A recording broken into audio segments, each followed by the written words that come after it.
Welcome back to Dreamland Encounters, where real-life stories about extraordinary experiences help you unwind and drift off to sleep. We share 2 videos daily, bringing mysterious encounters right to your screen. Before diving into today's story, I want to hear from you. Drop a comment and tell me where you're watching from. Get comfortable, settle in, and let's begin. Franklin, Illinois isn't known for excitement. Just open land, grain silos, and gravel roads. That night, around midnight, I couldn't sleep, so I did what I often do, walked out to the soybean fields with my phone, seeking quiet and starlight. At the far end of the field, something caught my eye. 3 pale white lights, hovering motionless about 30 feet above the ground. No blinking, no sound, completely silent. I started filming, zooming in to capture every detail. These lights moved in an unnatural way. First, they drifted smoothly together, almost like they were connected. Then they paused and rotated. Not the lights themselves, but their entire arrangement. The whole scene felt surreal. No drone noise, no mechanical hum, just absolute silence. For 2 minutes, I stood there filming, goosebumps rising. It felt like the world had stopped breathing. Eventually, the lights glided sideways and disappeared into the tree line. Back home, I clipped the best 30 seconds and posted it on TikTok with a simple caption, "Anyone else seeing this over Franklin right now?" I went to bed, expecting maybe a few dozen views. The next morning was different. Tens of thousands of views overnight. Comments from people across multiple states, Indiana, Missouri, Oregon, describing similar sightings. Some called it fake, others were intrigued. Around 8:30, 2 sharp knocks changed everything. I peered through the peephole at 2 identical men, black suits, white shirts, narrow black ties, old-style sunglasses with thin black frames, short, slick-back hair, same height and build, like carbon copies of each other. I cracked the door open, keeping the screen locked. The man on the left flashed a smile, wide and unsettling. No teeth, just a perfect crescent of pressed lip. His partner mirrored the expression half a second later, as if following a chorus. "Porter?" he asked, voice flat and lifeless, like a speaker with muted bass. "Yeah," I responded. "What's this about?" He tilted his head, that unnerving smile never wavering. "Just checking in, making sure you've been feeling safe lately." My mouth hung open, words caught between confusion and uncertainty. "I guess," I stammered. "Why?" "No reason," the other one replied, his voice an exact replica. "You've just had a busy night." They nodded in sync, those smiles never fading. A tightness gripped my chest, not panic, but that electric tension you feel when a police car trails behind, even knowing you've done nothing wrong. "Who are you with?" I asked. They ignored the question, simply stating, "We appreciate your cooperation," before turning and walking away. Their departure was mechanical, identical stride, identical posture. I watched them approach a black sedan with standard Illinois plates. They entered simultaneously, sat motionless for several seconds, then drove off. They never mentioned the video, the TikTok footage, or anything specific, just vague references to a busy night and feeling safe. Back inside, I locked the door and rushed to my desktop. The video was gone, no longer available, with no explanation, no flags, no takedown notice, just vanished. My backup plan, the raw file on my hard drive, crumbled. When I tried accessing the drive, it clicked a few times and died, invisible to disk management. Untouched since last night, I removed it from the enclosure and attempted connection on another PC, hoping for answers. The silence that evening was unnerving. No background hum, no usual household sounds, just dead air for maybe a minute straight. Everything seemed to have stopped. I noticed the video I'd recorded was nowhere to be found. My hard drive in the garage clicked and spun, then went silent. Not even the BIOS recognized it. When I checked my cloud sync, nothing showed up. The file had only existed locally, which I'd done intentionally because my internet was too slow for big uploads. A car door sound made me look out the front window, but the street was empty. No movement, just my truck and the neighbor's old Pontiac. I closed the curtains and sat in the hallway, feeling watched even inside my own home. By noon, I tried accessing my TikTok account. The password wouldn't work. Reset links never arrived. Not in my inbox, not in spam. Logging in from another device returned a message that the account didn't exist. I tried checking video comments from shared links. Everything was gone. Reddit, Twitter, even UFO forums had blank thumbnails or 404 errors. Recovery tools yielded nothing. I ran 3 different programs that found fragments of old files, family photos, and random documents, but absolutely no trace of a recording from that night. It was like the file had been completely erased. Later, I went into town to ask around. At the gas station, I ran into Ben Holloway, a hunter who lives nearby. When I asked about strange lights in the sky, he responded with a quick clipped, "Like what?" His reaction seemed off. I described low flying lights with no sound. He denied seeing anything, but something in his manner suggested he knew more than he let on. Other people I spoke with mostly shrugged or looked confused. One woman at the hardware store mentioned hearing dogs barking wildly around 1 a.m., attributing the noise to coyotes. I haven't filmed anything since. My new hard drive works fine, but I check it daily, just to be sure. Bricked, like the last one. Haven't touched TikTok, not even logged in. No sign of the sedan, as far as I know anyway. But nights have a different feel now, especially when I'm out back. There's something lingering just beyond the tree line, not exactly watching, but waiting. Walking is off the table now. It was a quiet Sunday night in September, around 10:30. I was heading home from my cousin's place near Platte South, Nebraska, driving my parents' old silver Camry. One working speaker, a cracked windshield. Typical. The road was a narrow two-lane path slicing through endless cornfields. No lights, no houses, just stalks on both sides and the occasional mailbox if you looked closely. My window was cracked, music low. One of those nights where the sky feels impossibly vast, clear, starlit. I swerved a bit to avoid a dead raccoon. That's when I saw it, a soft orange glow in the field to my right. At first, I thought it might be farm equipment, a late-working combine or tractor. But this was different, floating about 20 feet above the corn, perfectly round and smooth. A sphere glowing from within, orange with a subtle flicker, like flameless fire. I slowed down, pulled over, and killed the radio, just staring. It hung motionless, soundless, seemingly waiting. My heart raced. Not fear, exactly, but that moment when your brain struggles to process what you're seeing. I tried my phone camera, but the screen showed only black. Brightness up, focus adjusted, nothing. The glow refused to register. When I looked up again, it was gone, completely. No movement, no trace, just my headlights cutting through the darkness. I sat there a minute, then drove home, constantly glancing at the fields. I didn't mention it to my parents. How could I? I saw a floating fireball. Sounds crazy. I showered, went to bed. The next morning rolled in normally. School, chemistry first period, boring as usual. I first noticed something strange when I was leaving school after 7th period. Instead of taking my usual route to the bus line, I decided to walk a different way that day to avoid a group of kids. That's when I saw the car, a long black vehicle like an old Lincoln, parked across the street from the front entrance. Its windows were so darkly tinted that I couldn't see inside, and the engine was running without anyone entering or leaving. Something felt odd, but not necessarily threatening. I felt more like I was being observed. As I crossed the grass toward the crosswalk, the passenger window rolled down. The man inside was unlike anyone I'd ever seen. He was incredibly pale, almost paper white, with short, light-colored hair, almost white or silver, cut in a military style. Dressed in a black suit and white shirt without a tie, he wore black sunglasses despite the cloudy day. His smile was unsettling.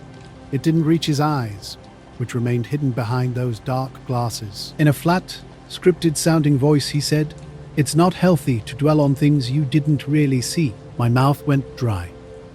How did he know? I hadn't told anyone about what happened the night before, not even my cousin. My phone sat in my pocket, but I didn't dare take it out. Just as quickly as the interaction began, the window rolled up and the car glided away smoothly, turning the corner and disappearing behind the trees by the senior parking lot. I went straight home and locked my bedroom door, keeping my phone plugged in with the flashlight app open. Sleep was difficult that night. The car was absent on Tuesday and Wednesday, but strange occurrences started to pile up. Small things at first. My phone would momentarily freeze before working again. My school ID badge would randomly stop scanning, then work perfectly the next day. One afternoon, my Spotify account completely reset. All playlists vanished, history erased. I only discovered this when I tried to play music in the car and was prompted to log back in. By Friday, things got weirder. I left my algebra binder on my desk during lunch, and when I returned, every single paper inside had been flipped upside down. I was helping my friend Tyler with a small side project, documenting weird sightings around upstate New York.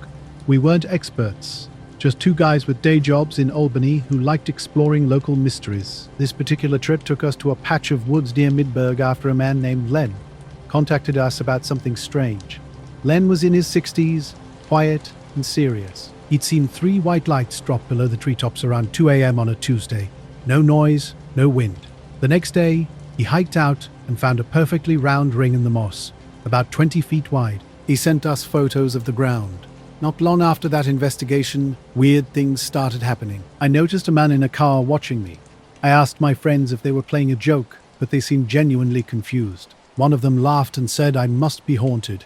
I stopped walking alone after that. I stuck to crowded buses and avoided being by myself. The man in the suit who told me not to think about a fireball remained a secret. The following Monday, during a fire drill on the soccer field, I saw him again, standing far back by the visitor bleachers, facing us, not moving. Same suit, same hair, same posture. When I blinked, he vanished. I asked Kayla if she saw him, but she just looked puzzled. That night, I searched online for floating lights in cornfields in Nebraska. The results were useless, just videos of drones and weather balloons. The next weekend, I returned to that stretch of road. The corn was still tall. I pulled over, walked a few feet in, nothing. No tracks, no burn marks, no equipment, just dry ground and rows of stalks. I've never seen the car again. But sometimes at night, there's a pressure behind my eyes, like someone staring through the walls. Now I keep my blinds closed all the time, even during the day. When I drive past that field, I try not to look. We drove up Saturday afternoon, parking on a dirt shoulder and hiking in with cameras and Tyler's cheap EMF meter. The area around the ring looked strange. The ground was compacted, and the moss along the edges had an odd coloration. Not as crisp as the lens photos, but definitely altered. We spent a couple hours exploring, capturing drone footage, and collecting soil samples, mostly for documentation. At one point, Tyler mentioned feeling a vibration through his boots, though I didn't sense anything. The woods were unnaturally quiet, no birds, no insects, just occasional tree creaks, completely still. As dusk approached, we packed up and headed home, stopping for burgers and joking about Len possibly scaring himself with a kiddie pool. Around 10 o'clock, we returned to our split-level apartment on Western Avenue, where we'd been roommates for 3 years. Something felt off immediately. The door handle wasn't fully latched and nudged open easily. Tyler always double-checks locks, so we entered cautiously, half expecting a break-in. Nothing seemed missing. Laptops, TV, drawers, all untouched. But every mirror in the apartment was displaced. Bathroom mirror faced the wall. My bedroom's full-length mirror turned around. Tyler's dresser mirror lay face down on the carpet. No broken glass, no other disturbances. Windows remained locked from the inside. We didn't call the police. Technically, nothing was stolen and there was no forced entry. Just those mysterious mirrors. That night was tense. Tyler stayed in the living room with lights blazing. I lay in bed, eyes fixed on the ceiling. Each time I closed my eyes, I sensed someone watching from the periphery. No sound, no movement, just presence. Around 3 a.m., I got up for water and found Tyler already standing by the window, peering through the blinds. "There's someone down there," he said, not turning around. I stepped closer, following Tyler's pointed finger. A man stood under the sodium street lamp across the street. He wore a black suit, no coat, no umbrella, despite the drizzle, pale skin, no hat. His arms hung perfectly straight at his sides, staring unwaveringly at our window. I asked Tyler how long the man had been there.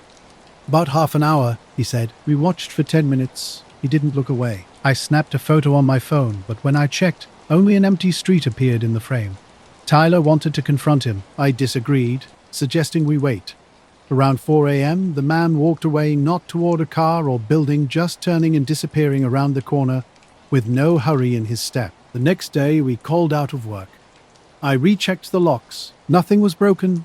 We discussed our options: report it, ignore it, maybe move. Neither of us truly believed we were in danger, but we couldn't explain what was happening. That afternoon, we attempted to review the channel footage from the woods. The drone clips remained, along with photos and soil samples.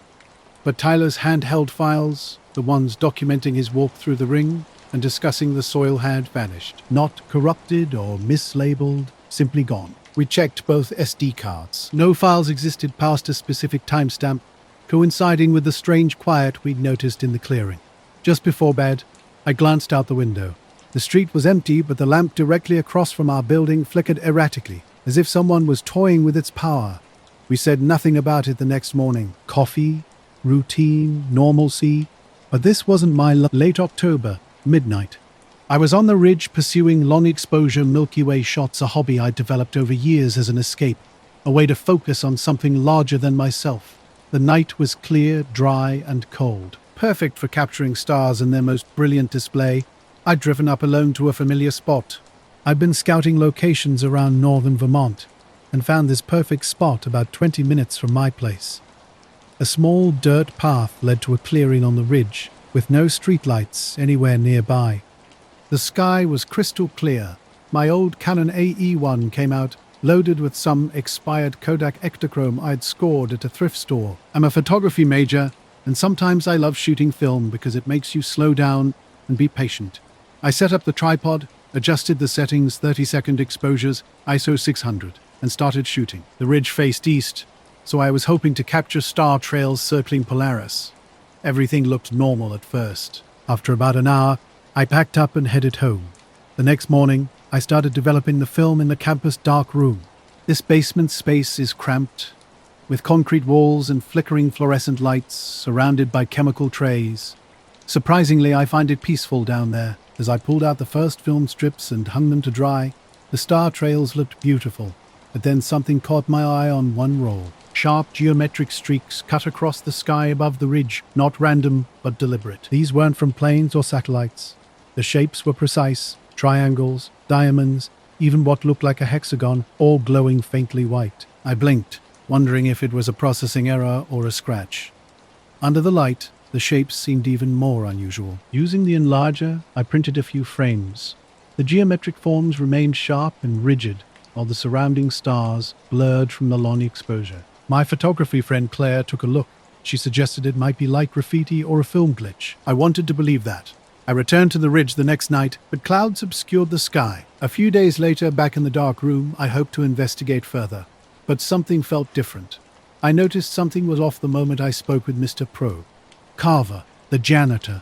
His expression was strange, like he was holding back something important. When I checked my locker for the negatives and prints, I realized the entire set of prints with geometric streaks was missing. I asked Mr. Tesla Pearston here. I asked Mr. Tesla, bye. Carver about the prints, and he told me a weird story. A couple nights ago, men in black suits came by after hours. They asked peculiar questions about lights, long exposures, and capturing things that weren't supposed to be seen. They were specifically interested in knowing if anyone had been photographing the sky, mentioning something about too much light and things better left unseen. Over the next few weeks, strange events started happening. My phone battery drained rapidly, and I'd catch fleeting movements outside my window that disappeared when I looked. One late night while driving, my headlights briefly dimmed. I stopped going to the ridge and kept quiet about everything. Then came the unsettling email on my school account. No subject, just a cryptic message, "You've seen too much light lately." It was from an unrecognizable address. When I tried to reply, I got no response. One night, I thought I saw a shadow outside my apartment. When I looked closer, it vanished. I tried convincing myself it was just a streetlight playing tricks. As a precaution, I moved all my negatives and prints to a safer location. A few blocks from my apartment, I once spotted a black sedan parked under a street lamp. Two men in dark suits sat inside, not moving. As I passed, their headlights flickered, and I caught one of them watching me. Nervous, I hurried home and locked every door and window. I never saw those men in black again, but the feeling of being watched never completely went away. I'd been scouring public satellite data for weeks, hunting for anything strange. My hobby isn't professional, just a deep fascination with UFOs, secret military sites, and restricted areas. One afternoon, I discovered some intriguing images of a remote patch of land in southern Utah, right near a military testing zone boundary. The satellite photos revealed something extraordinary, perfectly symmetrical geometric shapes carved into the desert floor. These indentations looked deliberate, yet no one seemed to have documented them. No news reports, no online discussions. Nothing. Completely off the radar. I meticulously downloaded and enhanced the images, then posted a detailed thread on a niche online forum. I included precise coordinates, zoomed-in views, and overlaid graphics to highlight the mysterious shapes. My goal was simple: get other eyes on this, hear different perspectives. That night, my mind wouldn't settle. Those shapes haunted me. They appeared intentional, engineered for who had access to this restricted land. Why was it so carefully hidden from view? I felt like I'd uncovered something significant, something others wanted to keep concealed. Midnight brought an unexpected visitor. A sharp, deliberate knock echoed through my small apartment, unusual since I live alone on the town's outskirts. Initially, I dismissed it as a prank or drunk neighbor, but the knocking persisted, rhythmic and unnerving. Peering through the peephole revealed nothing. When I cracked the door open, a man in a dark, vintage-style suit stood silently. No greeting, no smile, just an intense stare. "What do you think you saw?" he asked quietly, his tone carrying an unmistakable threat. Stunned, I mumbled. "Excuse me," he repeated the question, word for word, like a warning. Unnerved, I quickly shut and locked the door, my heart pounding. Something felt deeply wrong. After that night, I stopped photographing the night sky. Those mysterious shapes and that unsettling encounter changed everything. I still don't understand what I saw or why those men appeared, but some questions are better left unanswered.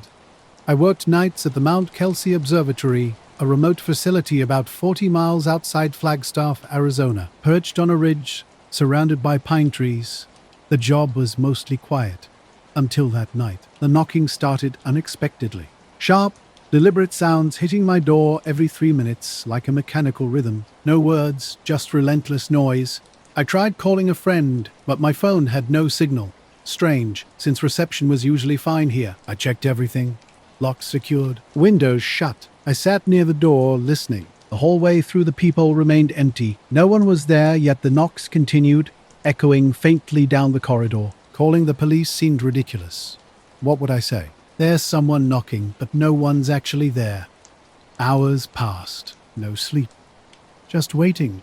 The air grew colder near the door, despite my heater running. A quiet, steady buzz lingered underneath the knocking. When sunlight first broke through the window, the knocking abruptly stopped. Mid-morning, I finally opened the door. Nothing. No footprints. No notes. Just silence. Later that day, something else unsettled me. The online thread about satellite images I'd posted, completely gone. Deleted without explanation or warning. Something felt wrong. Like I'd seen something I wasn't supposed to. The mysterious shapes on those satellite maps, the ones that somehow survived deletion, still existed. But I wasn't touching them again. If that knocking returns, I'm not opening the door. Not this time. Working night shifts at the observatory was usually quiet and peaceful. The facility was isolated, with terrain building for miles, which made it perfect for their telescopes. I enjoyed the solitude, using the time to clear my head during my usual 10 p.m. to 6 a.m. patrol. On a clear, cold night in mid-October, with just a sliver of moon barely illuminating the darkness, something unusual caught my attention. Around midnight, I spotted 2 bright spheres hovering silently over the east ridge near the facility. These weren't typical aircraft lights. They were steady, intense orbs glowing a pale blue-white color. Initially, I thought someone might be playing around with spotlights, but these spheres behaved differently. They remained stationary, positioned side by side about 50 feet apart, just above the tree line. Grabbing my flashlight and binoculars, I watched closely. For nearly 5 minutes, they remained perfectly still and completely silent. I radioed the control room to report the strange sight. They instructed me to observe but not approach. As I watched, the spheres began to rise slowly and silently. They ascended 20, then 30 feet, climbing straight up faster than any helicopter or drone I'd ever seen. Within seconds, they vanished into the sky. The rest of my shift was spent searching the grounds and monitoring cameras, hoping to find some explanation. I found nothing. No footprints, vehicles, or signs of any disturbance. When I wrote my report, I tried to sound matter-of-fact, simply describing the unusual lights. The next morning changed everything. My manager, Jeff, was waiting for me, uncharacteristically tense and watching the door nervously. Before I could ask what was wrong, 2 men walked in, dressed formally and looking serious. 2 agents in black suits stood before me, their demeanor exuding an unsettling calm. No introductions, no names, just metal badges with numbers, 0473 and 8021. Jeff told me they were from Homeland Security, here to discuss my report. Their eyes were what struck me first. Unblinking, fixed straight ahead, they seemed almost inhuman. Like machines designed to reveal nothing. They repeated the questions from my initial report, what I'd witnessed at the observatory, the details of those strange spheres, their movements, the eerie silence. I recounted everything precisely. The spheres' inexplicable behavior, their silent hovering, The agents listened, occasionally exchanging glances, never taking notes. Jeff stayed nearby, unusually quiet. After about 20 minutes, they left without explanation, offering no further guidance. Just before exiting, I caught a whispered fragment about restricted airspace and non-conventional aerial phenomena. Something felt off. The rest of the day was strange. Camera feed showed intermittent static, and Jeff avoided my gaze, suggesting he knew more than he let on. That night, while walking the observatory's perimeter, I saw them again, the two spheres, positioned exactly as before. An electrical hum filled the air. The forest was unnaturally still, no wind, no animal sounds. As I stared, one sphere flickered briefly, like a digital glitch. My stomach churned. Slowly, they drifted toward the main telescope dome. I tried radio in the control room, but my voice dissolved into crackling static. For 10 minutes, the lights hovered overhead, then vanished without trace. I never thought I'd be the type to share an unexplained story, but what happened that October night near Fallon, Nevada still haunts me. I'm Jake, an urban explorer more interested in history than cheap thrills. My work usually involves carefully investigating abandoned sites, not chasing mysteries. That evening, I was checking out a decommissioned missile silo just outside town, tucked away in some scrubland. The site was fenced off, but not exactly secure. As the sun dropped low and orange, casting long shadows across dry ground, I parked my truck and walked toward the concrete structure. The silence was intense, just the crunch of my boots on gravel breaking the stillness. At first, everything seemed routine. Cracked concrete walls bore faded graffiti, and I peered down into the dark shaft that seemed to descend endlessly. My phone's flashlight barely illuminated the first few feet of depth, but something felt off. Weeks later, strange occurrences continued to unsettle me. At the observatory where I worked, security cameras occasionally caught something moving just out of frame, too fast to be human, too indistinct to be an animal. Odd details emerged. Faint footprints leading nowhere, small scorched patches near equipment sheds. When I mentioned these to Jeff, he dismissed them as animal activity or local mischief. Then there were the agents, those unblinking watchers and the silent spheres hovering in the forest's stillness. They vanished as quickly as they appeared, leaving no trace. I couldn't sleep for days afterward, and though Jeff said nothing more about them, the spheres stopped manifesting. I kept working night shifts, always wondering. Every time the wind died and the sky went completely quiet, I'd find myself watching, waiting. I don't have clear answers, just a collection of moments that defy explanation. And somehow that's enough to keep me glancing over my shoulder, alert for something I can't quite define. The air was stale and cool, like a place sealed away for years. I prepared a rope harness, planning to lower myself into the shaft for a closer look. A faint glow flickered in the shadows, momentarily catching my eye. Was it a phone or lantern? I dismissed it as a trick of light or a sun reflection. Nobody was supposed to be here, and I didn't want to psych myself out. Rigged up, I descended about 20 feet. The walls were damp, the smell musty, a mix of old metal and earth. The earlier glow had vanished, but my flashlight revealed something else. A series of irregular pulsating blue and white lights deeper in the shaft. I called out, my voice echoing strangely off the concrete walls.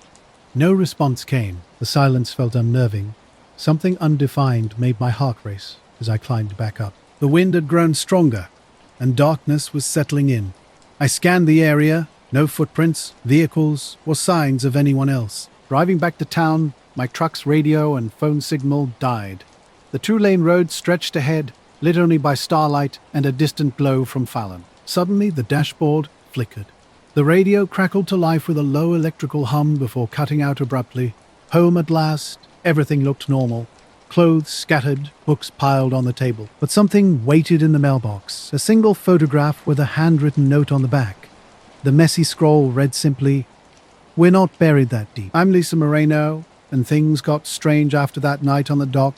Just after midnight, the lake was flat, the kind of stillness that swallows every sound. Thick clouds blocked the moon, and the air felt heavy with impending rain.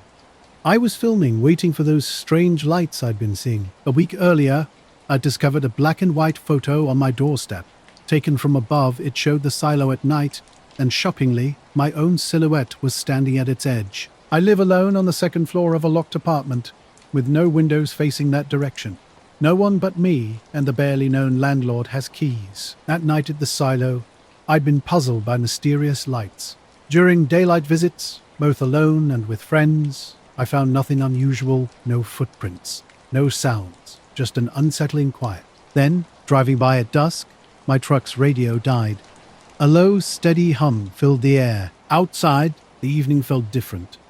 Cicadas were silent. Beyond the tree line, a faint glow flickered between blue and white, hovering low without wings or sound. Since then, weird occurrences have continued. My porch lights flicker at night when no one's around. My phone glitches. Unexplained photos appear in my gallery, just static and indecipherable shapes. That photo on my doorstep haunts me, showing me from above the silo, watching. I don't know who took it or why. The light dimmed and vanished that night, disappearing like it had never existed. I went home, locked every door, triple-checked the windows, and spent restless nights wondering. The experience left me unsettled, questioning what I'd seen. I'm not sure if I want to find out more. Ashford, Washington, isn't just a location. It's practically the edge of the wilderness. My small cabin sits out here, about as remote as you can get without vanishing completely. Weird observations and strange recordings have always been my thing, maybe more of an obsession than a hobby. Last week, something caught my attention during a casual phone camera session. Over the lake, faint lights began flickering in patterns that defied explanation. Not bats, not fireflies, not aircraft, just small orbs hovering and darting in ways that made no sense. I decided to capture the footage, not to prove anything, but simply because it was so unusual. That night's video revealed something truly bizarre. Silent lights pulsed in a loose circular formation, moving with what seemed almost like intentional shifts. Up and down they went, completely noiseless. When I showed Jamie the clips over morning coffee, he suggested a drone might explain things, but the movements felt too fluid, too unpredictable for mechanical navigation. I kept returning to the lake, hoping for clearer evidence. Strange occurrences started mounting. First, a subtle power flicker in my cabin, lights dimming, then total darkness for about 10 seconds. Only my place was affected. My laptop froze afterward, despite having battery power. Then my phone began acting erratically. Rapid battery drain, GPS shutdowns, a compass spinning wildly. The night before everything changed, I skipped my usual late-night observation, turning in early. Around 3 a.m., a sound at the door jolted me awake. I'd unusually locked the porch door that night. The noise wasn't a knock, but a soft, dragging shuffle across the wooden boards. Heart racing, I approached the peephole. I worked the night shift at a gas station just outside of Salem, Oregon. Nothing fancy, just a quiet spot on the outskirts. One night, everything changed. A man appeared on my porch, dressed entirely in black, jacket, pants, boots, with no hat or gloves. His face was hidden in shadow, but I could tell he was staring directly at my door. I froze. "Who are you?" I whispered. Silence. Before calling 911, I noticed something on the floor. A photo he dropped. Cautiously, I cracked the door open just wide enough to retrieve it. The photo was old, yellowed at the edges, like it had lived in someone's wallet for years. When I looked up, the man had vanished. No footsteps, no sign of movement. The photo was of me, but from long ago, a 6 or 7-year-old version of myself, smiling in a park, wearing the blue jacket my mom bought me that winter. The back was blank. That night, sleep was impossible. The next day, I showed the photo to Jamie. His reaction was immediate. "Where did you get this?" I explained everything. He frowned, clearly unsettled. We agreed to keep it between us. Strange occurrences began to multiply. Unknown numbers kept calling my phone, never leaving messages. The lake lights continued to flicker, and I felt constantly watched, even inside the cabin. One evening, a soft tapping came from the window, but when I looked, nothing was there. I started carrying a flashlight and pepper spray everywhere. The man's connection to these weird events remained a mystery. Why did he have that photo? What was he trying to communicate? Something had shifted. I became hyper-aware of subtle changes. How fog rolls in too quickly. How power can blink in half a house. Those quiet moments when the world seems paused. At night, looking over the lake, I'd catch glimpses of shapes moving just beyond the trees. The photo sits on my desk next to my camera. I haven't shown anyone else, not yet. But I'm watching, waiting. Something is happening and I'm determined to understand what. I work at a gas station along a lonely highway where drivers usually stop for coffee, snacks, or to fuel up before heading into remote areas or tackling long stretches of road. I'm Tyler, and I've never been someone who believes in strange stories or unexplained events, at least not until that night. It was a Tuesday in early October, with gloomy weather that had lingered all day. Grey clouds hung low, punctuated by light drizzle, and the night had settled into a deep, penetrating chill. The kind of cold that slips right through your jacket, making you regret not grabbing an extra layer. Outside, the wind moved through the trees with an eerie precision, creating an atmosphere of emptiness. About 3 hours into my shift, I was mindlessly scrolling through my phone when the store's bell announced new customers. 2 men entered together, and they were almost impossibly alike. Their height, build, and dark hair slicked back were identical. They wore matching black suits that looked like they'd been crafted by some vintage tailor. Their movement was deliberate and slow, suggesting they knew exactly what they wanted without any rush. They didn't look around the store or make eye contact with me. Instead, they stood motionless in front of the counter, like human statues. One requested a pack of Marlboro, the other ordered 2 black coffees. I processed their transaction, and they paid with crisp $100 billion bills. Beyond their initial request, they said nothing. No thank you, no small talk, just blank stares ahead. Then something peculiar happened. A strange, cold smell emerged around them, reminiscent of burnt ozone with a metallic undertone. It wasn't unpleasant, just profoundly unnatural, like the scent before a thunderstorm, but more intense. As they prepared to leave, the first man leaned toward me and whispered, "The sky is safer when it's empty." Confused, I asked, "What?"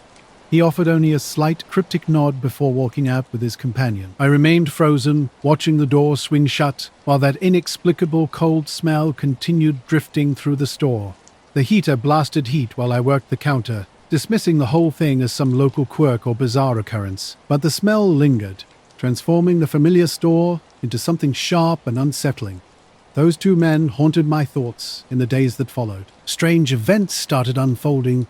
The sky turned pitch black, defying the week's rain forecast. No clouds, no stars, just darkness, as if someone had flipped a cosmic switch. Street lamps flickered oddly, casting shadows that didn't align with the trees or gas pumps. I caught a glimpse of something dark slipping between the pines, vanishing the moment I looked again. The security cameras began acting up.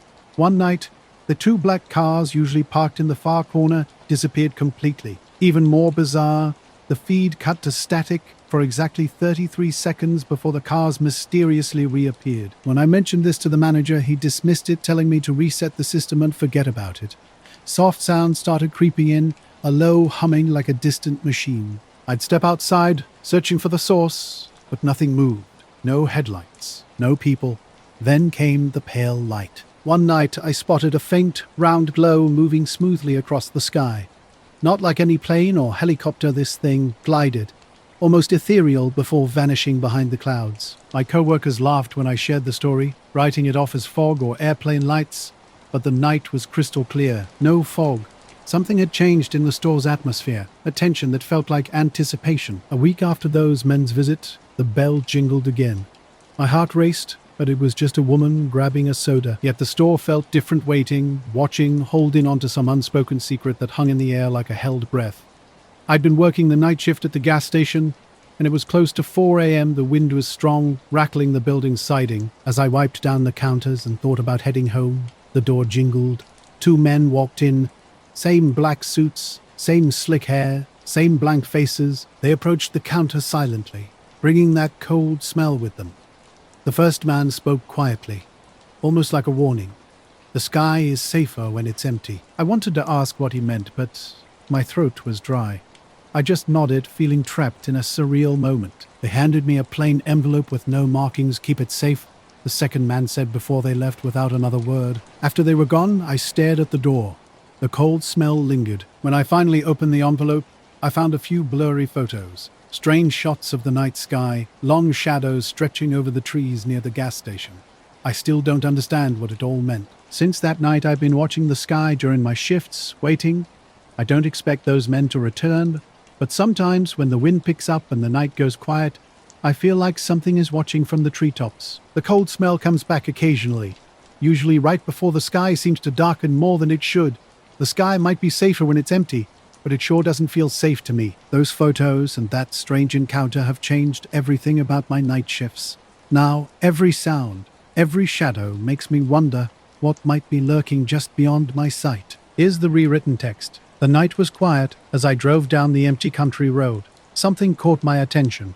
The sky above me began to transform. Bands of light twisted and pulsed, not like any lightning or fireworks I'd seen before. Greens and blues swirled silently, creating an almost hypnotic display. The atmosphere felt charged with electricity, yet eerily calm. I pulled over, stepping out into the cold. Fog curled around my boots as I stared upward. The entire sky seemed alive with this strange, shifting glow. I tried to capture it on my phone, but the screen flickered and the camera refused to focus. Within moments, the lights dissolved like smoke, leaving behind only faint stars barely visible through the mist. Driving home, I wondered whether to tell anyone about what I'd witnessed. My brother would likely dismiss it as a drone show or some trick of light. I shrugged it off, thinking no one would believe me anyway. Pulling into my driveway, something immediately felt wrong. A message was scratched across my windshield, "Look up less." At first I thought it was just a smear, but wiping it confirmed the fresh etching, as if someone had just carved the words with a key. Then I noticed the black sedan parked down the street. No markings, no lights, but its engine hummed softly in the night. No one was inside. It sat motionless, seemingly waiting. I watched from my porch, unsure whether this was a prank or something more sinister. Unnerved, I went inside and locked the door. The next morning, I shared the story with my neighbors, wondering if anyone else had experienced something similar. Their reactions were a mix of confusion and skepticism. The neighborhood had grown quiet, and something felt off. Strange occurrences started piling up. My drive to uncover what was happening became more intense with each passing day. A black car kept appearing and disappearing mysteriously. Sometimes it would be parked down the street with its engine running, but always empty. Whenever I looked away, it would vanish, only to reappear a block away moments later. At night, strange sounds emerged. Low humming noises, similar to a transformer, seemed to drift from the woods behind my house. These sounds were barely audible, but consistent. One night around 3 a.m., a bright white light suddenly filled my bedroom. Unlike street lights or car headlights, this light was pure and steady, turning the room as bright as midday. When I looked outside, the street was empty, and the black car had vanished. Dressed and curious, I went outside. Thick fog hung low around the trees, and an unnatural silence blanketed the street. Where the car had been, there was no trace. The next morning, a chilling message was scratched into the old maple tree's bark. "Stop watching." The handwriting matched the earlier windshield message, jagged but deliberate. I kept this discovery to myself. Neighbors reported similar strange experiences. Some had seen unusual lights in the sky. One neighbor mentioned his dog barking endlessly at seemingly nothing. A sense of being watched began to consume me, not by something physically present, but by an unseen presence lurking just beyond perception. Shadows in street lamps didn't match my own. Late at night, a faint glow would appear behind the tree line. I stopped venturing outside after dark. One evening, I thought I heard footsteps in the leaves near my back door. Peeking through the blinds revealed only an empty yard with wind-blown branches scratching against the window. When I tried calling a friend, there was no answer. The next day, I discovered something was wrong with my phone. Here's the rewritten version. The ridge was quiet, except for wind whistling through pine needles. Late September in Arizona brought a dry, crisp air that turned colder once the sun dropped below the horizon. I'd discovered this spot near Flagstaff a couple years back while hiking Devil's Ridge, perfect for stargazing. My camera gear was ready. Tripod, lenses, phone. About an hour after sunset, I started setting up, waiting for the Milky Way to emerge.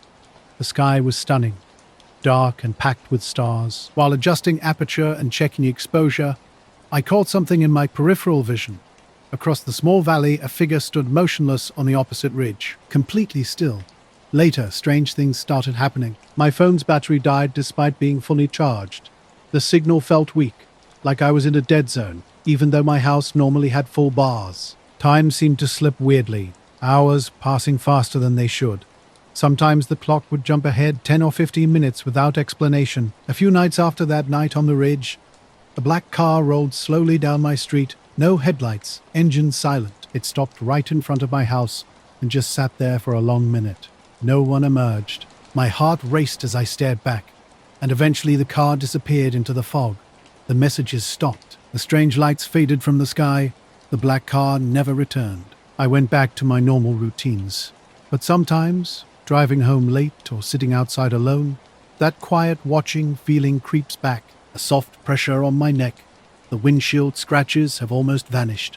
I still don't know who left those messages or why that car kept appearing. The meaning of "look up less" remains a mystery. But something was definitely there, something I can't fully explain. There on a narrow rock outcrop, silhouetted against the starry sky, stood a dark figure, as still as a statue. No movement, no sound.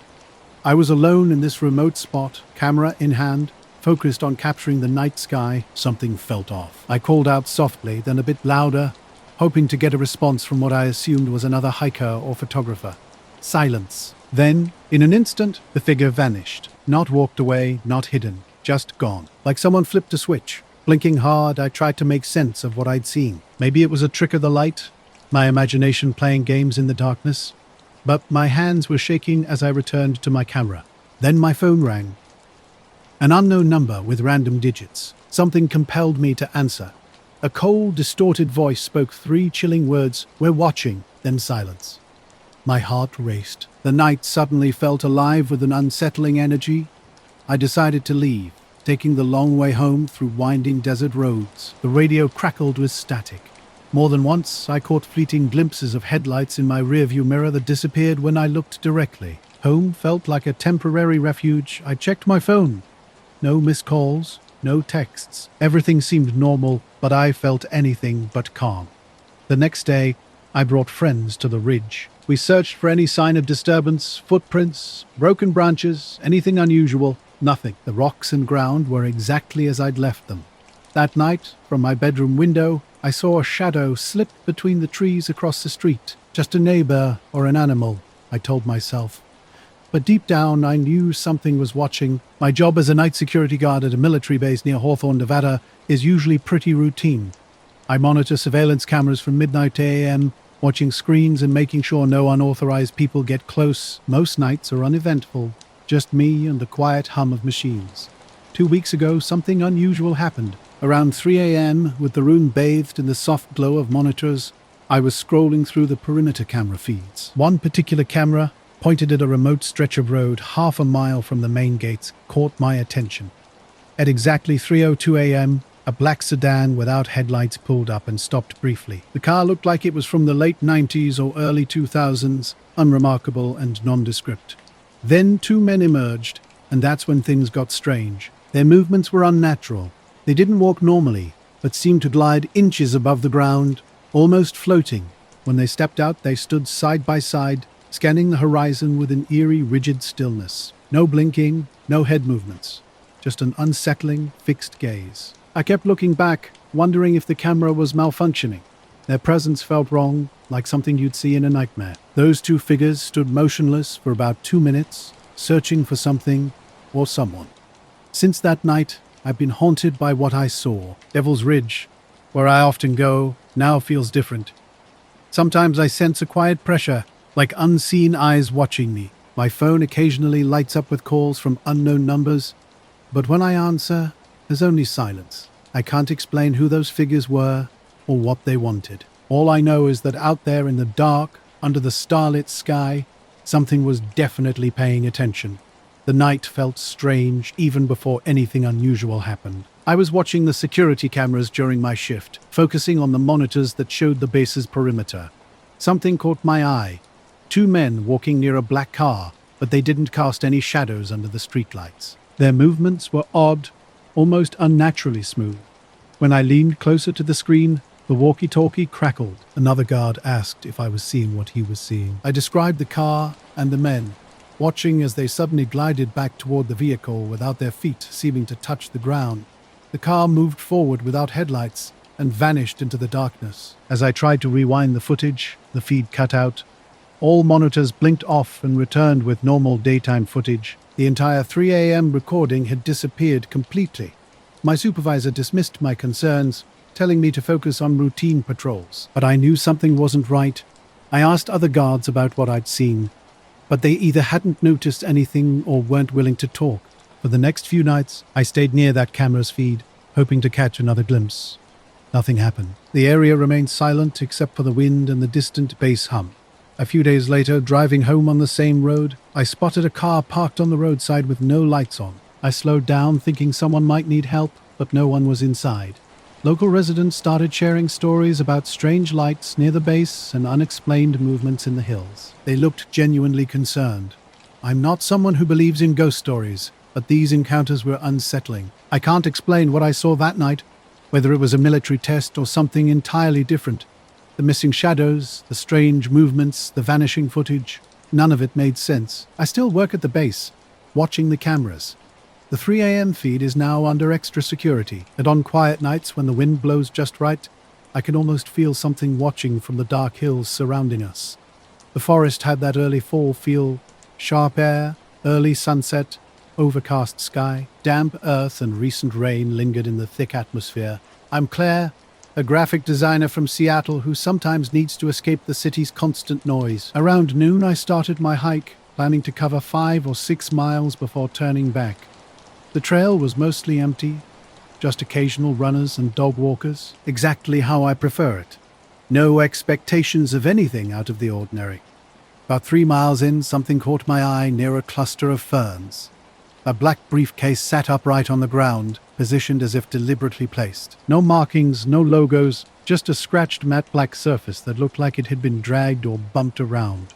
Curious, I approached, but no one else was nearby. The briefcase was locked tight, no visible combination lock or keyhole that I could detect. It resembled a hard shell case for camera equipment or musical instruments, but absolutely sealed shut. I tried jiggling and shaking the handle, but it wouldn't budge. Assuming someone might return for it, I left it where it was and continued walking. At first, the hike seemed normal. Then something shifted. The forest felt different, heavier, more oppressive. Sounds became muted, as if someone had turned down the world's volume. Bird chirps and leaf rustlings seemed distant and distorted. I wondered if stress was playing tricks on my mind. Near my turnaround point, I glanced back. The briefcase had vanished. I was certain it had been there moments before. No footprints, no disturbed ferns, nothing, just gone. The following days felt strange. A persistent sensation of being watched, though no one was ever there. My phone battery drained unusually fast. Static interrupted calls, and the screen flickered intermittently. I wasn't supposed to be out there that night. It was just another local story, the kind I usually cover for the Melrose Gazette, like county fairs and city council meetings, but a crop circle had appeared overnight on a farm just outside my hometown of Melrose, Nebraska, and something about it felt different. It pulled at me, demanding I investigate. Just after dusk I arrived. The sky hung heavy with mist rolling in from the Platte River. The farm's dirt road was slick from recent rain, with cornfield shadows stretching on both sides. Tall stalks brushed against low clouds, and the air carried a damp scent, earth mixed with something metallic I couldn't quite place. I parked near the field's edge, grabbing my camera and notepad. My editor had given me the go-ahead for a quick piece, and the farmer, Hank, was still visibly unnerved, but allowed me to wander around. A few days later, another strange encounter haunted me. I returned to the trailhead to clear my head, parking and walking down the path when I noticed a man standing near the parking lot's edge. He wore a black suit and tie, with short, dark, neatly combed hair, but his eyes were what truly unsettled me. Hollow, like empty sockets, devoid of any life. He watched silently as I started down the trail. When I looked back, I thought he might speak, but he simply turned and walked away, his footsteps quiet on the gravel. Something about him felt connected to a briefcase I'd previously discovered. During subsequent hikes, I carefully searched the area where the briefcase had been, finding no trace. Though I didn't see the man again in person, I sometimes catch glimpses of someone standing just beyond my vision, always in a black suit with those same empty eyes. Questions consume me. What was in that briefcase? Why was it there? Why did it disappear? I have no answers, only a strange feeling that something was watching, waiting, or trying to communicate in a way I can't comprehend. I walked carefully through the crops, staying on the path. The circle stretched about 50 feet wide, with perfect rings and lines pressed into the corn. Every stalk was bent but unbroken, looking almost too precise, like someone had used a stencil. The ground remained wet, suggesting this wasn't an old mark. The silence struck me first. It was one of those eerie moments where the world just stops making sound. No insects chirped, no leaves rustled. Only the soft squish of my boots in the mud broke the stillness. Even the farm dogs down the road were quiet, which felt deeply unnatural. I started documenting everything, taking photos and scribbling notes. My breath misted in the cool air. Something strange was happening with my phone. The battery plummeted from 70% to 20% in under 10 minutes, despite minimal use. Maybe the dampness was interfering with the electronics. Stepping back, I surveyed the circle. Thick mist swirled in the low light, and tall corn stalks seemed to close in around me, nearly blocking the field's edge. Suddenly, footsteps sounded behind me. My heart raced as I spun around, but nothing was there, just corn moving gently in the breeze. Then I heard voices. Low, calm male voices speaking just beyond my hearing. A question repeated twice, though I couldn't make out the words. I moved toward the sound, trying to locate its source. Two men materialized through the fog. They wore black suits, business style, no ties, shoes polished despite the mud. They looked completely out of place in a nighttime cornfield. One of them fixed me with a direct gaze and whispered, "Are you prepared for what's beneath the soil?" Confused, I asked, "What do you mean?" No response came. The second man just stared, his dark eyes unreadable. My skin prickled as the mist thickened between us. Before I could speak again, they turned and walked deeper into the field, fading into the fog like apparitions. I called out, but the mist swallowed my voice. For a long time I stood there, trying to make sense of the bizarre encounter, the mysterious voices, the cryptic question, the sudden appearance of those two strange men. Around 11 p.m. on a Tuesday, a black sedan appeared across the street from my house. At first, I thought it might be someone visiting a neighbor. The car was a newer model with completely blacked-out windows parked perfectly parallel to the curb, clean and unmarked, with no license plates. I stepped onto my porch to get a better look, but the driver remained motionless, engine off. I didn't think much of it initially. But the next night, the same car returned to the same spot. Unsure if I was imagining things, I asked my neighbor Tim if he'd noticed anything strange. He hadn't. Over the next week, the car showed up every night at the same time. Never moving, never making a sound. I began to feel uneasy, but tried not to jump to conclusions. From my living room window, I kept watch. The tinted windows blocked any view of the driver, yet I was certain someone was inside. This all started about 2 weeks before the car appeared. I was driving home late on State Route 42, that mostly empty highway stretching through the edge of town. At a roadside overlook, I pulled over to stretch my legs and get some fresh air. The night was clear, stars bright with a slight chill. While scrolling through old photos on my phone, I glanced up and saw something hovering about 50 feet above the highway's center line. A dark, strange shape. When dawn broke, I returned with the farmer and some deputies. The crop circle had vanished, not trampled or disturbed, but completely gone. The corn stood tall, as if nothing had ever happened. No footprints, no machinery tracks, nothing. I still have the photos from that night. The mist looks thicker than I remember, almost like a curtain. I don't often discuss what happened. The circle, the men, that lingering question. Sometimes I wonder if it was just a strange dream, or if I truly encountered something inexplicable. But when the mist rolls in thick over Melrose, the question echoes in my mind and I realize I still don't know the answer. I first noticed something weird when the object appeared in the sky, smooth, rounded, nothing like a typical aircraft. No wings, no blinking lights, no sound.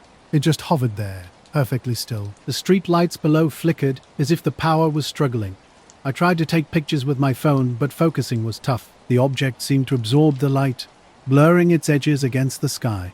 After a few minutes, it drifted slowly to the right, over the trees, and vanished as silently as it had appeared. I drove home, feeling uneasy, with a constant sense of being watched. A couple days later, a black sedan started parking outside my house. Windows tinted, no lights, just sitting there, watching. I tried to rationalize it. Maybe it was just a coincidence, someone checking out the neighborhood. But why me? I had no enemies, no outstanding debts, no recent conflicts. The only thing different was those photos I'd taken. I thought about deleting them, but something made me hold on to them. I didn't share them with anyone, just kept them on my phone. One night, while stepping outside to smoke, I noticed a shadow moving behind the sedan's tinted windows. The driver slowly turned his head, watching me. I went back inside, locked the door, and checked the windows. Was I being paranoid? Then, around 9 p.m. one evening, there was a knock. Soft, deliberate, like someone wanted to get my attention without making noise. I opened the door slightly. A man in a perfectly pressed black suit, no tie, stood there. Something about his demeanor was unsettling, too calm, as if he'd rehearsed this moment repeatedly. He didn't greet me or smile. Instead, he handed me a plain business card with a single line in black ink. "Forget the pictures." His whispered words hung in the air. Before I could respond, he turned and walked away. The street was empty. No car, no other people, just silence. Late April, I was chasing a storm out in the Oklahoma plains, the kind that either breaks or makes you if you're into this sort of thing. For years, I've been doing this mostly freelance, picking up gigs for local news and weather sites. Nothing fancy, just me, my truck, and a camera. That afternoon, the sky was this insane mix of dark gray and green, the kind that makes you feel like the air itself is charged. I was following a funnel cloud northwest of Tulsa, just off some empty back roads. The wind was howling, dust whipping around, and the storm was building fast. I pulled over on a gravel shoulder, set up my camera on the tripod, and started filming the funnel from a safe distance.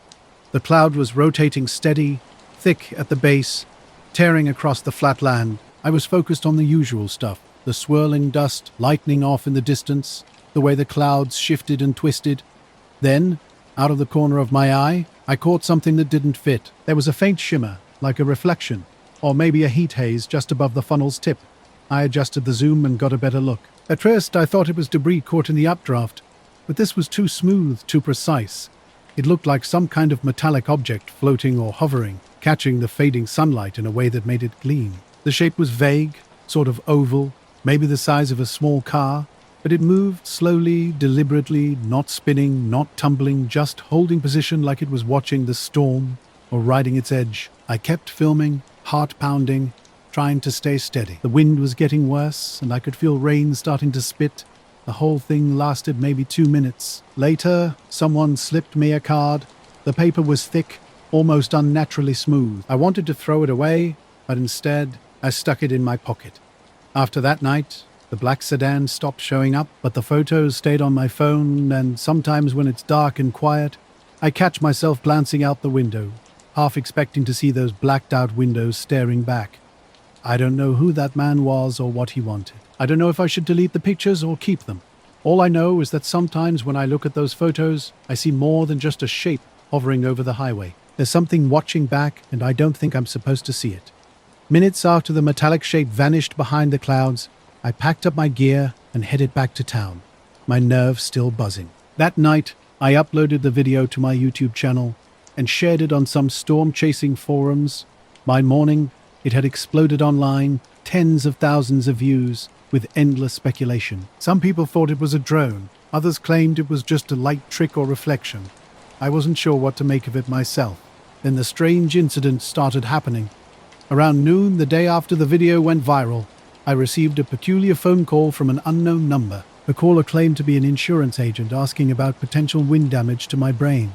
At first, I brushed it off as a prank, but the voice was unnervingly clinical, almost like reading from a prepared script. They insisted it was routine procedure for people involved in high-risk weather events, checking for cognitive impairments. When I asked for more details, the line went silent and the caller hung up. I immediately tried to call back, but the number was disconnected. That's when things got really weird. The video completely disappeared from my YouTube channel. No takedown notice, no explanation. I attempted to re-upload my backup copy, but it wouldn't process. Even more bizarre, other forum members who had saved or shared the video reported their files mysteriously vanishing or becoming corrupted. Strange occurrences began mounting. My phone would randomly beep with no notifications. When I looked skyward, I'd catch fleeting reflections or quick cloud flashes, nothing substantial, just brief glimpses of something trying to remain hidden.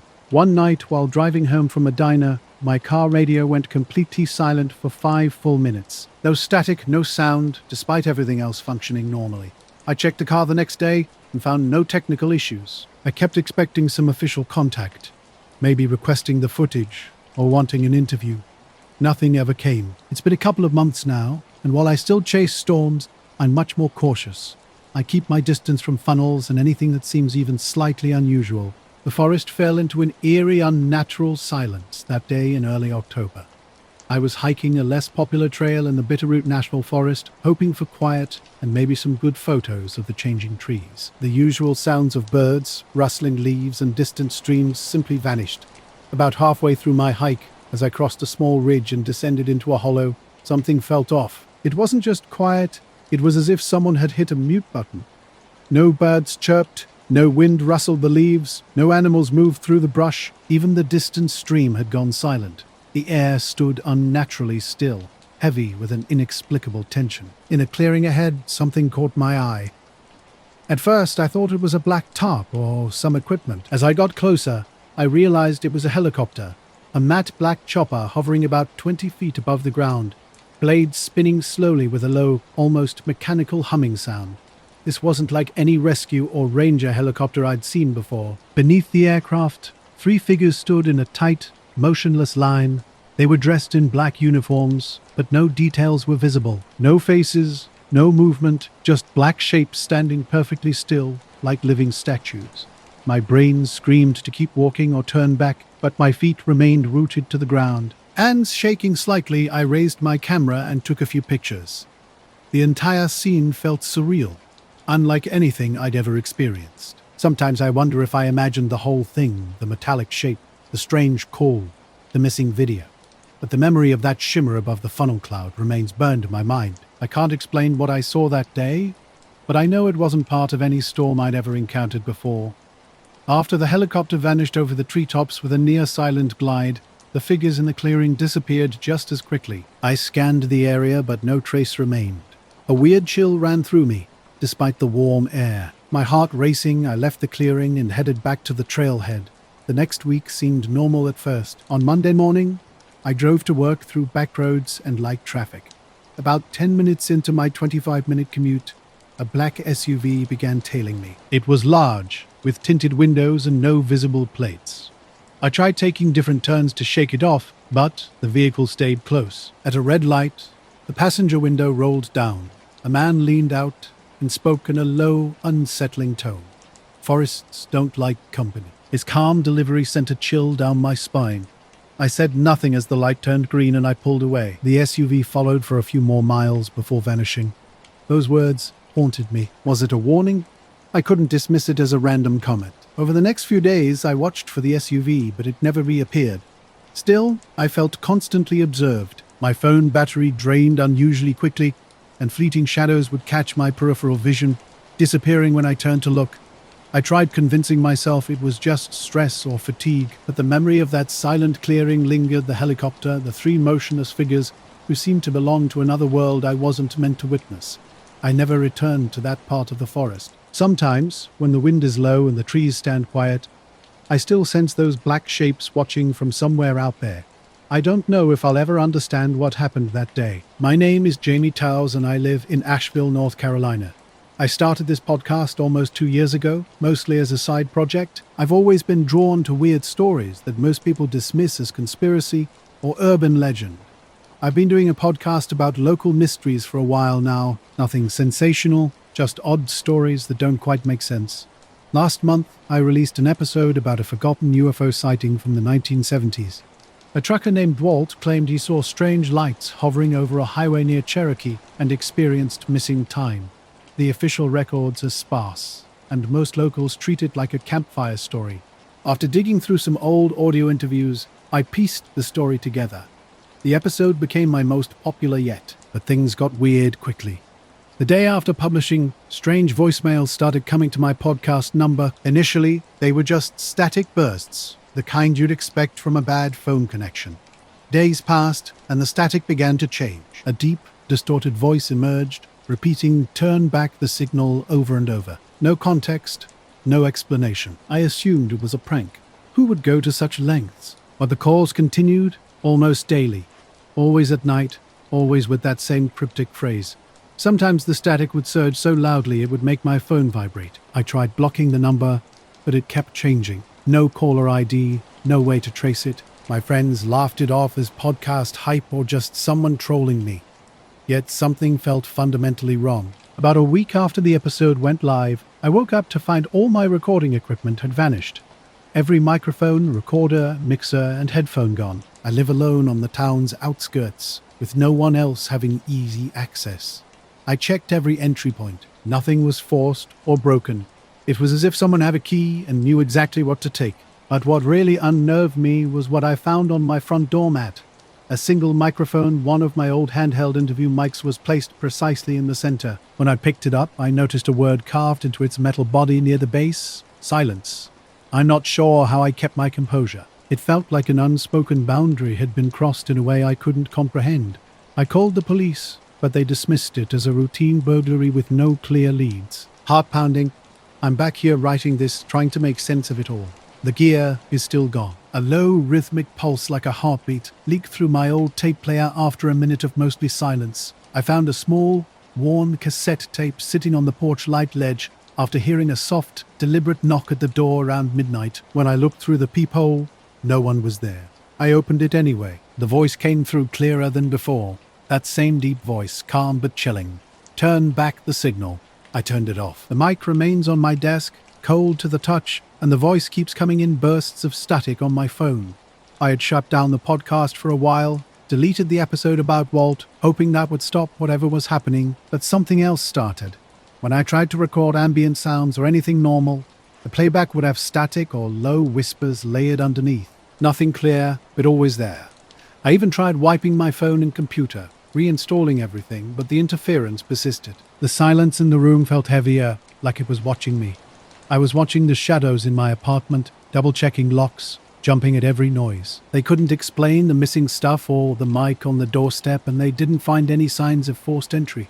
After that, the voicemail stopped, but I wasn't any less paranoid. I received a weird message, and now I don't know what I'm supposed to do next. I was flying a routine route, nothing out of the ordinary. About 15 seconds passed with this strange object tracking me, perfectly round like a coin viewed edge-on, completely silent and impossibly smooth. It wasn't a drone, too large, too high, with no visible propulsion or markings. Then suddenly it shot upward at an angle and vanished into the clouds. I radioed air traffic control, calm and professional. Just a standard position report noting an unidentified aircraft. The response was odd. No traffic in my vicinity, no primary radar hits. Even for a low traffic area, that was unusual. I completed the flight normally, logged my hours, and filed a routine report. I expected maybe a follow-up in a day or two, but nothing happened. A week passed, then two. No calls, no emails, not even a note from the FAA representative. With over 30 years of flying experience, I know bureaucratic systems can swallow reports. But then something strange occurred. I checked the online flight log and my entire report had vanished. Not edited, completely gone. The paper folder in the hangar cabinet was missing too. Pete swore he hadn't touched it. When I called the FAA field office, the conversation became surreal. The representative acted like I was confused, claiming no report existed for that flight. His tone suggested I shouldn't pursue the matter further. Something felt off.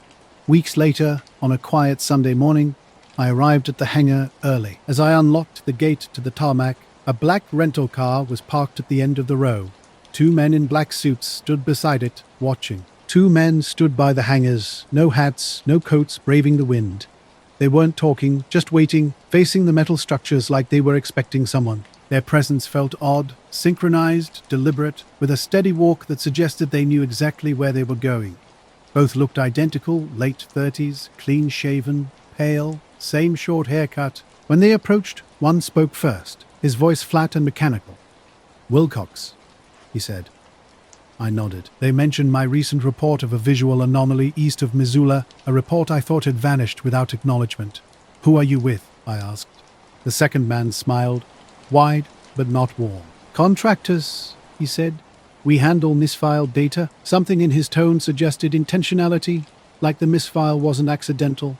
The first man stepped closer, asking about my health since the event.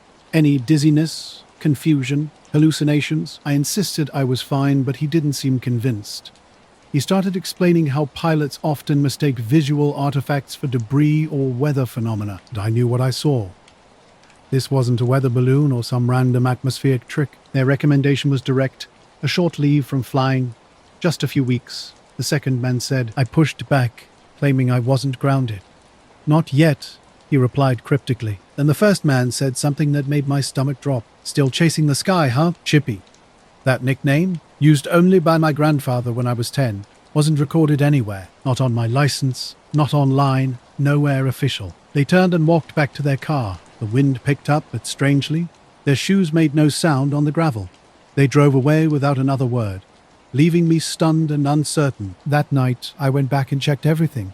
2 winters ago, in early February, I was walking Benny, my shepherd mix, late at night. It was cold but not snowing, and I was wearing just old sneakers and a hoodie. We live in a quiet Spokane Valley neighborhood near Pines and 16, with ranch-style houses and older trees. We were coming back up our street, about 5 houses from home, when Benny suddenly stopped and stared straight up. I thought he might be watching a bird or an owl, but when I looked, I saw it too. A massive black triangle hung in the sky, nothing like any aircraft I'd seen before. 3 faint white lights marked its corners, and it moved with an impossible slowness. No engine noise, no wind disturbance, just gliding weightlessly. As it passed overhead, maybe 200 feet up, an eerie silence descended. The world's volume seemed to drop, muting even my footsteps and Benny's breathing. He didn't bark or move, just sat transfixed until the object disappeared behind the northern tree line. I tried to take a photo, but my phone was frozen on the lock screen, only returning to normal about 30 seconds after the thing vanished. I didn't mention it to anyone the next day, assuming it was some unidentified military craft or drone. Just another strange moment to file away and forget. But 2 days later, things started getting weird. I woke up suddenly in the middle of the night, that inexplicable wide-awake feeling striking without warning. Then, everything began to unravel. Emails, notes, cloud backups. Every trace of the original report disappeared. Even the local copy on my laptop was overwritten, leaving just a blank document with the file name intact. Pete mentioned seeing the same car parked down the road the next evening, just idling near the tree line. I haven't flown since. I couldn't sleep, so I wandered to the living room and glanced out the window.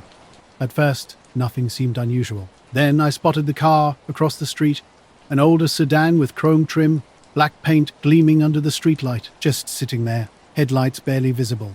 The clock read 3:17 a.m. precisely when it happened. One slow, deliberate flash of the headlights. Not a quick blink or an accidental tap, but a calculated signal. Then the car rolled away smoothly, turning the corner without a sound. I dismissed it as a strange coincidence at first, but the next night, same thing. 3:17 a.m. flash, gone, and again the night after, and the next. Each time, the car parked slightly differently.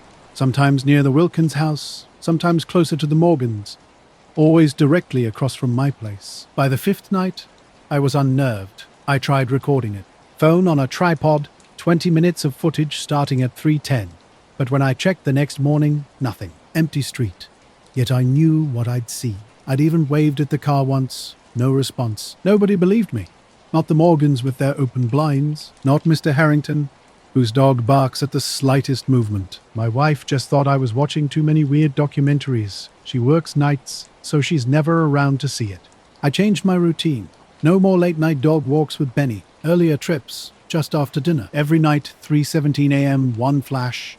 Always vanishing before I could reach the door. I called the non-emergency line. Described the car, the time, the pattern. They said they'd send a patrol. Did they? Nothing changed. Finally, a week into this, I decided to wait outside on the porch. I stood behind the column, keeping all the lights off, careful not to be seen from the road.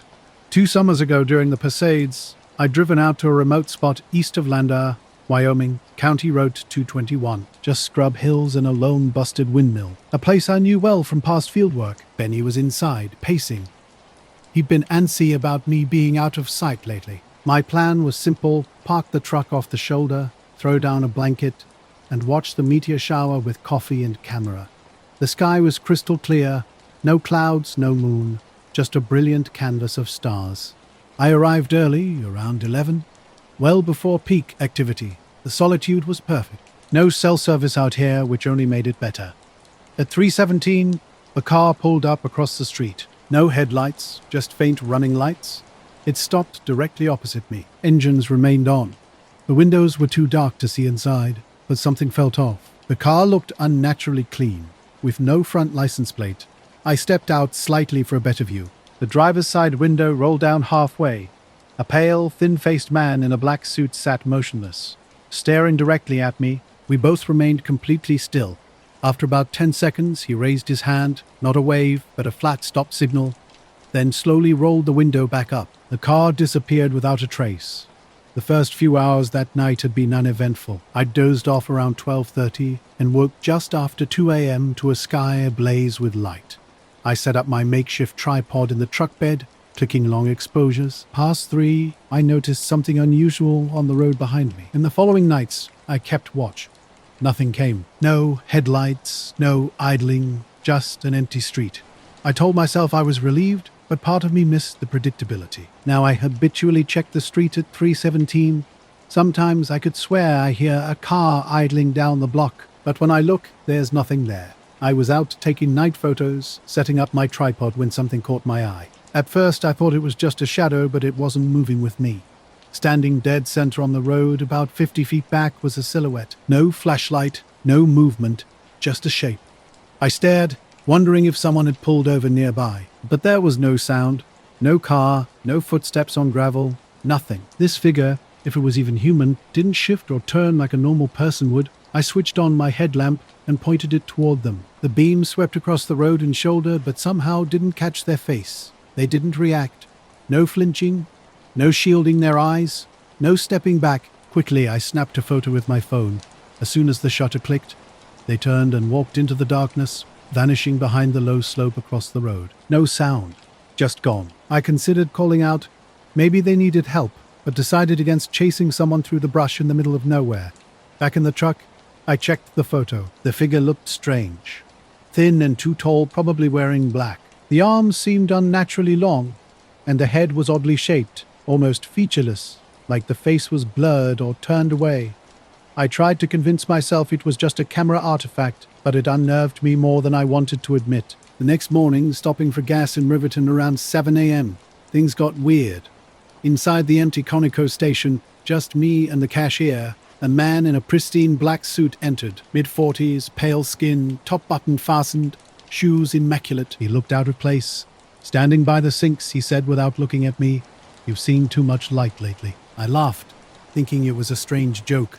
Then he turned, looked me straight in the eyes, and my stomach dropped. I was out with my girlfriend Mallory for a 2-day break at Deep Creek Lake during the off-season. Most rental places were already boarded up for winter, and it was too cold for swimming, but I've always loved the area when it's quiet. We stayed in a small roadside motel a few miles from the state park entrance, the kind with thin walls and a single ice machine. That first night we drove into the park to stargaze. Near the north end of the lake, there's a boat launch area with a decent-sized unlit gravel lot. No other cars were around when we pulled in, just us and the water. It was around 11 o'clock, cold but not freezing. Mallory brought a blanket, and we sat on the car's hood, sipping coffee from a thermos, listening to the wind. Later, at a gas station, something strange happened. A man approached me in the bathroom. His eyes were unsettling. The color seemed off. The irises too pale or pupils too large. Not fake, but definitely not right. He held out his hand and asked for my phone. There was no threat in his voice, just a flat certainty that I would comply. And I did. I don't know why, but I handed him the device. He tapped in the code, a code I never shared, looked at the lock screen, then walked away and left the bathroom. I followed him into the store, but he had vanished completely. No footsteps, no sound. The cashier at the counter didn't look up, and when I asked if he saw anyone leave, he said no one had come in. I checked the parking lot. No black car, no strange SUV, nothing. Just me and my truck. I stood there for 5 minutes, trying to make sense of what had just happened.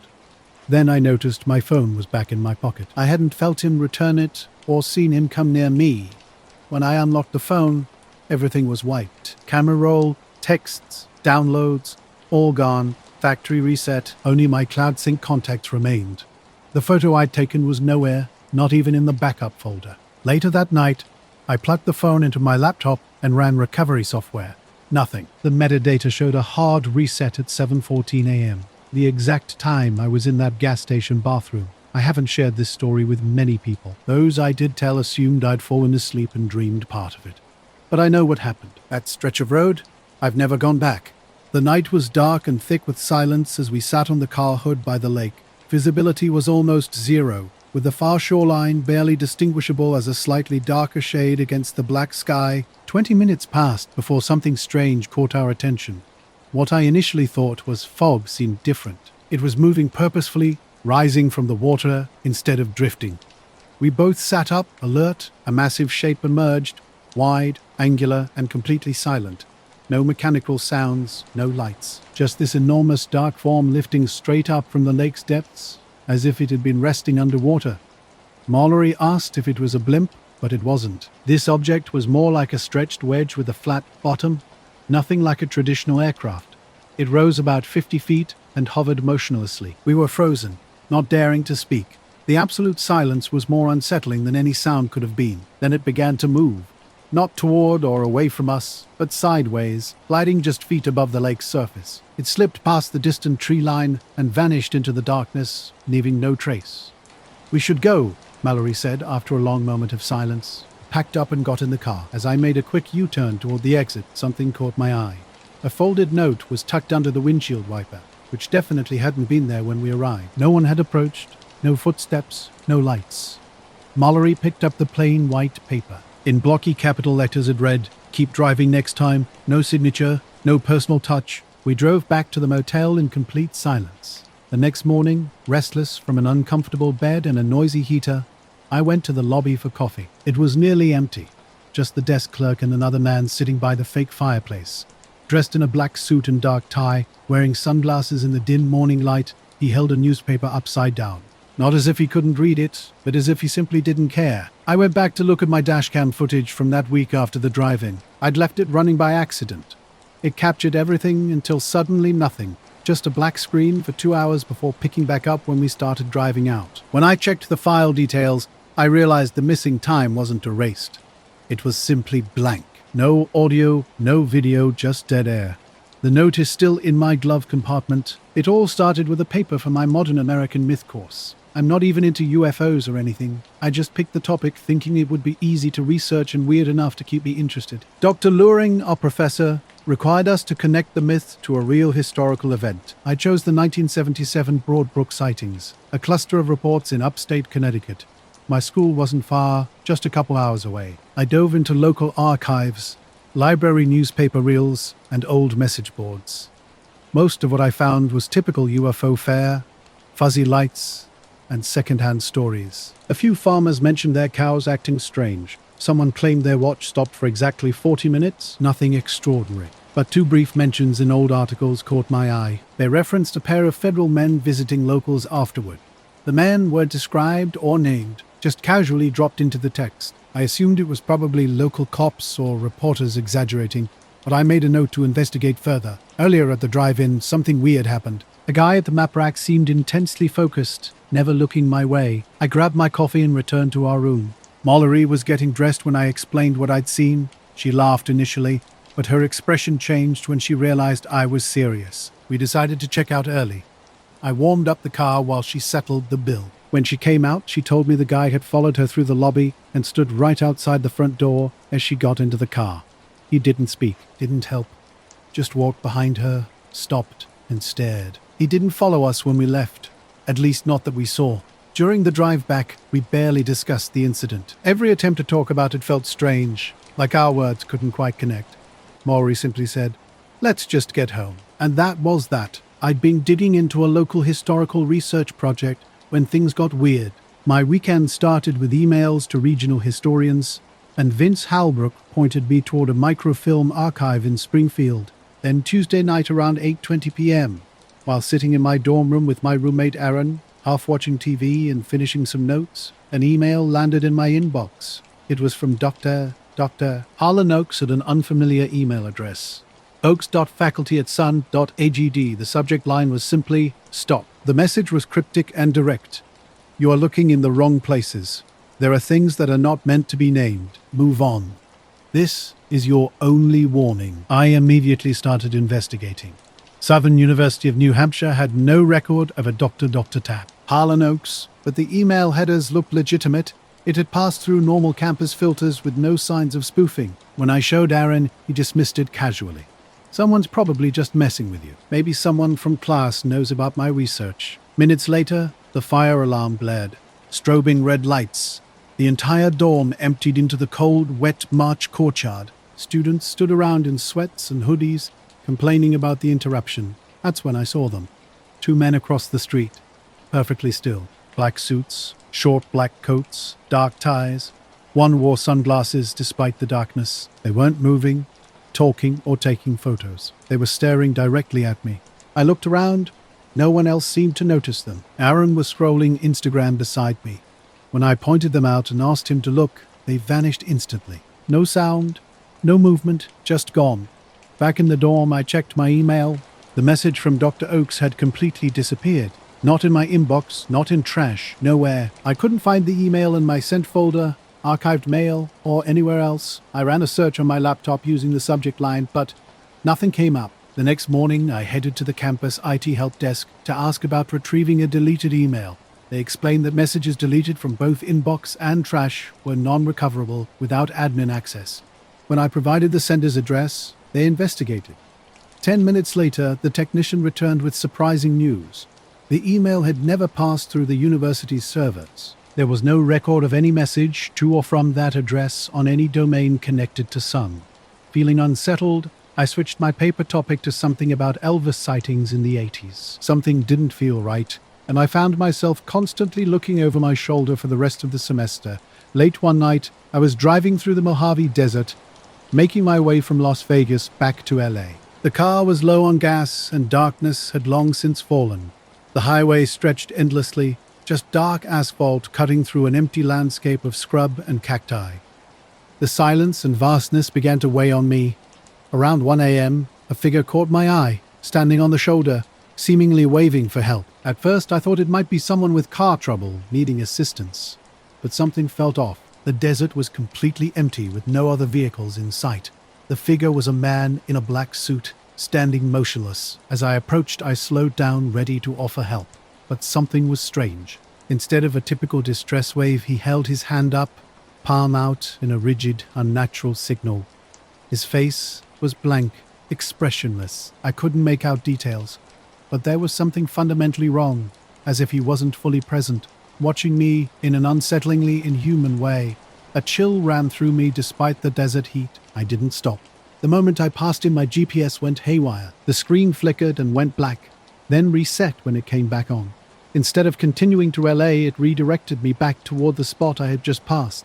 I thought it was a technical glitch and tried to re-enter my destination, but each time, the GPS kept rerouting me in a loop, pulling me back to that same location. I was driving home late one Sunday night after spending the weekend at my friend Emma's cabin up in the Cascades. The moon was barely out, and the sky was clear, except for this weird thin layer of fog hanging low over the trees. It was early November, the kind of cold where you can see your breath, but the roads hadn't iced over yet. I left Emma's place around 10:30 p.m., wanting to get back to Seattle before it got too late. The drive from the cabin to the highway is mostly winding forest roads, tall firs on both sides, and not much else. About 20 minutes into the drive, the radio signal started to cut out, not in the usual way. The music would pause for a few seconds, then restart with static. Suddenly, I saw a man standing on the side of the road. Something about him made me nervous, but I kept driving. I pulled over and shut off the car to check my phone for signal, but there was none. No bars, no Wi-Fi. It was like I'd been cut off from everything. I thought maybe the car's system was just acting up and rebooted it, but nothing changed. The GPS insisted on sending me back to that exact place. After sitting there for a few minutes, I noticed the desert had gone unnaturally quiet.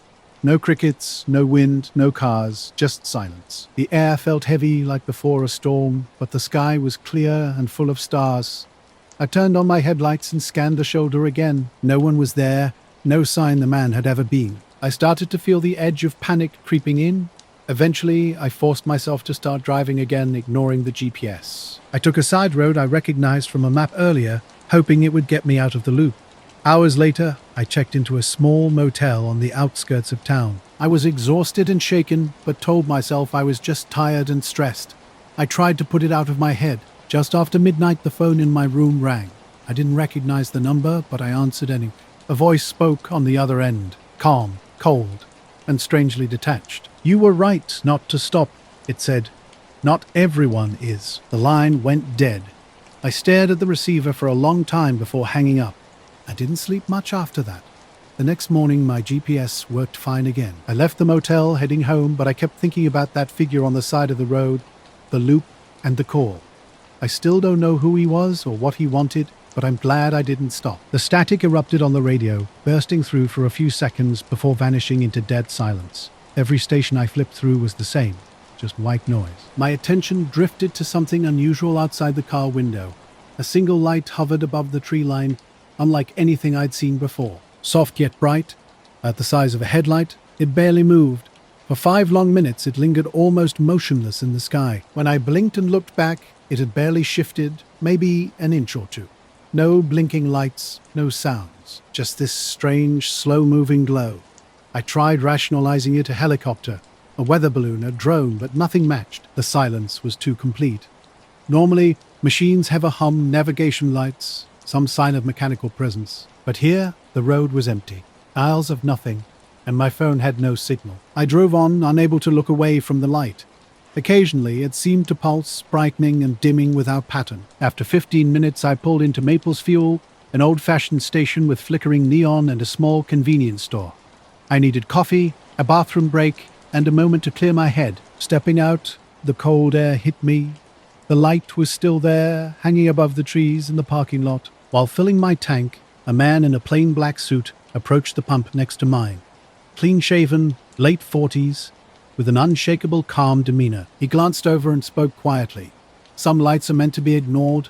Caught off guard, I asked, "What?" He simply shrugged, leaving the cryptic comment hanging in the air. I was out in the forest since dawn, walking the perimeter and taking notes on the bear activity around this part of northern Minnesota. Late September hung in the air with a crisp edge that hadn't quite settled into full autumn yet. The clearing was silent, except for the faint hum of cicadas and the rustle of dry leaves. I was used to the quiet, but that morning felt different, like something had shifted. Just before I was about to pack up and head back to the research station, something strange caught my eye. In the clearing, a series of perfectly round scorch marks were arranged in an odd pattern. About 2 feet across each, maybe 6 or 7 of them, formed a rough circle about 15 feet in diameter.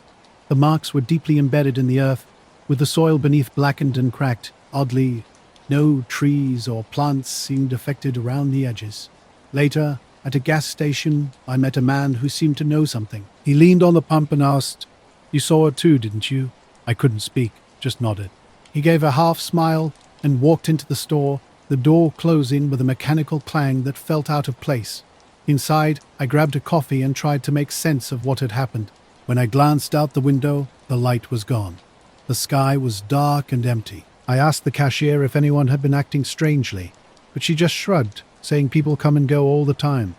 Driving home, I kept checking the sky, half expecting the light to reappear, but nothing. When I arrived, the house was quiet. I never told Emma or anyone else about what I saw. Sometimes I think about that light, how it didn't move like anything I've ever seen. The man's words echo in my head. Some lights are meant to be ignored. Since that night, I've never looked at the sky quite the same. The forest was unnaturally quiet that day, and I felt like something was watching me. I discovered these strange scorch marks on the ground, perfectly symmetrical, as if a giant hot cookie cutter had been pressed into the earth. No branches were broken, no leaves burned, just these clean, precise marks that didn't match anything I'd ever seen or read about. I circled the area carefully, looking for any signs of activity. No footprints, no tire tracks, no evidence of a campfire or human presence, just those scorched ground patterns. I documented everything methodically, taking photos, making sketches, collecting soil samples. I marked the GPS location and radioed back to the station with a brief description. My team suggested it might be a lightning strike or animal territorial marking, but something didn't add up. The shape and symmetry were too perfect, too deliberate. Days later, an unexpected visitor arrived at my research cabin. A tall man in a plain black suit stood at the door, completely out of place in the woods. No badge, no identification. His dark eyes were steady, his voice flat and calm. "I'm interested in patterns in non-human behavior," he said, without introduction or preamble. I showed him the photographs of the scorch marks. He examined them closely but remained impassive. Then he began asking incredibly detailed questions about my work, the animals I tracked, the data I collected. His questions felt oddly specific, and I grew increasingly uneasy. The way he moved, the intensity of his unbroken gaze, made me feel like I was under microscopic examination. Strangely, he already knew the exact location of the clearing, though he hadn't asked for directions. When I offered to guide him there, he politely declined, mentioning he had his own methods. After nearly an hour of intense conversation, he left without another word, leaving me with more questions than answers. I kept thinking about that morning for weeks afterward. Something about the river, the fog, and the strange blue-green glow didn't sit right with me. It had been early, around 5 a.m., on a quiet walk along the Green River Trail near my place in Kila. The low-hanging mist made everything look soft and blurry, muffling the sounds of the occasional bird waking up. Then I saw it, a pale glow hovering just above the water's surface. Not sunlight, not a boat's reflection, but a steady, almost alive light moving slowly upstream against the current. It was maybe 10 feet above the river, shifting gently as if floating on the mist itself. No sound, no buzzing, just this eerie illumination that made the whole river seem to hold its breath. I didn't approach. Something felt wrong, like disturbing it would be a mistake. So I kept walking, glancing back occasionally until the fog swallowed the light. Days later, another encounter haunted my thoughts. A man had appeared in a forest clearing, his steps impossibly quiet on the soft ground. After he left, I meticulously checked my equipment.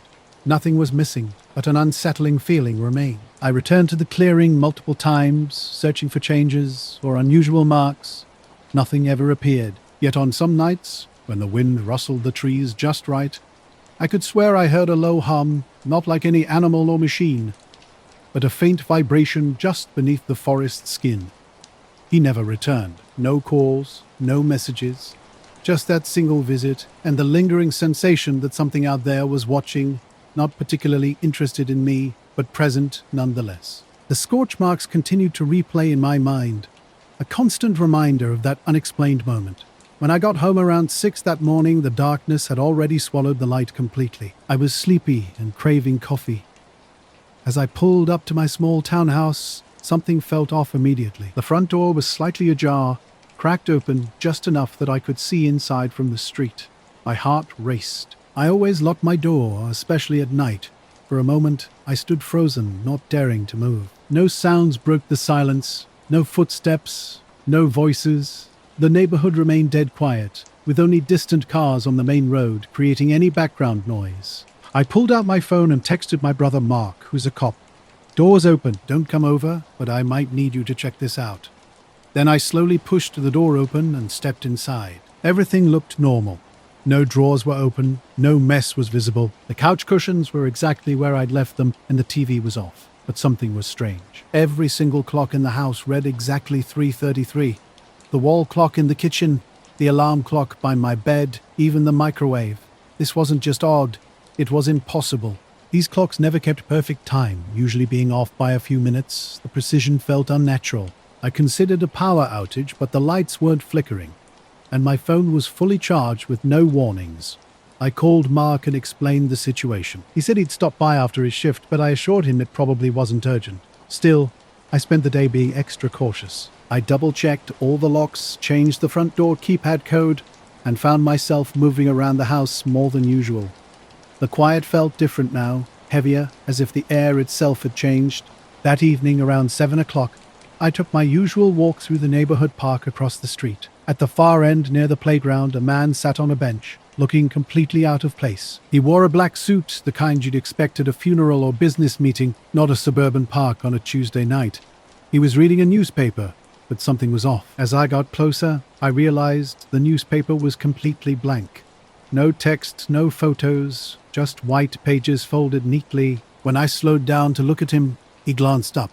His eyes were dark, and a chill ran down my spine. The White Mountains camping trip with Mike started out normal enough.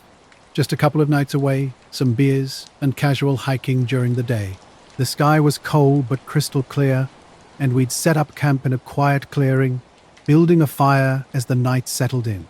Around midnight, we were lying back, stargazing, when something caught our attention. At first, it seemed like a faint glow above the trees, similar to how moonlight sometimes casts shadows. But this was different. A narrow beam moved slowly from side to side, sweeping across the pine branches with an eerie precision. What struck us immediately was the complete silence. No helicopter sounds, no drone hum, no motor noise. The light just glided through the air, scanning the forest as if searching for something specific. Mike nudged me and whispered, "What the hell is that?" I had no answer. We watched for about 5 minutes.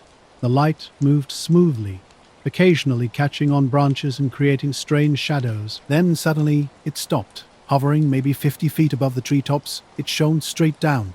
Seconds later, it vanished.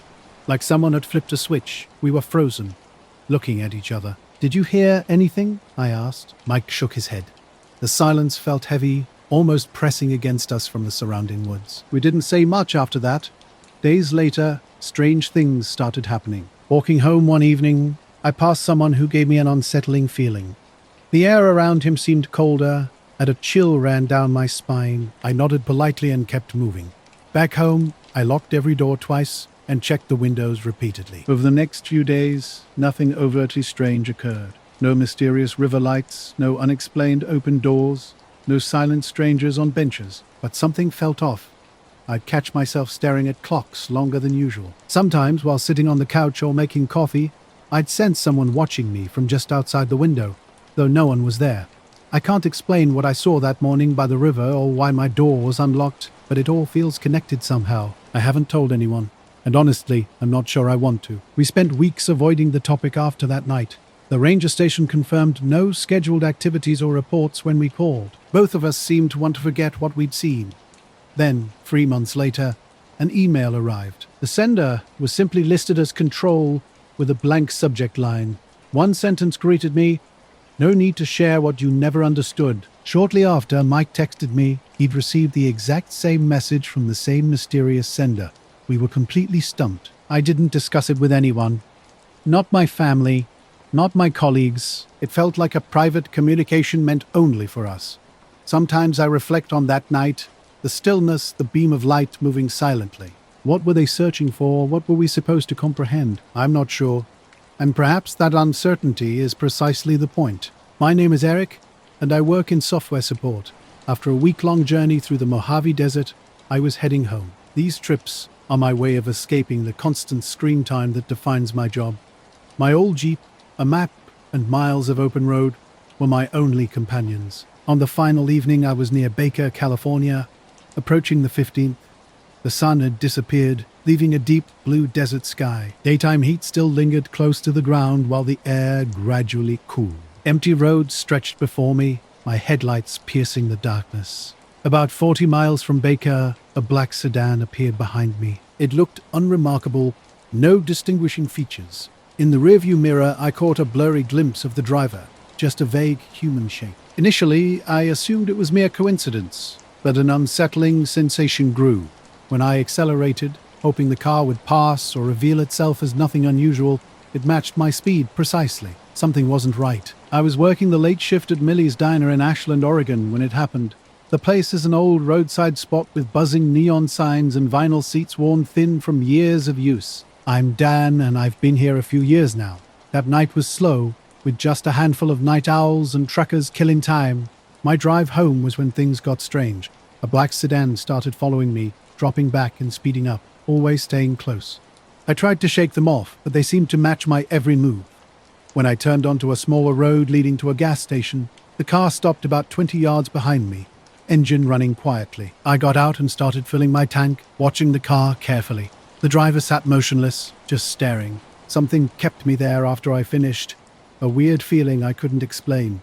Then the passenger window rolled down with a soft hiss, breaking the night's silence. A man in a black suit looked out at me, maybe mid-40s, clean-shaven with sharp, calm eyes that didn't smile. "You saw something you shouldn't," he said quietly. I blinked, caught off guard. "I don't know what you mean," I replied. His response was simple: "Drive carefully from now on." The window rolled up, and the car disappeared into the darkness like it had never existed. My heart was racing as I tried to make sense of what just happened. I hadn't seen anything unusual during my trip, at least nothing I'd admit to seeing, but his look and tone left no doubt he was serious. I didn't chase or follow. I just started my Jeep and drove home, constantly checking my rearview mirror. I'm still not sure if it was a warning or a threat. Since that night, I've become more aware of the quiet things, shadows moving just out of sight, distant hums in the desert night. I don't talk about this much.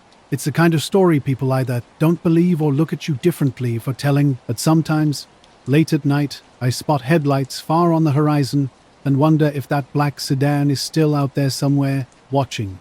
It was raining that night, a steady drizzle that softened the edges of the world outside. Around 11 p.m., two men walked into the diner, both dressed in black suits that looked like they belonged at a somber event or a secretive business meeting.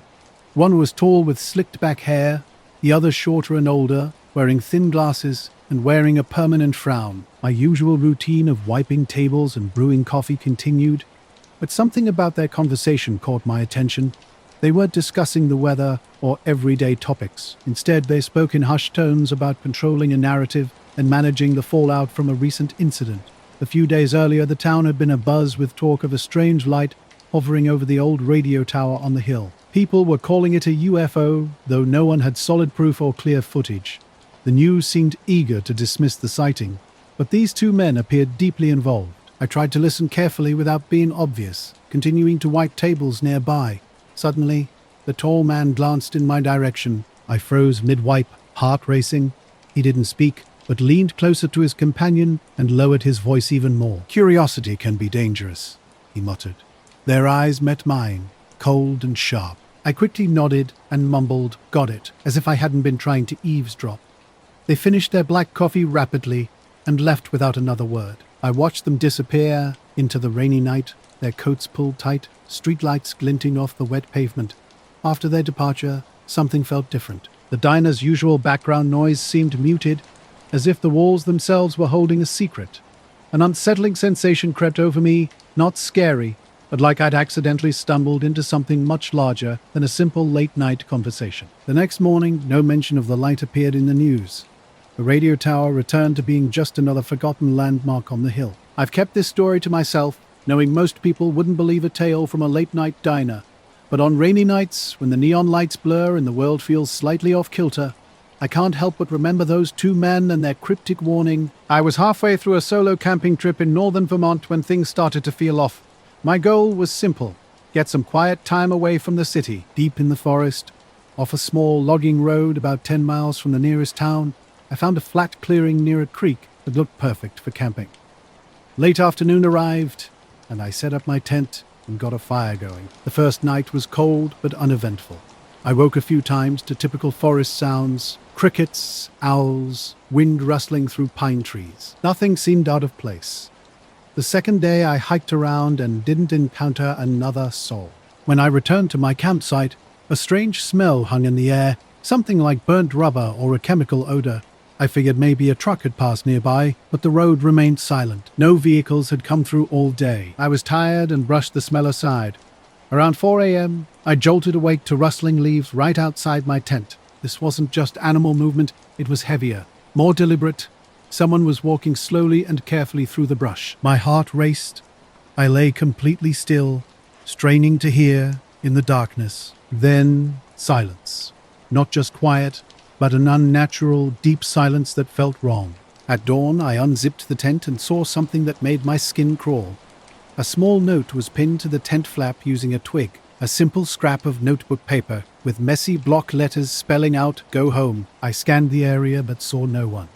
Just past the clearing's edge, a black sedan idled near the tree line. Its engine hummed softly. Windows rolled up, interior looking empty. I called out, but my voice seemed to vanish into the stillness. Something felt off. The lights blurred just right, and I could swear I saw shadows standing by the tower, watching, waiting. The whole encounter started on a Tuesday evening as I drove through Red Rock Canyon just after sunset.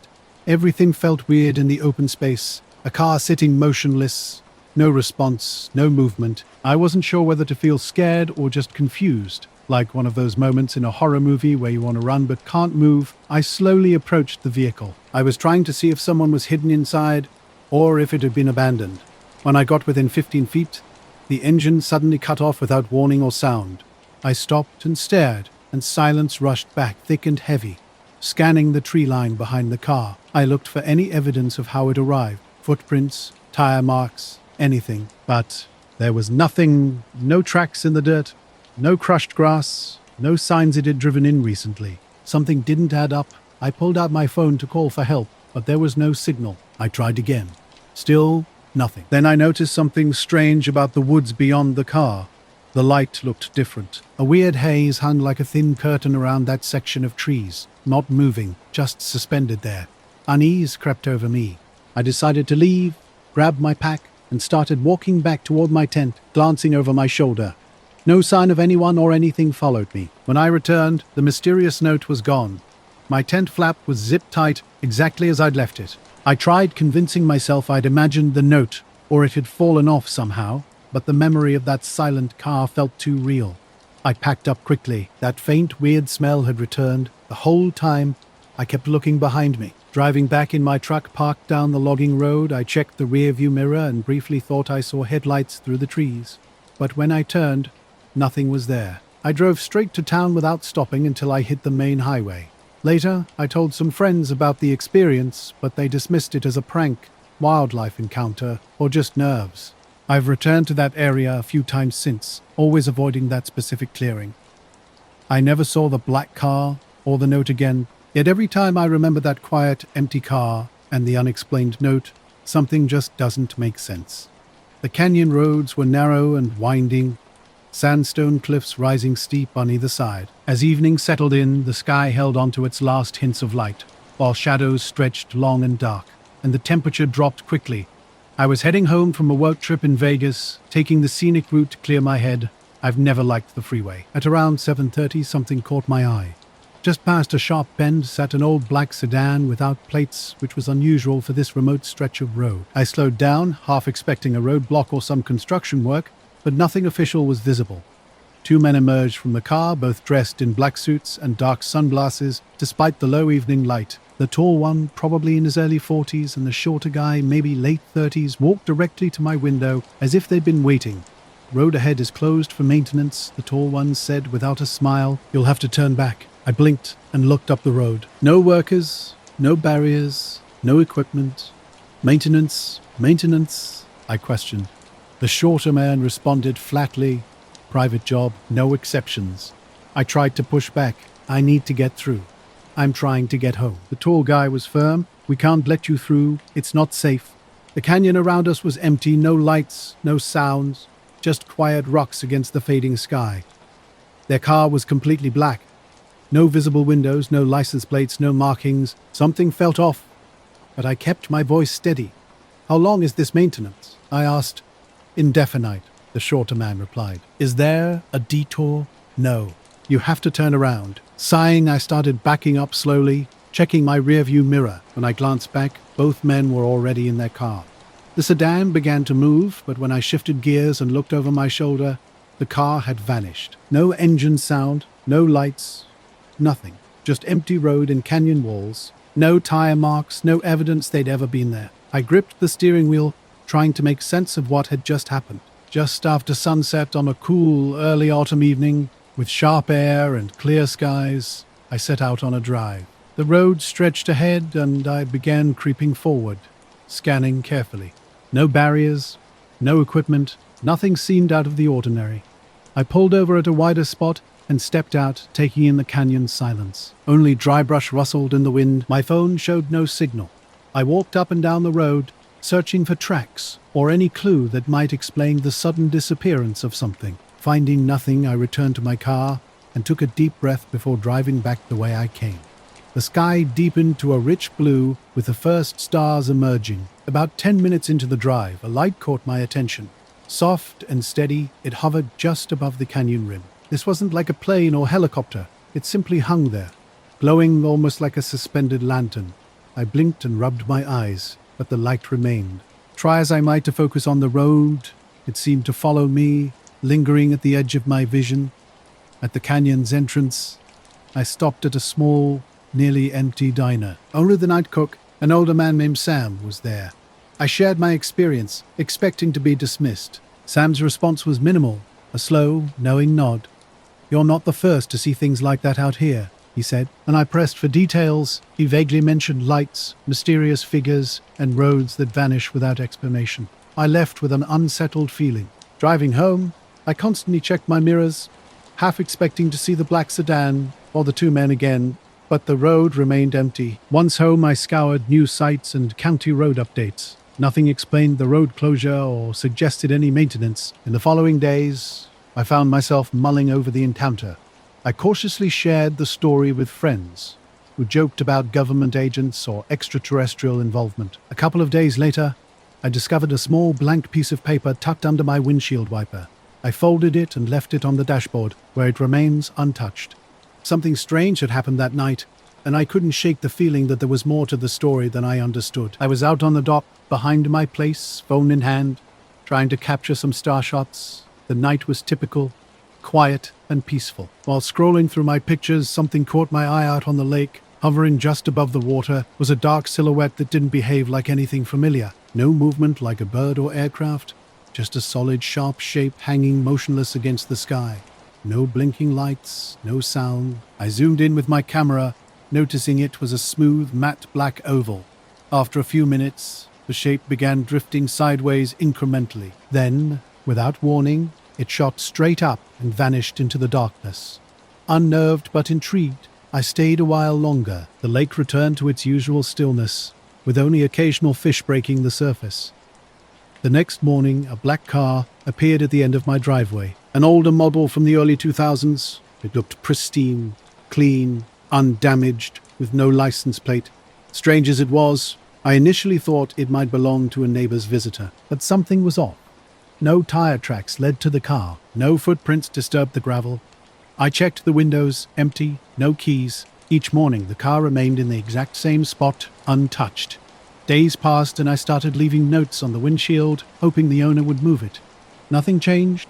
Then one evening after dinner, while sitting on my porch, I heard gravel crunching. A man in a neat black suit stood at the end of my driveway, his face shadowed by streetlight. He just stood there, watching me in complete silence. The old airfield near Milltown, Kansas, was a place I'd driven past countless times. Abandoned runways and empty hangars stretched out under a clear, cold night sky. On a whim, I decided to stop and do some stargazing. It was a Friday around 10 p.m. with a light, steady wind blowing. My old college camcorder came along, set up on a tripod at the runway's edge. Weeks earlier, a strange encounter had left me unsettled. A man had appeared on my porch, speaking cryptically. "The water remembers," he'd said, repeating the phrase before vanishing into the darkness. I'd run inside and locked the door, spooked by his sudden appearance and mysterious words.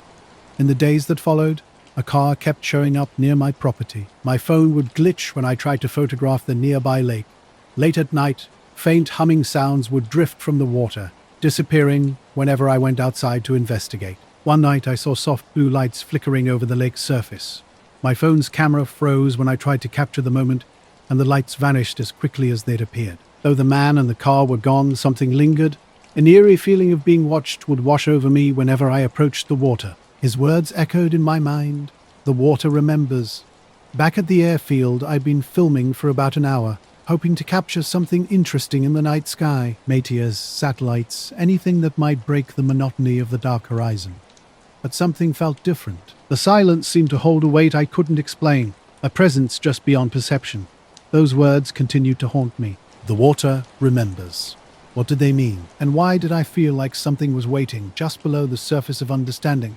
The night was quiet as I watched the sky, my camcorder trained on the horizon. Halfway up, strange lights caught my attention. They weren't like any aircraft I'd seen before. No blinking signals, no engine sounds. Instead, they moved slowly, pulsing and drifting in unpredictable patterns. Sometimes they would flicker, then vanish completely, only to reappear somewhere else. More curious than scared, I zoomed in with my camera.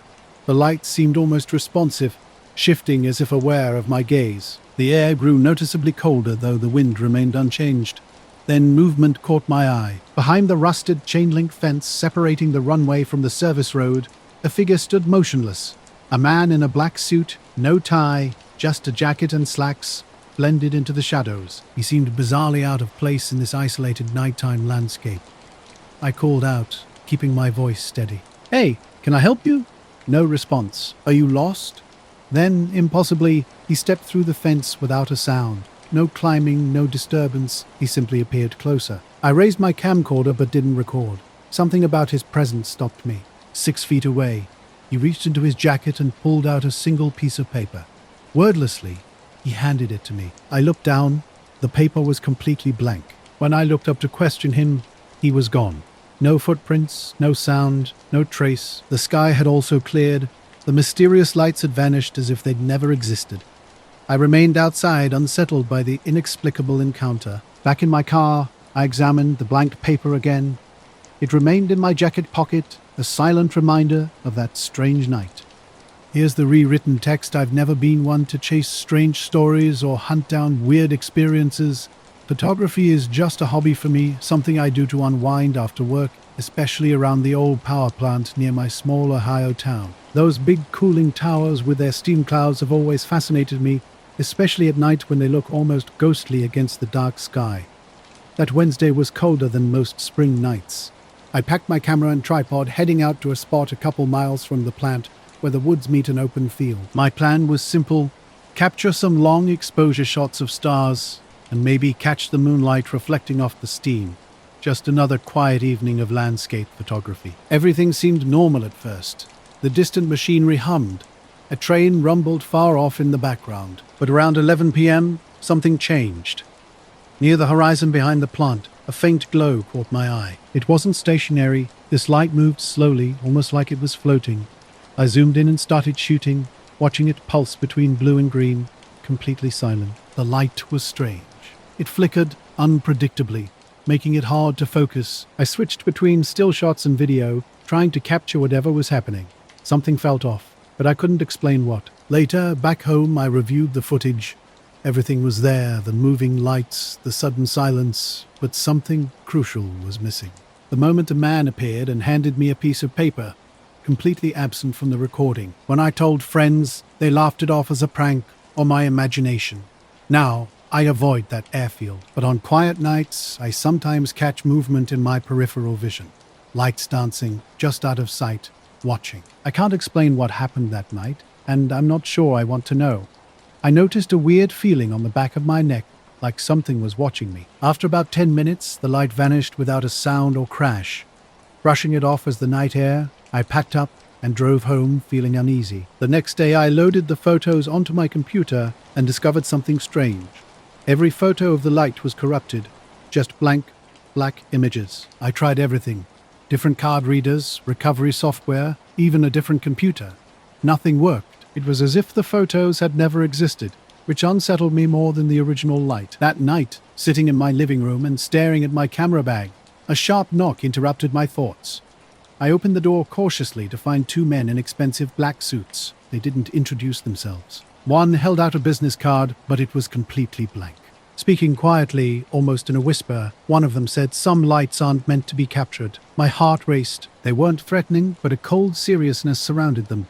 Before I could respond, they turned and walked away, vanishing down the street in seconds. I locked the door, checked the windows, and sat down with shaking hands. The blank card remained, with only a faint smudge where text should have been. I never saw those men again. The photos stayed missing. Since that night, something changed. Whenever I go near the power plant, I can't shake the feeling of being watched. The machinery's hum sounds different, like it's concealing a secret. I don't know what that light was or who those men were. I'm not sure if anyone else has experienced something similar. But one thing is certain. I'm done taking pictures out there. Some things are truly better left unseen. Late at night, the fog rolled in heavy from the nearby river, casting a dim, blurry light over the quiet neighborhood. No cars moved, just distant dogs barking in the background. Suddenly, two figures appeared, dressed in black suits with dark glasses, their faces expressionless, like characters from a movie. They approached without introduction, stating they needed to check my yard.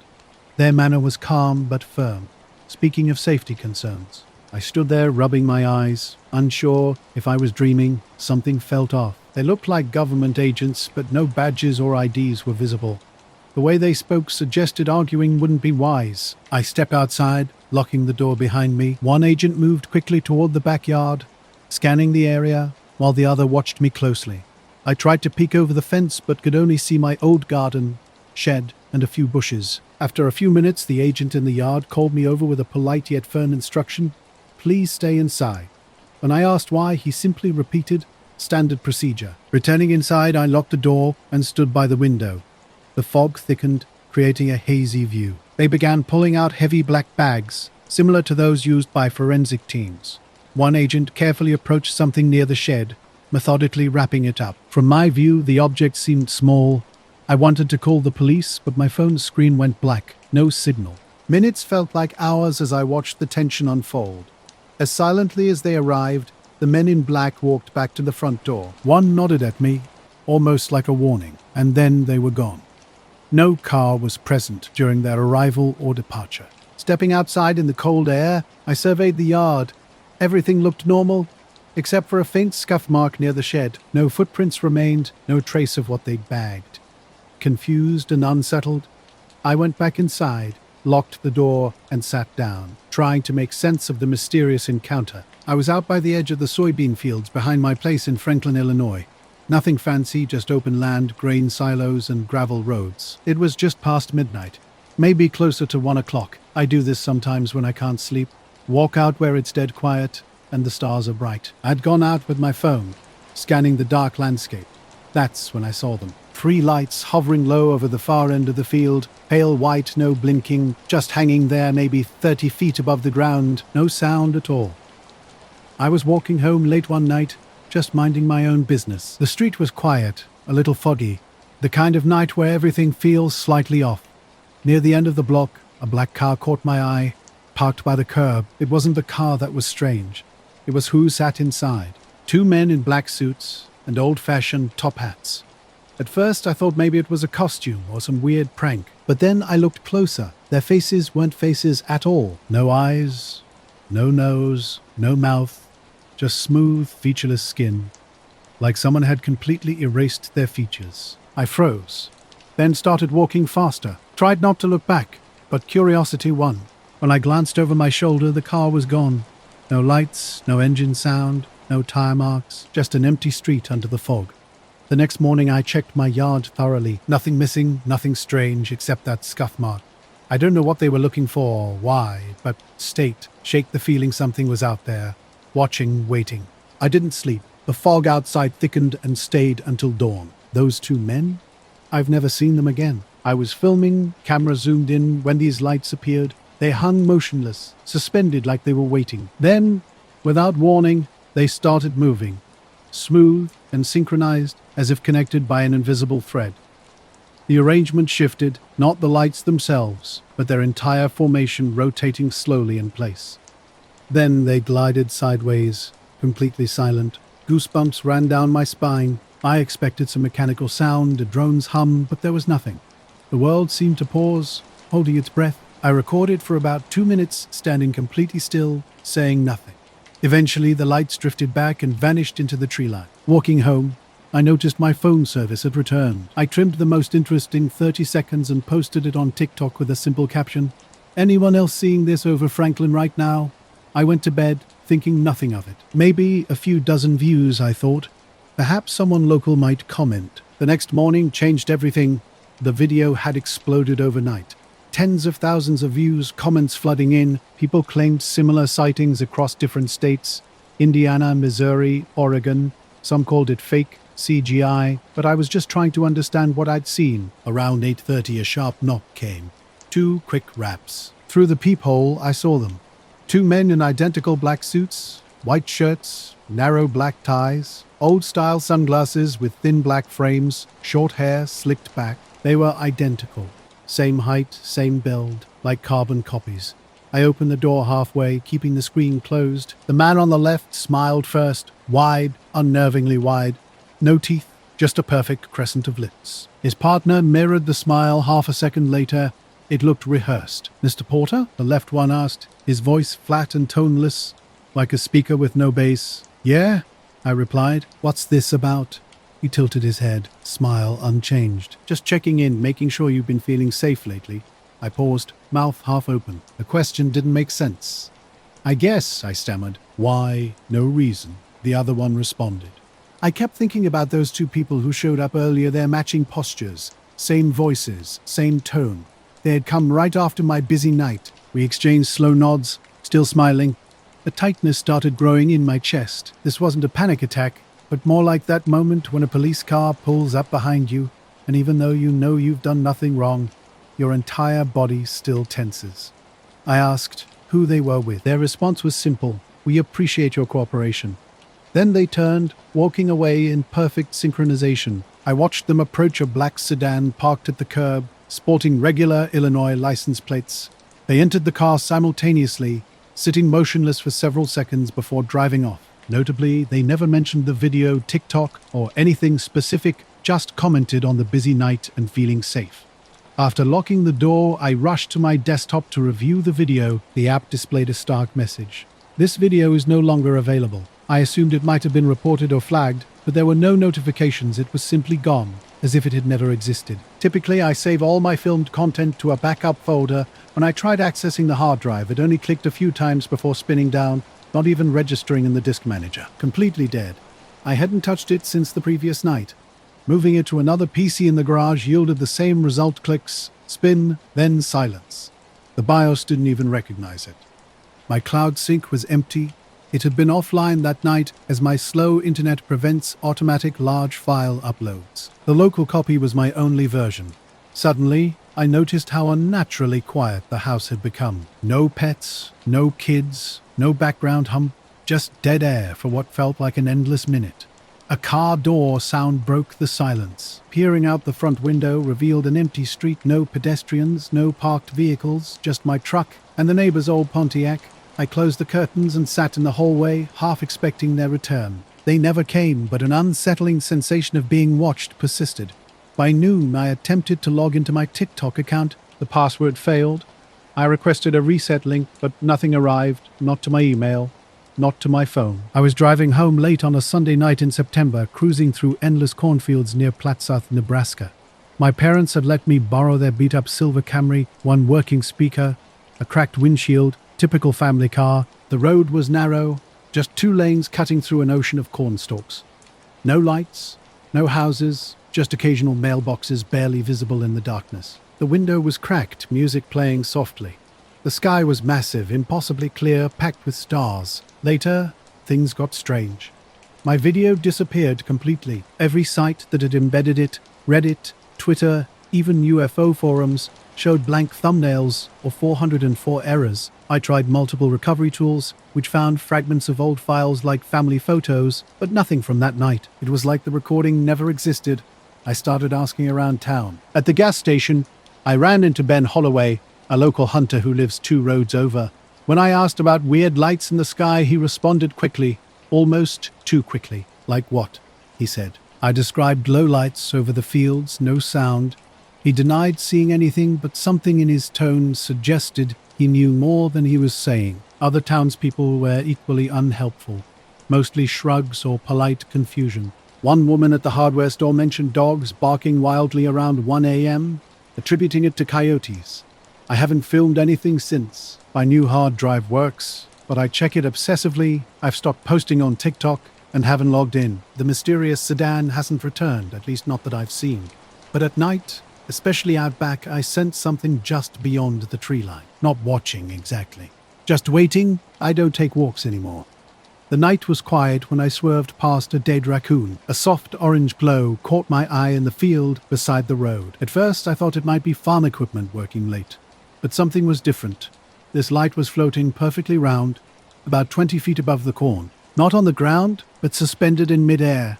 It glowed from within, an orange color with a slight flicker reminiscent of fire without smoke.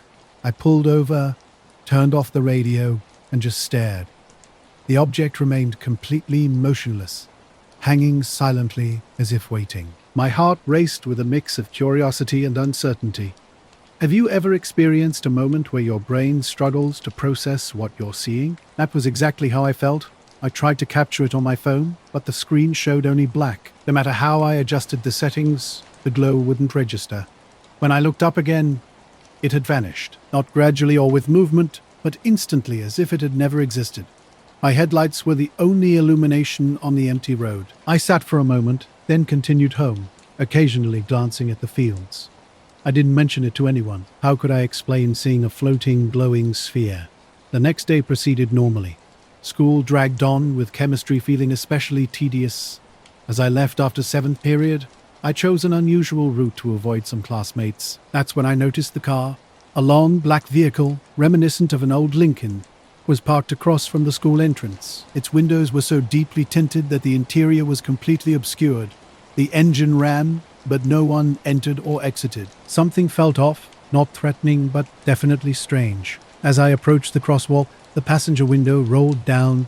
The man inside was unlike anyone I'd ever seen. Pale as paper, with short, almost white hair cut in a military style. He wore a black suit and crisp white shirt, no tie. Black sunglasses covered his eyes. Despite the cloudy day, I kept to myself after that strange encounter with the man in the car who told me not to dwell on things I didn't really see. His smile was unsettling, lips moving but his eyes remaining completely flat. Something felt wrong, but I couldn't explain what. Small, weird things started happening. My phone would randomly freeze for a second before working again.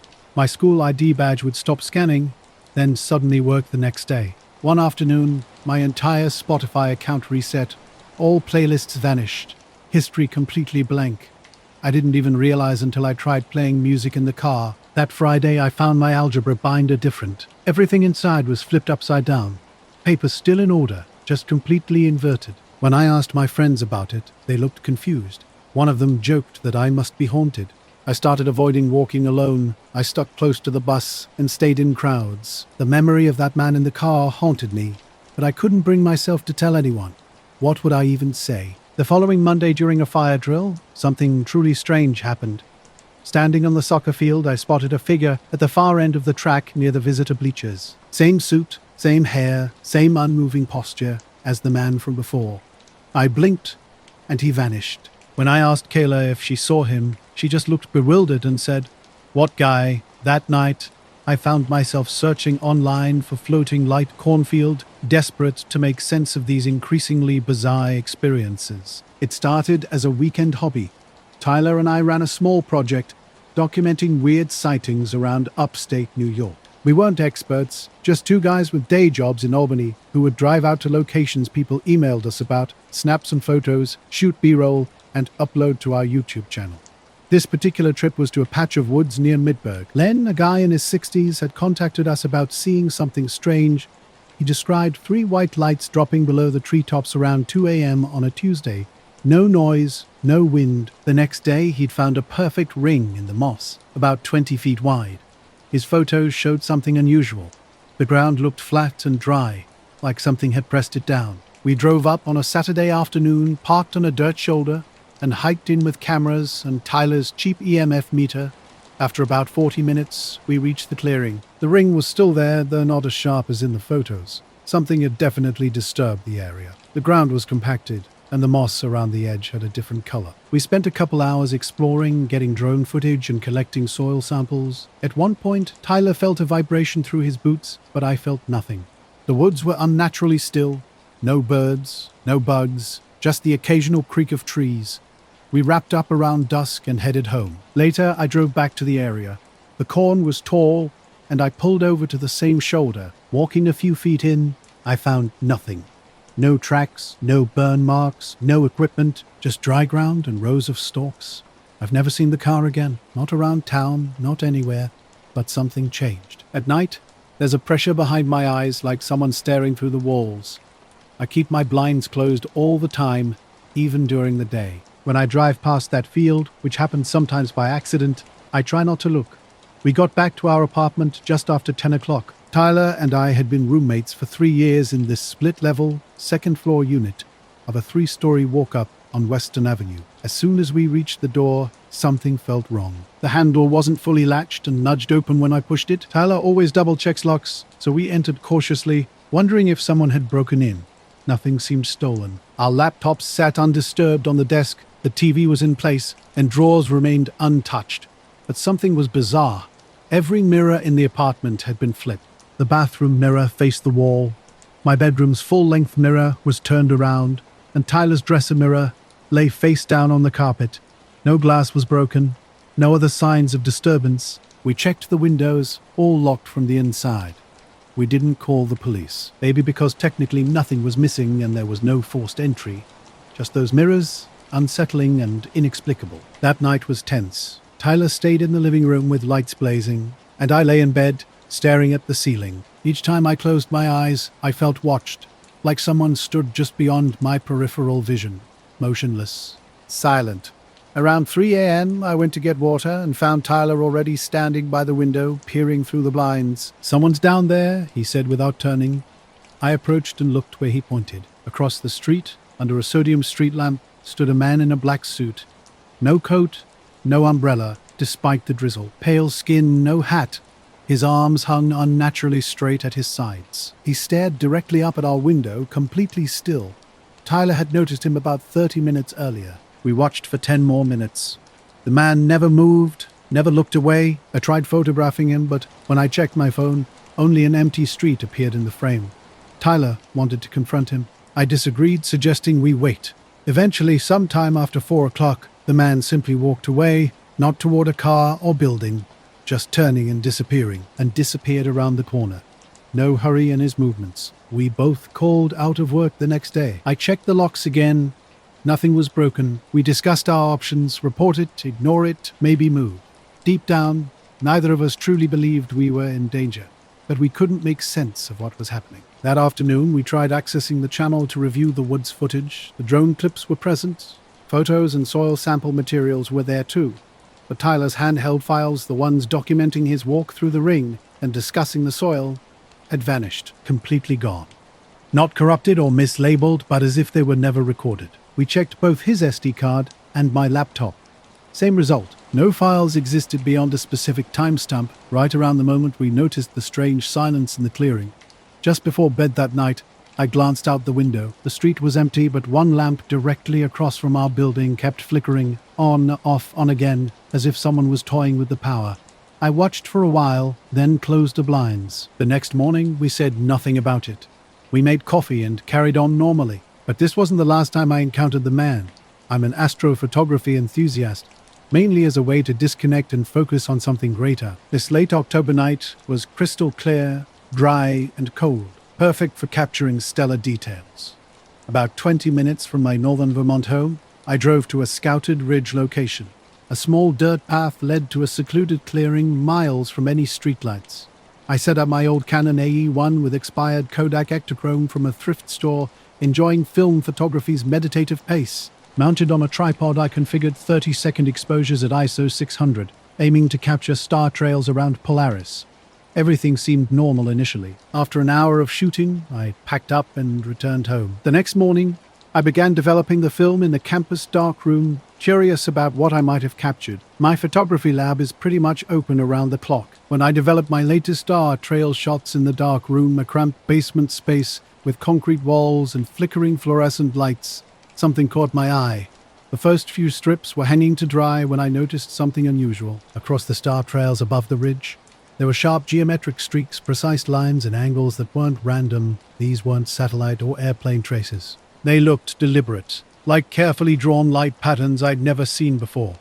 I examined the negatives again under the light, blinking and wondering if it was just a processing error or scratch. But when I enlarged the frames, the shapes became even more bizarre. Triangles, diamonds, and what seemed like a hexagon glowed faintly white. Unlike the blurred stars from the long exposure, these shapes remained sharp and rigid. My photographer friend Claire thought it might be like graffiti or a film glitch. I agreed, but the images lingered in my mind. I returned to the ridge the next night, but cloudy skies prevented another attempt. Days later, in the empty dark room, I encountered Mr. Carver, the janitor. He gave me a strange look that seemed to hold something back. When I reached into my locker, I discovered my prints with the geometric streaks were completely missing. I asked Mr. Carver about them. He hesitated before explaining that men in black suits had come by after hours, asking peculiar questions about lights, long exposures, and capturing things not supposed to be captured. His words left me frozen, wondering what they wanted and why they'd taken my photographs. I'd been digging through public satellite data for weeks, searching for anything weird: UFOs, strange military sites, secret restricted areas. That's my kind of obsession. It started with some satellite images I found online. I'm no professional, just someone fascinated by this stuff. One afternoon, I discovered these images of a land section in southern Utah, near a military testing zone border. Every map I checked had this area marked off limits, but the satellite photos revealed something strange. Perfectly symmetrical geometric shapes carved into the desert floor. I headed to a local lab to get a closer look and develop some prints. The technician seemed uneasy when I showed him my images. He asked if anyone had been taking sky photos down there, muttering something about too much light and things better left unseen. It was clear he didn't like the idea of people investigating. I thanked him and left, but an unsettling feeling remained. I checked the lab daily, but no new prints appeared. My negatives stayed untouched. Then, things got weird. Walking home from the campus library one night, I spotted a black sedan parked under a street lamp near my apartment. 2 men in dark suits sat inside, unmoving. As I passed, their headlights flickered, and I caught one watching me. I rushed home, locking every door and window. Strange occurrences followed. My phone battery drained rapidly. Movement flickered outside my window, vanishing when I looked. While driving late one night, my headlights briefly dimmed. I stopped visiting the ridge and told no one, not even Claire. An email arrived on my school account. No subject, just a cryptic message. "You've seen too much light lately." It came from an unrecognizable address. My reply went unanswered. That night, a shadow seemed to stand outside my apartment. When I looked closer, it disappeared. I tried convincing myself it was a streetlight trick. Eventually, I moved my negatives to a safer place. I never saw those men in black again, but I always felt watched, waited for. I still don't understand those shapes on my film or why those men appeared, but photographing the night sky no longer felt right. Something had changed and I knew to stay away. The images seemed deliberate, yet they were completely absent from any media channels. No news outlets, no online discussions, nothing. My curiosity drove me to download and clean up the images as best I could. I then created a detailed thread on a small online forum for people sharing similar interests. With precision, I included coordinates, zoomed-in sections, and overlays that highlighted the mysterious shapes. My goal was simple: get other perspectives on what I'd discovered. That night, sleep eluded me. The shapes haunted my thoughts. They appeared almost intentionally carved, as if serving some unknown purpose. Questions swirled in my mind. Who would have access to that restricted land? Why was the area completely off limits? Something told me I'd uncovered something others wanted to keep hidden. Midnight brought an unexpected interruption. A knock at the door shattered the silence of my small apartment on the town's edge. Living alone, late-night visitors were unheard of. Initially, I dismissed it as a prank or a confused drunk neighbor, but the knocking persisted, slow, deliberate strikes at measured intervals. Peering through the peephole revealed nothing. When I cautiously cracked the door, a man in an old movie-style dark suit stood silently. No smile, no greeting. His question came quietly but firmly. "What do you think you saw?" Caught off guard, I stammered. "Excuse me." He repeated the question, more like a warning than an inquiry. Instinctively, I shut and locked the door. My heart raced, though I tried to remain calm. Something felt off. This wasn't a standard police visit or official interaction. The knocking resumed immediately. Every 3 minutes, precise as a metronome, the sound echoed through the hallway. I attempted to call a friend, but my phone inexplicably showed no signal unusual for this location. I double-checked locks and windows, ensuring everything was secure. Sitting near the door, I listened. The rhythmic knocking continued. Each time I checked the peephole, the hallway appeared empty. The sound seemed to emerge from nowhere, yet its presence was undeniably real. Faint echoes traced down the corridor. The thought of calling the police crossed my mind, but what explanation could I offer? The observatory at Mount Kelsey was my home for nearly 3 years. Nestled 40 miles outside Flagstaff, Arizona, it sat alone on a ridge surrounded by pine trees, perfect for the specialized telescopes they used. Night shifts from 10 p.m. to 6 a.m. were usually quiet. I enjoyed the solitude, patrolling the grounds and keeping watch. That mid-October night was clear and cold, with just a sliver of moon barely illuminating the darkness. Around midnight, something caught my eye. 2 bright spheres hovered silently over the East Ridge, not far from the facility. Unlike planes or drones, these weren't flashing. They glowed with an intense, pale blue-white light that seemed unnaturally steady. My mind raced with possibilities. Spotlights, lanterns, but these didn't move or behave like any light source I'd seen before. The knocking started later, relentless and precise. Every 3 minutes, a sound that seemed to come from nowhere and everywhere at once. Hours passed in terrifying silence. I didn't sleep. The air near the door grew colder, despite my heater running. A faint, steady buzzing underscored the stillness. I felt watched, but not in any normal sense. When sunlight finally broke through the window, the knocking stopped abruptly. I waited until mid-morning to open the door, finding nothing. No footprints, no notes, Nothing to explain the night's events. Later that day, I discovered my online thread about satellite images had vanished without a trace. Deleted. Wiped clean. No warnings, no explanations. Something told me this was information I wasn't supposed to see. The shapes on those satellite maps remain, but I won't touch them anymore. And if those knocks ever return, I'm not opening the door. The night was quiet until I spotted two bright spheres hovering erratically about 50 feet apart, just above the tree line. Grabbing my flashlight and binoculars, I tried to get a better look. They remained perfectly still for nearly 5 minutes, suspended silently in the air. I radioed the control room to report something strange on the east side. They instructed me to keep watching but not approach. So I stayed put, observing the mysterious objects. Then, without warning, they began to rise. First 20 feet, then 30, climbing higher and higher. They moved straight up, vanishing into the sky, faster than any helicopter or drone I'd ever seen. After they disappeared, I spent the rest of my shift walking the grounds and checking cameras, searching for any explanation. Nothing turned up. No footprints, no vehicles, no signs of anyone near the ridge.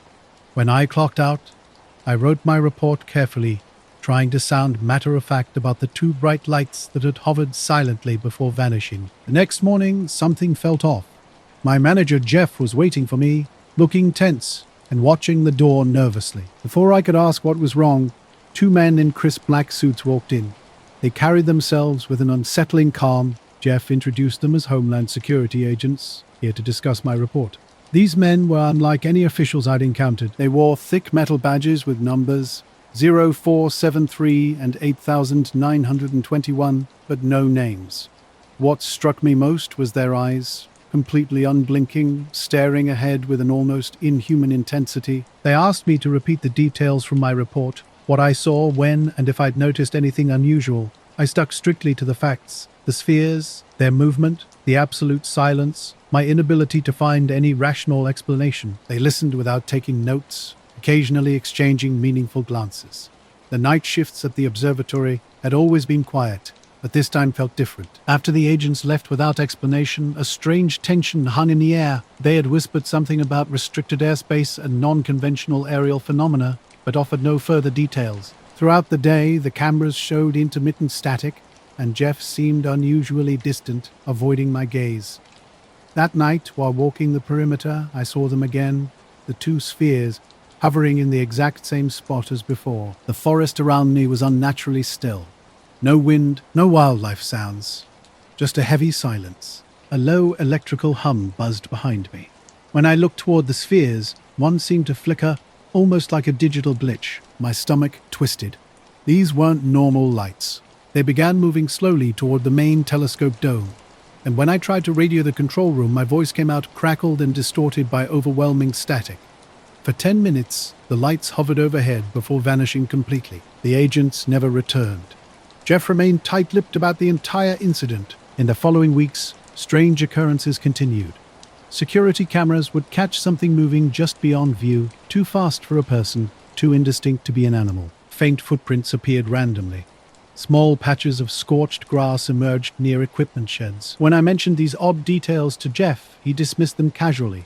Animals, he said, or people messing around.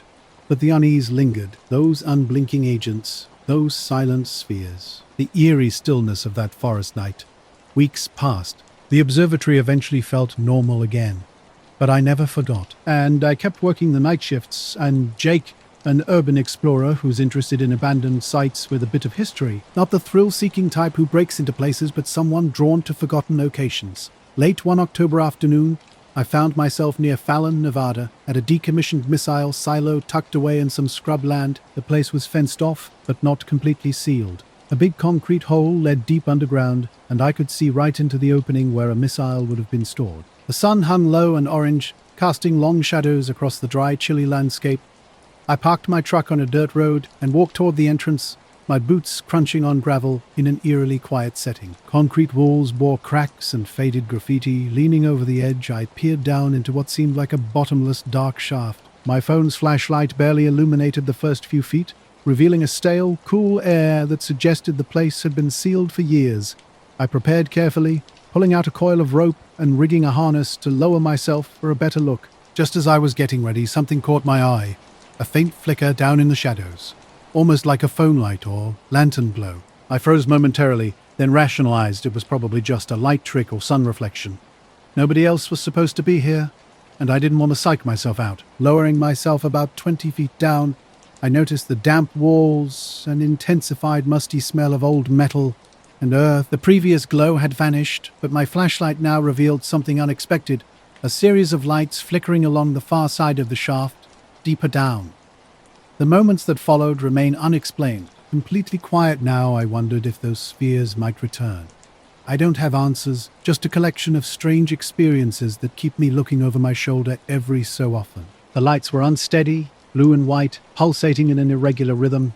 I called out, but my voice seemed to dissolve into the concrete, returning no response. Something felt off about the silence surrounding me, especially being so close to an unknown presence. My heart raced as I climbed back up, though I couldn't pinpoint why. The wind intensified, darkening the sky, and I scanned the area.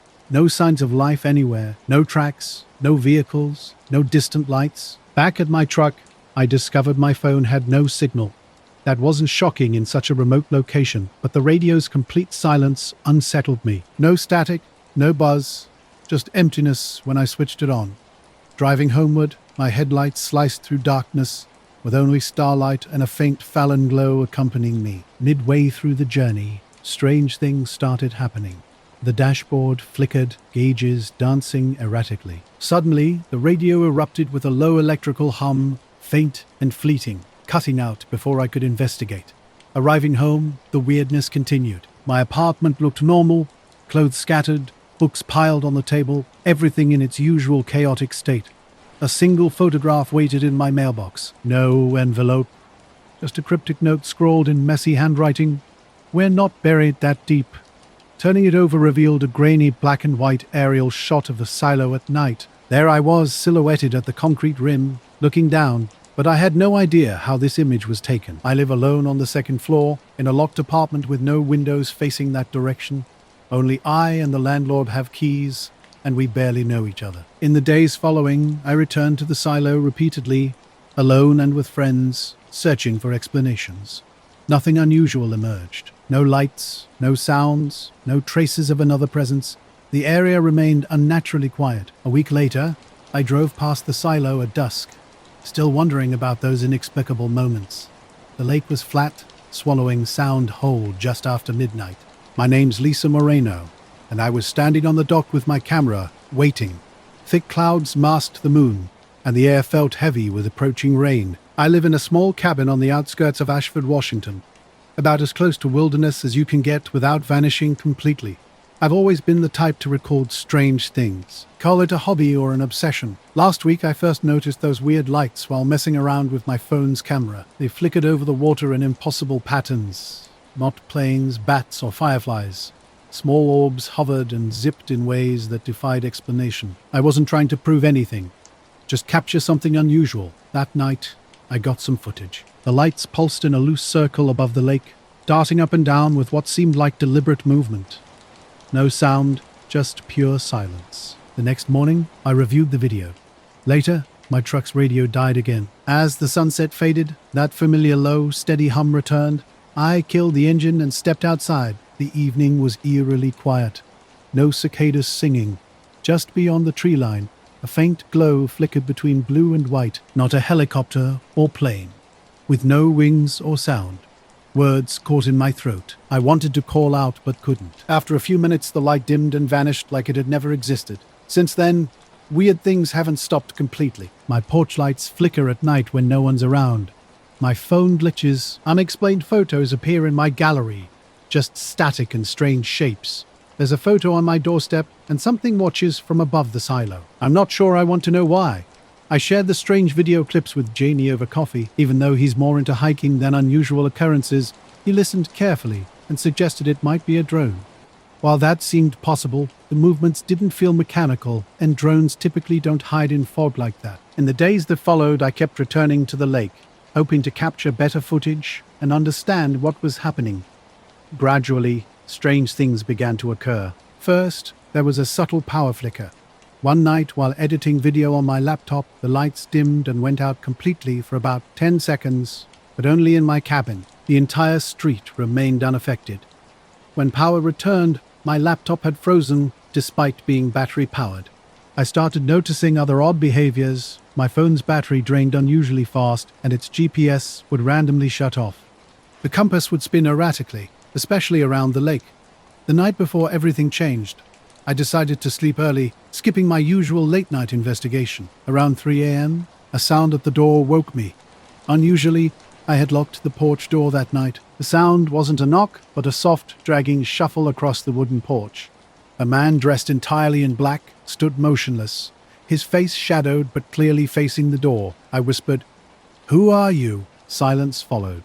Just as I was about to call 911, I noticed something on the porch floor, a photo the man had dropped. Cracking the door open, I retrieved it. The photo was faded, yellowed at the edges, clearly old. When I looked up, the man had vanished without a trace. No footsteps, no sign of movement.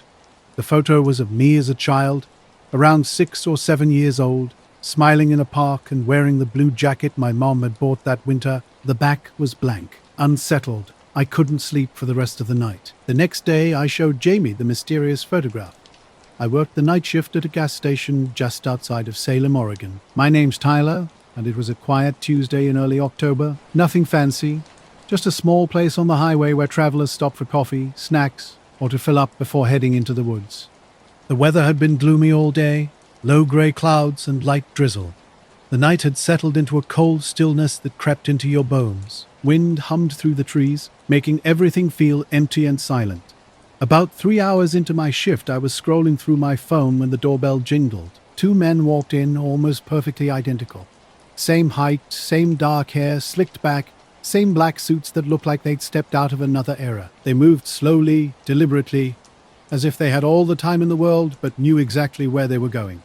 After they left, strange things started happening. My phone would light up with calls from unknown numbers, never answered, never leaving messages. Lights on the lake flickered, and I felt watched even inside the cabin. One evening, a soft tapping came from the window, but when I looked, nothing was there. I started carrying a flashlight and pepper spray whenever I went outside. I couldn't connect the dots between the men, the weird lights, or the strange occurrences. The photo they showed me remained a mystery. Now, I noticed things I never did before. How fog rolls in too quickly. How power blinks in half a house. Those quiet moments when the world feels paused, holding its breath. Sometimes, looking over the lake at night, I see shapes moving just beyond the trees. The photo sits on my desk next to my camera. I haven't shown it to anyone. Not yet. 2 men stood at the counter, utterly still and silent. Their faces blank, they barely moved. One spoke first, his voice low and flat. "I'll take a pack of Marlboro." The other added, 2 coffees black. I rang up their order. They pulled out 2 crisp $100 billion bills and placed them on the counter. Something felt off from the moment they arrived. They exchanged no pleasantries, made no eye contact.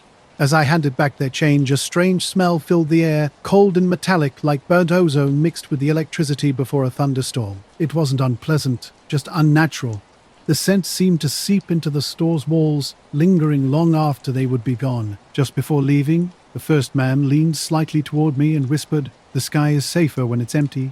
Confused, I asked, "What?" He simply nodded and walked out with his companion, the mysterious smell trailing behind them. That night and the following days was strange. The sky became unusually clear, pitch black with no clouds or stars. Street lamps flickered oddly, casting shadows that seemed wrong, not quite matching the trees or gas pumps. Once, I could have sworn I saw a dark shape moving between the pine trees at the parking lot's edge. I tried to dismiss it as nothing, maybe just encountering some local eccentrics or members of an odd group, but the tension remained, the store feeling different, sharper, more uncertain. The cold smell persisted, transforming the familiar space into something unknown and unsettling. Night after night, strange things kept happening. It started with the gas station's security camera acting weird. On the live feed, everything looked normal, except the 2 black cars that usually sat in the far corner were missing. That alone wasn't too strange, but what bothered me was when the cameras suddenly cut to static for exactly 33 seconds before returning to normal. The cars were back, as if nothing had happened. I mentioned this to the manager, but he just told me to reset the system and forget about it. After that, the nights began to blur together. Soft sounds started creeping in from outside, a low humming like a distant machine idling. Every time I stepped out to investigate, nothing was there. No movement, No headlights, no people. One night, something caught my eye just above the treetops. A pale, round light was moving slowly across the sky, too smooth to be a plane or helicopter. It seemed to glide effortlessly before vanishing behind the clouds, leaving the sky darker than before. When I shared this with co-workers, they brushed it off as fog or airplane lights. But the night was clear, with no fog in sight. A week after those mysterious men first appeared, I was closing up shop when the bell rang again. My heart raced, but it was just a woman grabbing a soda before heading home. Still, something felt different. The store seemed to be waiting, anticipating something. Then came the weirdest night of all. Close to 4 a.m., a strong wind rattled the building's siding. As I wiped down the counters and thought about going home, the door jingled. There they were, the two men in black suits, with their slick hair and blank faces. They walked straight to the counter, silent. That cold smell returned, thick and heavy. This time, the first man spoke immediately.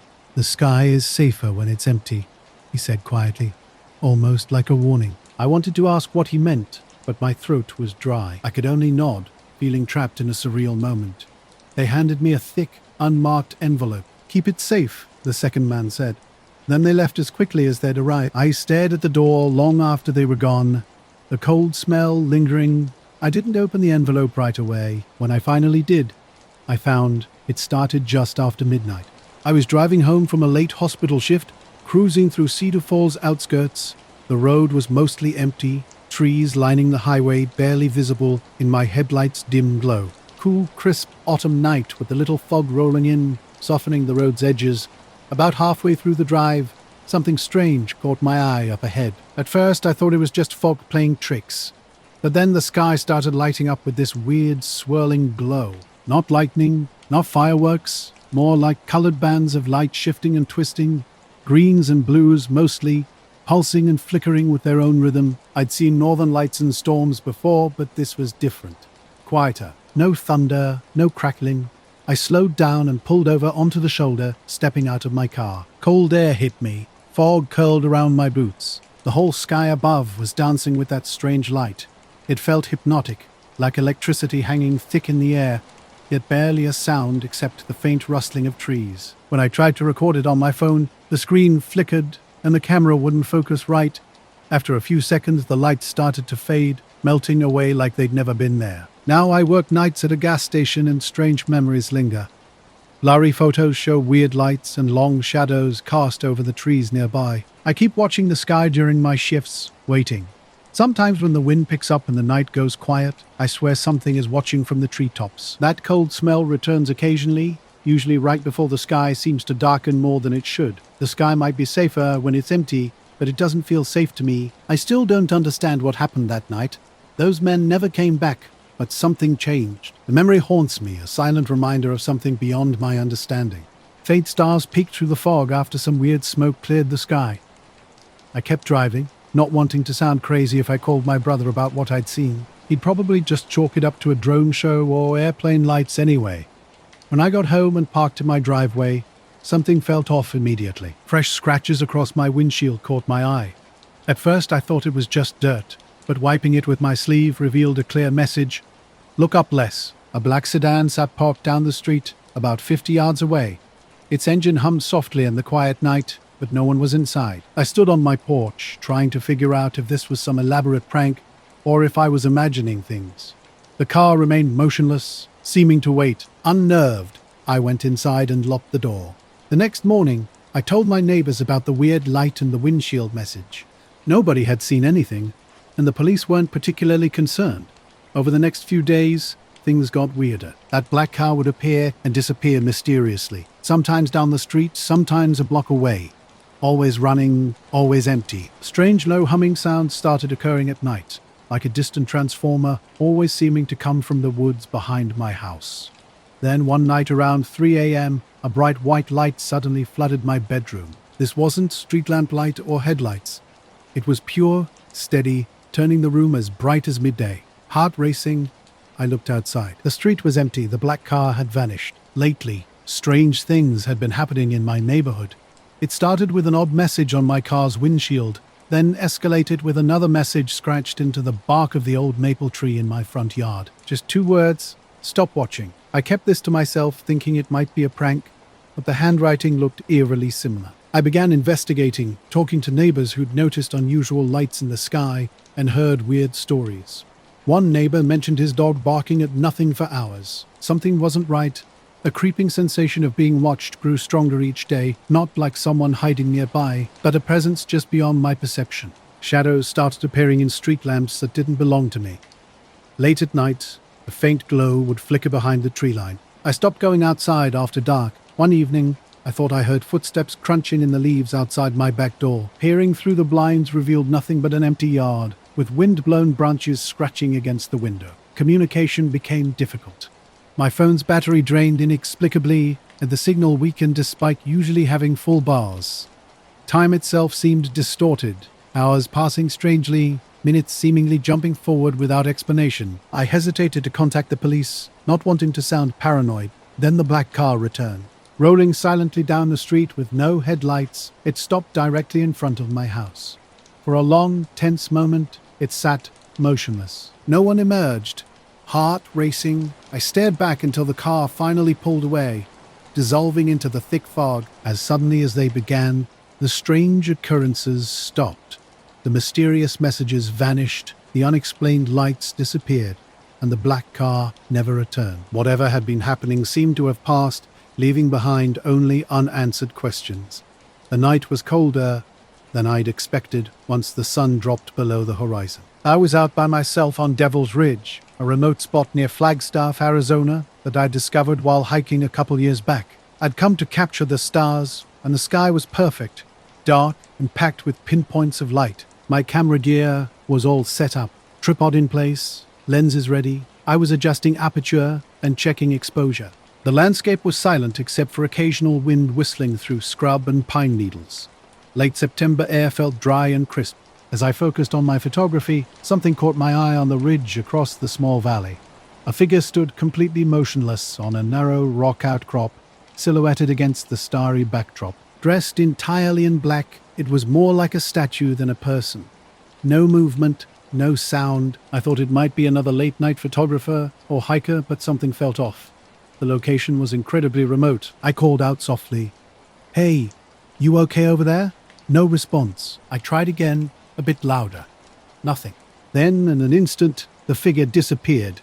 Not walked away or hidden, just gone, as if someone had flipped a switch. I blinked, looked again. Nothing remained. Unease mixed with curiosity.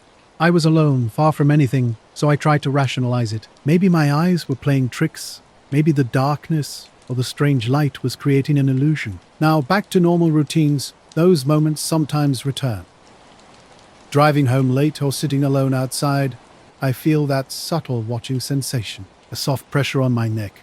The windshield scratches have mostly faded. I still don't know who or what left those messages, why that car kept appearing, or what the cryptic warning to look up less meant. But something was there, something I can't fully explain. My overnight shift at the military base near Hawthorne was routine until that night. I work security for a private contractor, guarding a location people around here only discuss in whispers. It's one of those classified sites nobody talks about openly. I was driving home after my shift, taking the long way through winding desert roads. The radio crackled with static, and the night felt alive with shadows I couldn't quite place. More than once, I glanced in the rearview mirror and caught glimpses of headlights behind me. But when I looked directly, nothing was there. My hands were shaking slightly when my phone rang. The number was just a string of random digits I didn't recognize. Something made me answer, despite my hesitation. The voice was distorted, low and cold. It said just 3 words, "We're watching." Then, silence. I stared at the phone, heart pounding. The cold air felt even colder. Was this a prank? The voice didn't sound like a joke. I couldn't decide whether to leave or stay and investigate. When I got home, I was exhausted and on edge. I checked my phone. No missed calls, no texts. Everything seemed normal. The next day, I went back to Devil's Ridge with friends. We searched for footprints or anything unusual, but found nothing. The rocks and dirt were completely undisturbed. That night, looking out my bedroom window, I caught a shadow slipping between the trees across the street. I thought it might be a neighbor or a stray animal, but when I looked again, nothing was there. I've returned to Devil's Ridge many times since then. I haven't seen that figure again, but sometimes I feel watched. It's a quiet pressure, like eyes just out of view. Occasionally, my phone lights up with calls from unknown numbers. When I answer, there's only silence. I don't know what it means or who that figure was. All I know is that out there in the dark under the stars, something was definitely paying attention. My job as a security guard isn't glamorous. Most nights are mind-numbingly dull. Just me watching screens and making sure no unauthorized people slip through. But 2 weeks ago, something happened that still makes my skin crawl. It was around 3 a.m., and the security room was quiet, except for the soft hum of machines and distant wind. I was doing my usual routine, scanning camera feeds around the base's perimeter. Then something on one of the cameras stopped me cold. The camera overlooked a stretch of road about half a mile from the main gates, a spot typically deserted at night. At exactly 3:02 a.m., a black, older sedan pulled up without headlights. 2 men emerged, and their movements were anything but normal. They didn't walk so much as glide, seeming to hover inches above the ground. When they stood scanning the horizon, their stillness was eerie. No blinking, no natural head movements, just rigid, unnatural observation. What truly unnerved me were their shadows, or rather, the complete lack of them. Street lights behind them should have cast clear silhouettes, but nothing touched the pavement. My walkie-talkie crackled. Another guard asked if I was seeing this too. Before I could respond, the 2 figures smoothly retreated to their car, lifting off the ground just as they had arrived. The vehicle moved forward silently, vanishing into darkness. When I tried to review the footage, something bizarre happened. All monitors blinked off momentarily, then returned, showing daytime recordings. The entire 3 a.m. segment had vanished, leaving me questioning everything I'd just witnessed. I work as a security guard at a base with camera systems that monitor the perimeter. One night, something strange happened that I can't shake from my mind. I spotted an unusual feebmen moving in ways that didn't seem human, their movements almost gliding, and then the entire recording simply vanished. When I told my supervisor, he brushed it off and told me to focus on routine patrols. But I knew something was wrong. Other guards either didn't see anything or weren't talking. For several nights, I watched the camera feed intently, hoping to catch a glimpse of what I'd seen before. Nothing showed up, no black car, no mysterious figures. Days later, driving home on that same stretch of road, I saw a car parked silently on the roadside. No lights, just sitting there. I slowed down, thinking someone might need help, but the vehicle was completely empty when I got closer. Local residents started sharing their own strange stories. They talked about unusual lights near the base, weird noises echoing through the hills, and movements they couldn't explain. These weren't typical ghost stories. These people looked genuinely unsettled. I still can't explain what I witnessed that night. Was it a military test? Something else entirely? The way those men moved? The vanishing shadows? The disappeared footage? None of it felt normal. I continue working at the base, keeping a close watch on the cameras. The 3 a.m. feed is now under extra security, and on quiet nights, when the wind moves just right, I can almost feel unseen eyes watching from the dark hills surrounding the base. I found the briefcase on my hike, sitting alone on the trail. It was a plain, matte black case with scratches that suggested it had been roughly handled. When I walked over to examine it, I realized no one else was around. The case was locked tight, no visible combination or keyhole that I could detect. It resembled a hard-shell camera instrument case that was definitely secured. I tried jiggling and shaking the handle, but it wouldn't budge. Thinking someone might return for it, I left the briefcase where it was and continued hiking. At first, everything seemed normal, but gradually, something felt off. The forest grew heavy, with a strange thickness to the air. Bird calls and leaf rustlings became muted, like the world's volume had been turned down. When I reached the turnaround point and looked back, the briefcase was gone, completely vanished. No footprints, no disturbed ferns, nothing to indicate it had ever been there. Tired and stressed, I dismissed the experience and headed back. Strange occurrences followed in the next few days. I constantly felt watched, but could never catch anyone. My phone behaved oddly, battery draining quickly, calls filled with static, screen flickering briefly. These minor disruptions kept me on edge. A few days later, I returned to the trailhead to clear my head. As I walked down the path, I noticed a man standing near the parking lot's edge. He wore a crisp black suit and tie, with short, neatly combed dark hair. His eyes were what truly unnerved me. Not just tired, but completely hollow, like empty sockets with nothing behind them. He stood motionless, watching me start down the trail. When I stopped and looked back, hoping he might speak, he simply turned and walked away, his footsteps quiet on the gravel. Something told me the briefcase and this man were somehow connected, though I couldn't explain how or why. Here's the rewritten text. I wasn't supposed to be out that night. Covering local news for the Melrose Gazette usually meant reporting on county fairs and city council meetings, but this was different. A crop circle had appeared overnight on a farm just outside my hometown of Melrose, Nebraska, and something pulled me to investigate. As dusk settled, I drove down the slick dirt road, mist rolling in from the Platte River. Tall cornstalks brushed against low clouds, creating shadows on both sides. The air felt damp, with an odd metallic undertone. I parked near the field's edge, camera and notepad in hand, after getting the go-ahead from my editor. The farmer, Hank, seemed uneasy but let me explore the path through the crops. The circle was massive, about 50 feet wide, with impossibly perfect rings and lines flattened into the corn. Every stalk was bent yet not broken, as if carefully pressed by an unseen hand. The ground was wet, and the crops showed no signs of wilting. An eerie silence enveloped everything. No insects chirped, no leaves rustled. Even the farm dogs down the road were quiet. My phone battery mysteriously dropped from 70% to 20% in minutes, though I'd barely used it. Something felt off. Later, when I returned to the hiking spot, I scanned the area where I'd found the briefcase. Nothing remained. No signs of disturbance. I never saw the man again in person, but sometimes, when I'm alone, I catch a glimpse of someone at the edge of my vision, a figure in a black suit with empty eyes. Questions haunt me. What was in that briefcase? Why was it there? Why did it vanish? I have no answers, just a strange sense that something was watching, waiting, or trying to communicate in a way I can't comprehend. I stood in the cornfield at night, the mist thick and swirling around me. Tall stalks seemed to close in, blocking my view beyond the field's edge. Suddenly, footsteps behind me made me spin around, heart racing. Nothing. Just the corn moving softly in the breeze. Then, voices drifted through the fog. Low, calm, male voices, repeating what sounded like a question. I couldn't quite hear the words. Curiosity pulled me toward the sound. 2 men materialized through the mist. Black suits, no ties, shoes polished even in the muddy field. They looked out of place, like businessmen who'd taken a wrong turn. One looked directly at me and spoke without warning. "Are you prepared for what's beneath the soil?" His whisper cut through the silence. Confused, I asked, "What do you mean?" They didn't respond. The second man just stared, his dark eyes unreadable. I stepped back, skin tingling. The mist seemed to grow denser between us. Before I could ask anything else, they turned and walked deeper into the field. They faded into the fog like phantoms.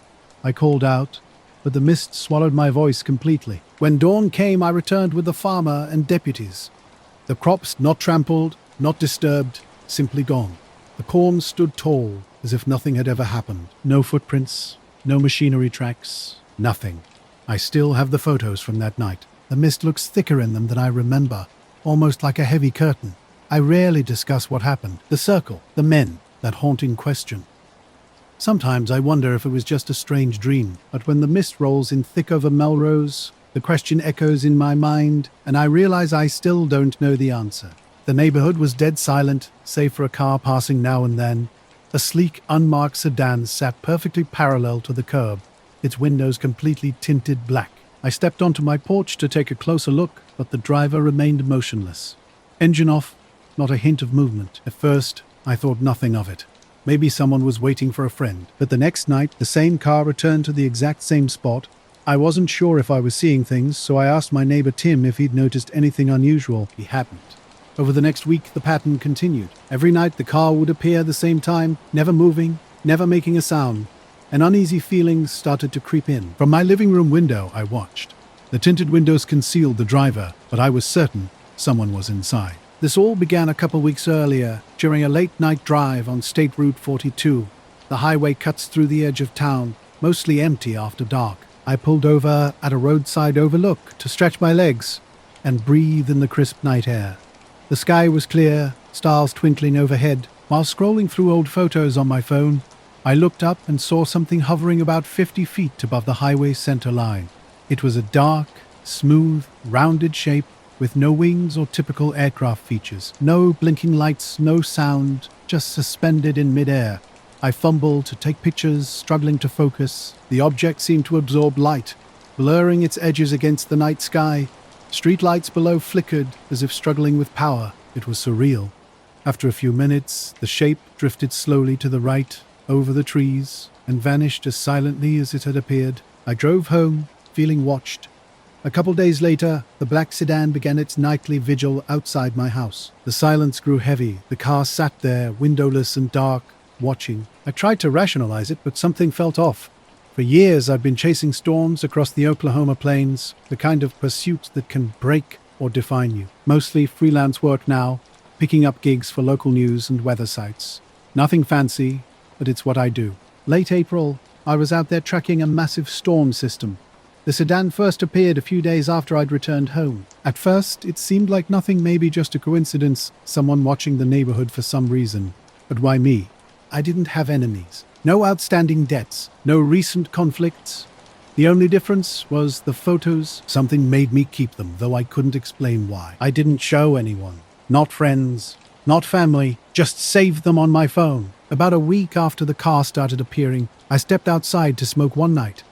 The sedan was there, just like always. Behind the tinted windows, I noticed a shadow moving, a slight shift. The driver slowly turning his head, watching me.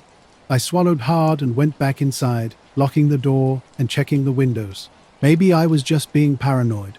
But then one evening around 9 p.m., there was a knock. Not a normal knock. Soft, deliberate, like someone trying to avoid noise while still getting my attention. I opened the door a crack. A man stood there, black suit, perfectly pressed, no tie. He looked ordinary, but something about his posture was off, unnaturally calm, as if he'd rehearsed this moment countless times. No smile, no greeting. He simply handed me a plain business card with a single line printed in black ink. "Forget the pictures." His whispered words hung in the air. Before I could respond, he turned and walked away. The street was empty. No car, no other people in sight. The card's paper felt thick, almost unnaturally smooth.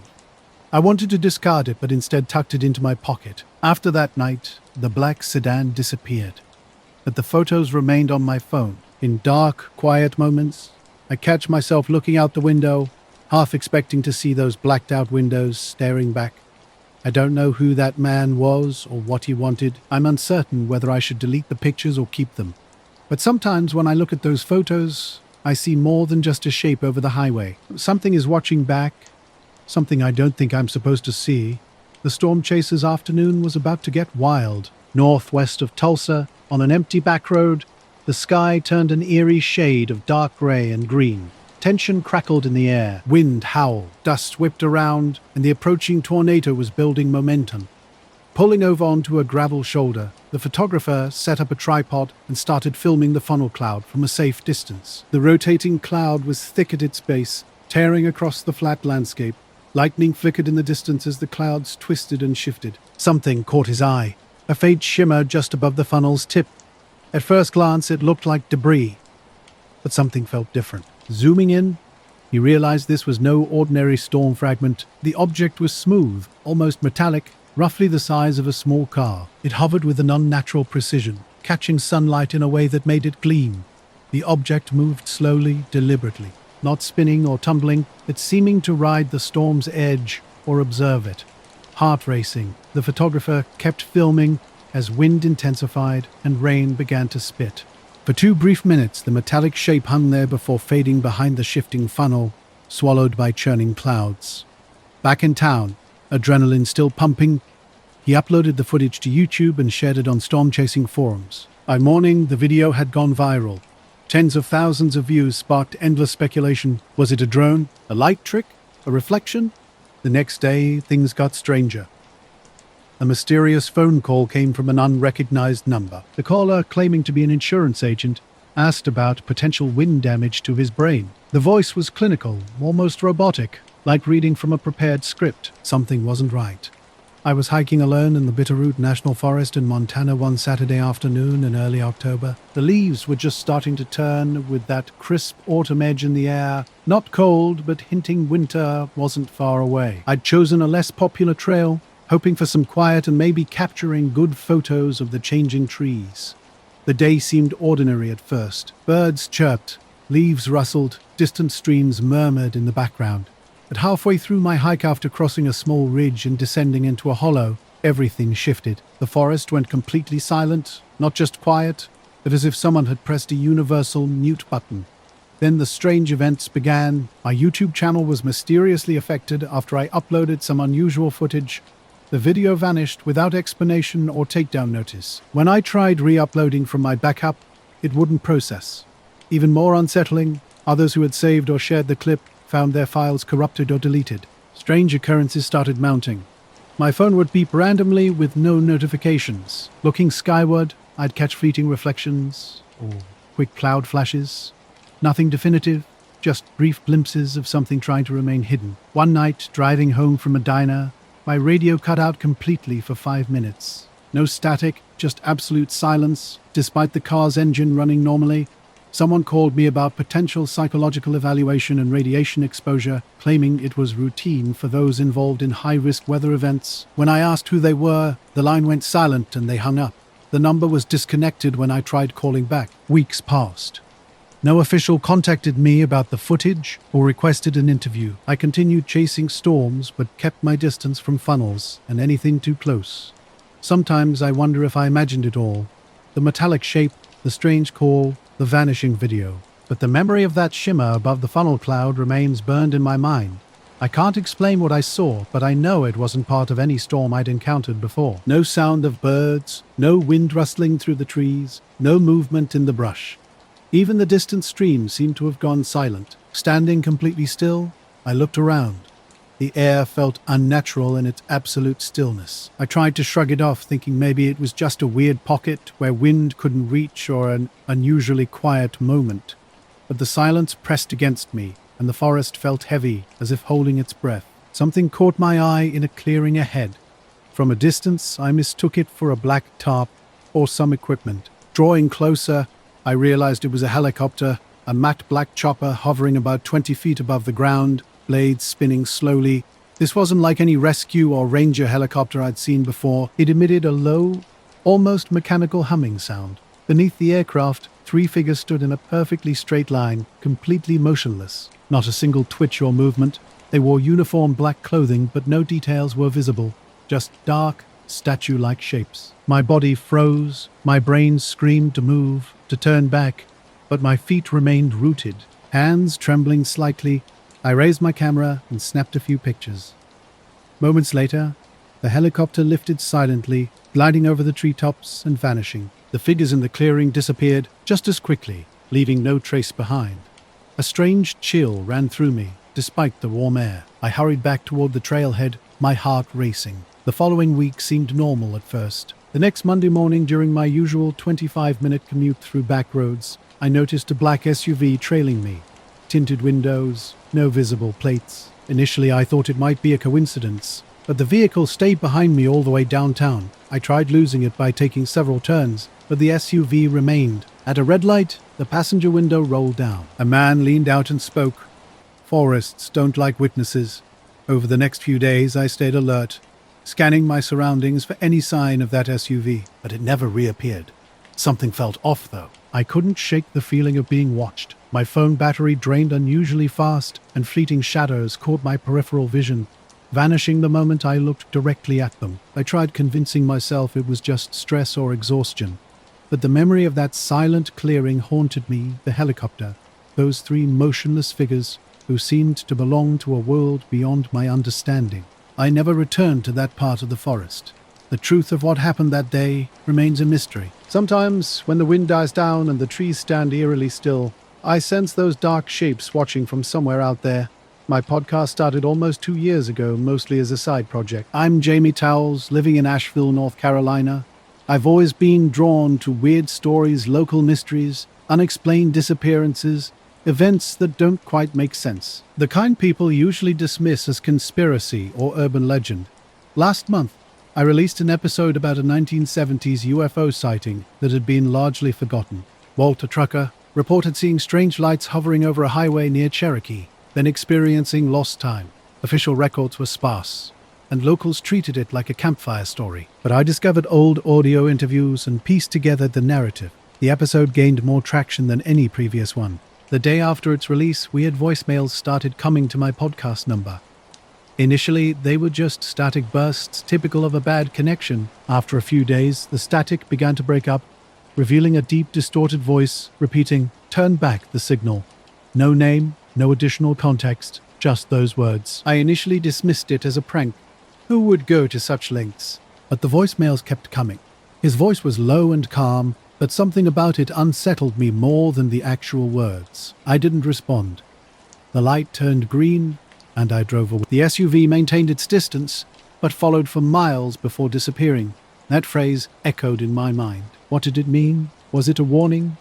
I tried rationalizing it as a joke, but the words lingered. The voicemails had been happening almost daily, always at night, always with the same cryptic phrase. Sometimes the static would spike so loudly it made my phone vibrate. I tried blocking the number, but it kept changing. No caller ID, no trace. My friends brushed it off as podcast hype, or just some internet troll messing around. But something felt wrong. A week after publishing the episode about Walt, I woke up to find all my recording equipment had vanished. Every microphone, recorder, mixer, and headphone, everything I used for the podcast was just gone. Living alone on the town's outskirts meant no housemates or easy access for anyone else. I checked every window and door. Nothing was forced or broken. It was like someone had a key and knew exactly what to take. But what really unnerved me was what I discovered outside my front door. A single microphone. One of the old handheld interview mics sat precisely centered on the welcome mat. Not casually dropped, but deliberately placed. When I picked it up, I saw a word carved near the base. Silence. Somehow, I managed to keep my composure, though it felt like an invisible line had been crossed in a way I couldn't comprehend. The police treated it as a bizarre burglary, unable to explain the missing equipment or the mic's mysterious appearance. No signs of forced entry complicated their investigation. After that, the voicemail stopped, but my paranoia didn't. I watched shadows in my apartment, checked locks repeatedly, and jumped at every sound. I shut down the podcast and deleted the Walt episode, hoping to end whatever was happening, but things didn't stop. When recording ambient sounds, playback would include static and low, indistinct whispers. I tried wiping my devices, reinstalling everything, yet the interference continued. The room's silence felt heavy, almost sentient. Then last night, around midnight, a soft, deliberate knock came at the door. Peering through the peephole revealed nothing. I opened it anyway and found a small, worn cassette tape resting on the porch light ledge, unlabeled, unmarked. I was flying solo that night in my 1974 Piper Cherokee, just a routine loop east toward the Bitterroots around dusk. The weather was good, scattered clouds, no turbulence. Pete and I co-owned this solid little four-seater, kept in a shared hangar. I'd filed the usual VFR flight plan and done all my checks. Nothing out of the ordinary. About 20 minutes into the flight, somewhere over the foothills near Rock Creek, something caught my eye off the left wing. At first I thought it was another aircraft, something metallic and round, maybe 200 feet away, moving parallel to me.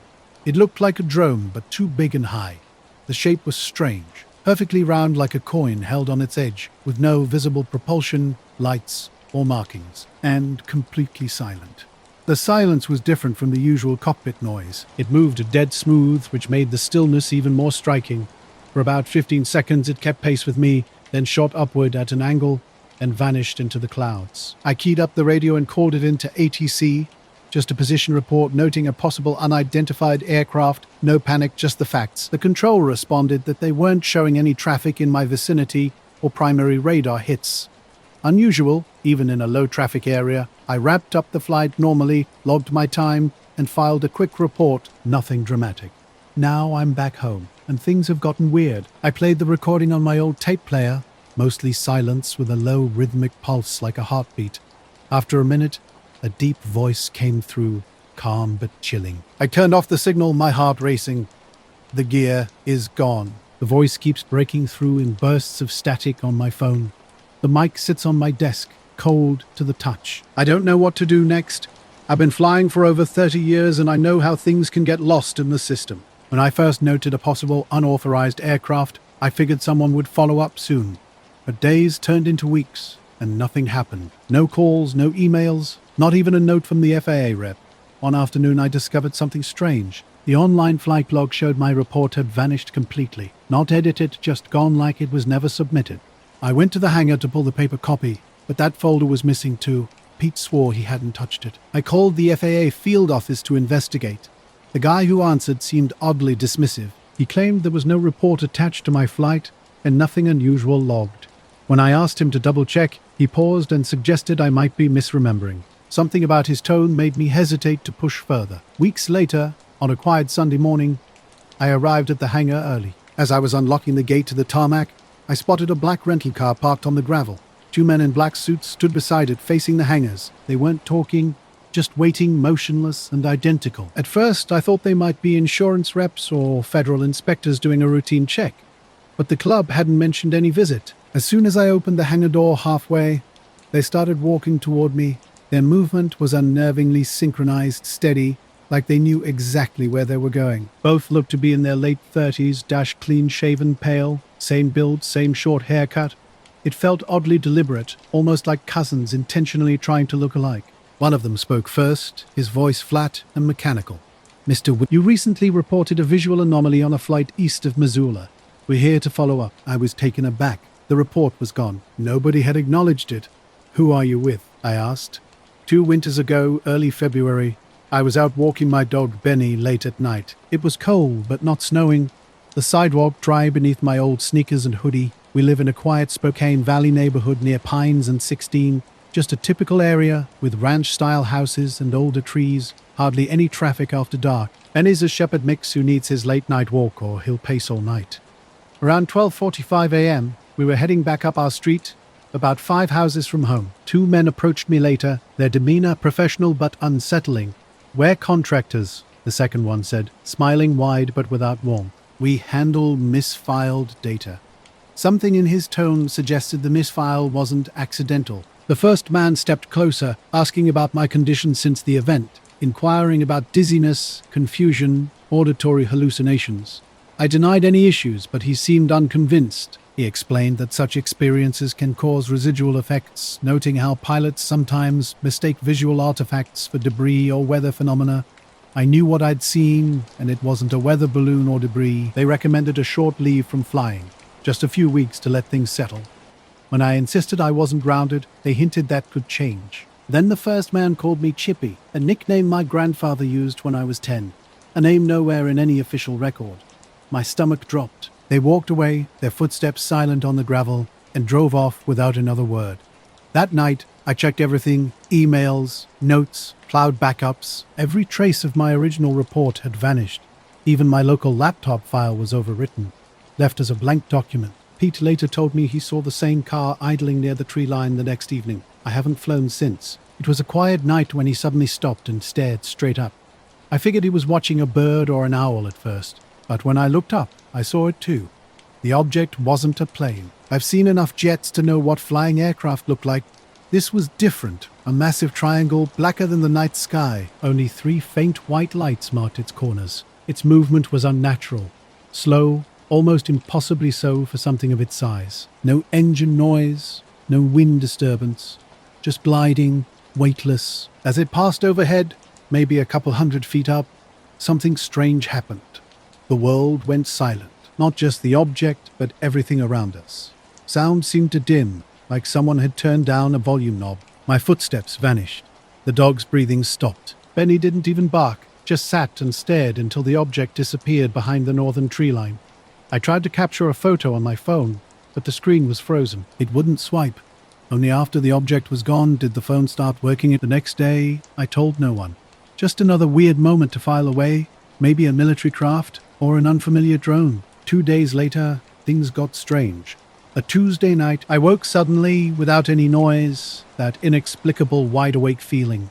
Walking to check the thermostat, I glanced out the living room window and saw a black sedan across the street. The car idled in front of the Wilkins place, an older model with chrome trim, its lights on but not bright. At exactly 3:17 a.m., the headlights flashed, a slow, deliberate fade.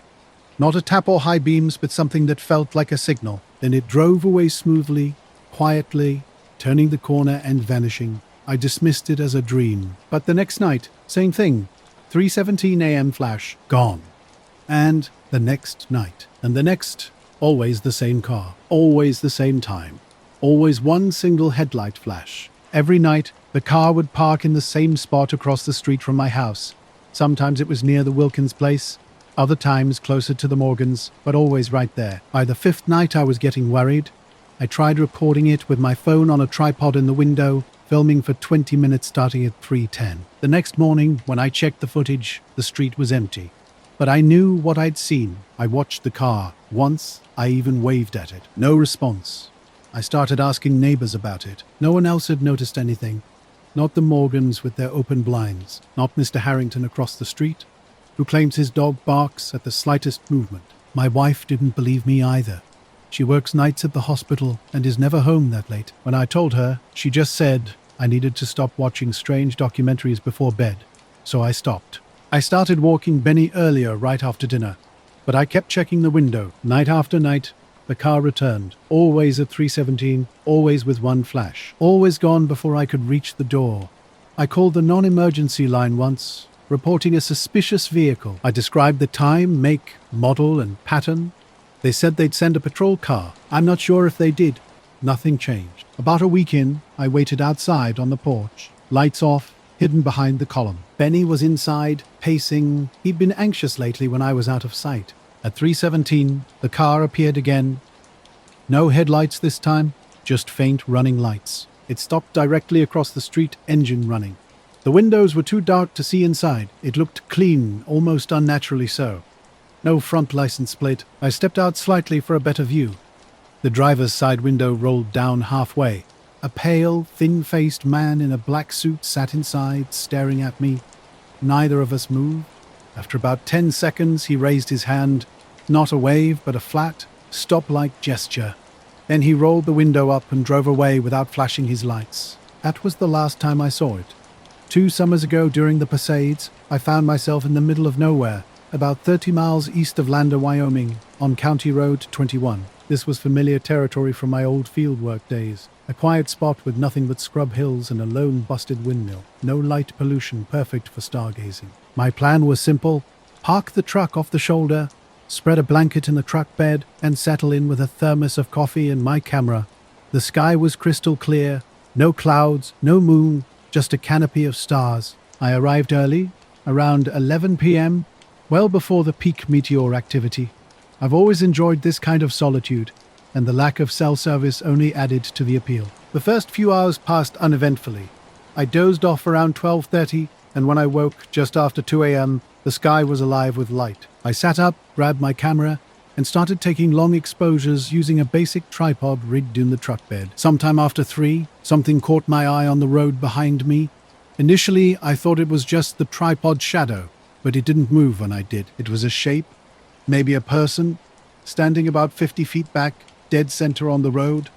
No flashlight, no movement, just a stark silhouette. I studied it, wondering if someone had pulled off and walked over, but there was no sound, no car, no footsteps on gravel, no tire crunch. This figure, if it was human, was unnaturally still. No shifting, no turning, nothing natural. I switched on my headlamp and shined it toward them.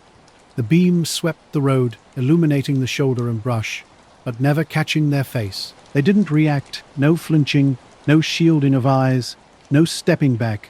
I snapped a quick picture with my phone, no zoom, just one shot before the light began to fade. The moment the shutter clicked, they turned and walked into the darkness, silent as a ghost, disappearing behind the low slope across the road. I got out, thinking maybe they needed help, and called out. But there was nothing. In the nights that followed, I kept watch. No headlights, no idling engine, just an empty street. I told myself I was relieved, but part of me missed the certainty of knowing where to look. Now I find myself checking the street at 3:17 out of habit, and sometimes I could swear I hear a car idling down the block. But when I look, there's nothing there. I checked the photo after returning to the truck. Something was off. The image showed a figure that didn't look quite right. Thin and impossibly tall, it seemed to be wearing black. The arms stretched too long, and the head had an odd shape. Not a hat, not hair, almost featureless, as if the face was turned away or blurred. I tried to dismiss it as a camera glitch or trick of light, but the picture unsettled me more than I wanted to admit. I saved it and locked my phone anyway. The rest of the night passed quietly. I watched the meteors a bit longer and left just before dawn. The next morning, everything changed. Stopping for gas at a Conoco in Riverton, I went inside to use the bathroom around 7 a.m. The place was empty except for the cashier behind the counter. As I dried my hands, the door opened. A man in a black suit walked in. Mid-40s, clean-cut, with pale skin and no tie. His top button was fastened, and his shoes were immaculate. He didn't look like he belonged there. Standing by the sinks, he spoke without looking at me. "You've seen too much light lately." I laughed, thinking it was some weird joke. Then he turned, and my stomach dropped. His eyes were wrong. The irises too pale, the pupils too large. Not fake, just he held out his hand. "Your phone," he said. "You took a picture. Give me the device." There was no threat in his voice, just a flat certainty. Bizarrely, I complied. He tapped in my lock screen code, a code I never shared, looked at the photo, then walked out. I followed him into the store, but he had vanished. No footsteps, no sound. The cashier continued flipping through a flyer, never looking up. When I asked if anyone had come in, he said no one had. I checked the parking lot. No black car, no SUV, nothing. Just me and my truck. I stood there for 5 minutes, trying to make sense of what had just happened.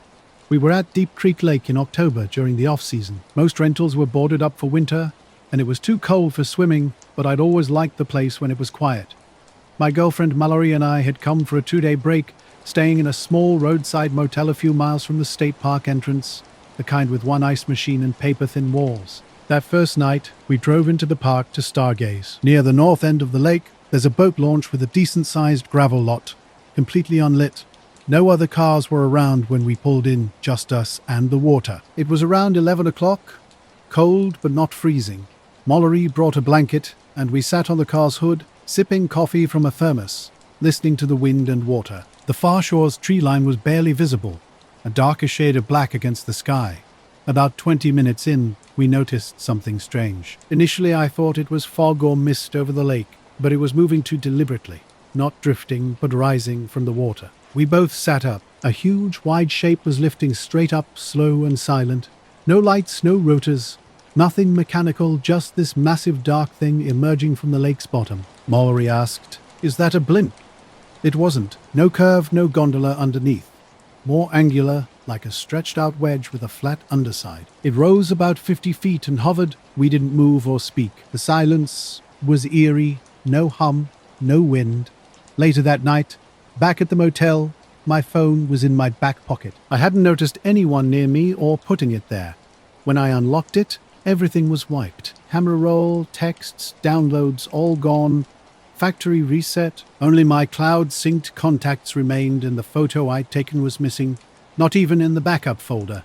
That night, I plugged the phone into my laptop and ran recovery software. Nothing. The metadata showed a hard reset at 7:14 a.m., the exact time I was in a gas station bathroom. I've barely discussed this with anyone. Those I told assumed I'd dreamed part of it. I didn't. That stretch of road, I've never gone back. We were sitting on the hood of the car, watching the lake, when something strange happened. It didn't move like anything I'd ever seen before. No sound, no splash, just a silent glide just above the water's surface. The thing passed in front of the distant trees and vanished into darkness as if it had never existed. After a long, quiet minute, Mallory broke the silence. "We should go," she said. We packed up, got in the car, and I pulled a quick U-turn toward the exit. That's when I noticed the note. It was tucked under the driver's side wiper, and I hadn't seen anyone approach. No footsteps, no lights. I turned on the wipers, and it fluttered to the ground. Mallory picked it up, a plain white paper with no envelope. The message was printed in blocky all caps.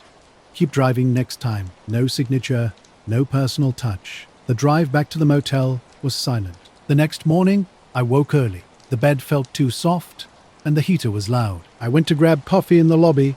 The place was nearly empty. Behind the desk stood one guy, and in a chair by the fake fireplace sat another man in a black suit and dark tie. He wore sunglasses, even though it was barely light outside, and was reading a newspaper held completely upside down. Not like he didn't understand, but like he simply didn't care. I pretended to browse the map rack, watching him turn pages without ever looking up. After getting my coffee, I returned to the room. Mallory was getting dressed, and when I told her about the strange man, she laughed. But her smile faded when she realized I was serious. We decided to check out early. I went to warm the car while she settled the bill. When she returned, she told me the man had followed her out of the lobby, standing silently just outside the front door as she got into the car. He didn't speak, didn't help, just watched. He didn't seem to follow us when we left, at least, not that we could tell. During the drive home, we struggled to discuss what had happened. Our attempts to talk felt weird, like the words couldn't capture the experience. Maury finally said, "Let's just get home." And that was that. Last week, I went through the dashcam footage from our night out. It was accidentally left running and captured our arrival at the drive-in, parked with a timestamp, then nothing. Just a black screen for 2 hours before picking up again when we drove out. Checking the file details, I found the missing time wasn't erased, just completely blank. No audio, no video, just dead air. The note's still in my glove compartment. The whole thing started with a paper for my modern American myth course. I wasn't particularly interested in UFOs, I just wanted an intriguing topic with plenty of sources. Dr. Precedent. Luring required us to connect the myth to a real historical event, so I chose the 1977 Broadbrook sightings in upstate Connecticut. Being only a couple hours away, I dove into local archives, library newspaper reels, and old message boards. Most of the research was typical UFO fair fuzzy lights and second-hand accounts. A few farmers mentioned their cows acting strange. Someone claimed their watch stopped for exactly 40 minutes. Nothing extraordinary. But 2 brief mentions in old articles caught my eye, short references to a pair of federal men who visited locals afterward. They weren't described or named, just casually mentioned. I initially assumed it was local exaggeration, but decided to investigate further. The following weekend, I emailed regional historians. Vince Halbrook suggested a microfilm archive in Springfield, and I planned to visit that Friday. Then came the email. It arrived Tuesday night around 8:20 p.m. while I was at my desk finishing notes and half watching TV with my roommate Aaron. The sender was Dr. TV with my roommate Aaron. The sender was Dr. something Marlon Oakes from an unknown email address, oakes.faculty@son.edu. I'd never heard of him. The subject line simply read, "Stop." The email's body was terse. "You are looking in the wrong places. There are things that are not meant to be named. Move on. This is your only warning. No greeting, no signature, no attachments, just that cryptic message." I checked Southern University of New Hampshire's staff directory. Dr. Harlan Oakes wasn't listed anywhere. I was looking over the email headers, and everything seemed normal. No signs of tampering, and it had cleared the campus filters. I showed the message to Aaron and told him about it. He just shrugged and said someone was probably messing with him. Maybe someone from his class who knew about his research topic. About 5 minutes later, the fire alarm blared through the entire dorm building. Loud, shrill sirens accompanied by strobing red lights. Everyone trudged out into the cold, early March courtyard. Wet pavement and a light wind made everyone huddle in their sweats and hoodies. That's when I spotted them. 2 men standing across the street, completely motionless. They weren't talking or interacting with anyone. Both wore black suits with short black coats, dark ties. One wore sunglasses despite the darkness, the other did not. Their hands hung rigidly at their sides, and they weren't taking photos or making any gestures. More importantly, they were staring directly at me. I glanced around, wondering if anyone else noticed these strange figures, but no one seemed aware. Students were chatting, scrolling through phones, joking around. Aaron stood next to me, absorbed in his Instagram feed. I nudged him and said, "Hey, look at those guys." When he turned, they had vanished. No sound of footsteps, no cars, just gone in an instant. Back in the dorm, I checked my email again. Dr. Oakes's message had completely disappeared. Not in my inbox, trash, sent, or archived folders. I ran a campus-wide search for the subject line nothing. The next morning, I visited the IT help desk and asked about recovering the deleted email. They explained that messages deleted from both inbox and trash were non-recoverable without admin access. When I provided the sender's address, the technician returned 10 minutes later with surprising news. The email had never passed through the university's servers. There was no record of any message to or from that address on any domain connected to Sun. I decided to drop the investigation. My research paper topic shifted to Elvis sightings in the 80s. Something about the whole experience felt too strange to ignore. For the rest of the semester, I found myself constantly looking over my shoulder, wondering about those silent men who had vanished so mysteriously. Night had fallen hours ago when I was making my way back to LA from Las Vegas, cutting through the Mojave Desert's empty landscape. The highway seemed endless, just dark asphalt, slicing through a barren world of scrub and cacti. My car was running low on gas, and the silence was becoming oppressive.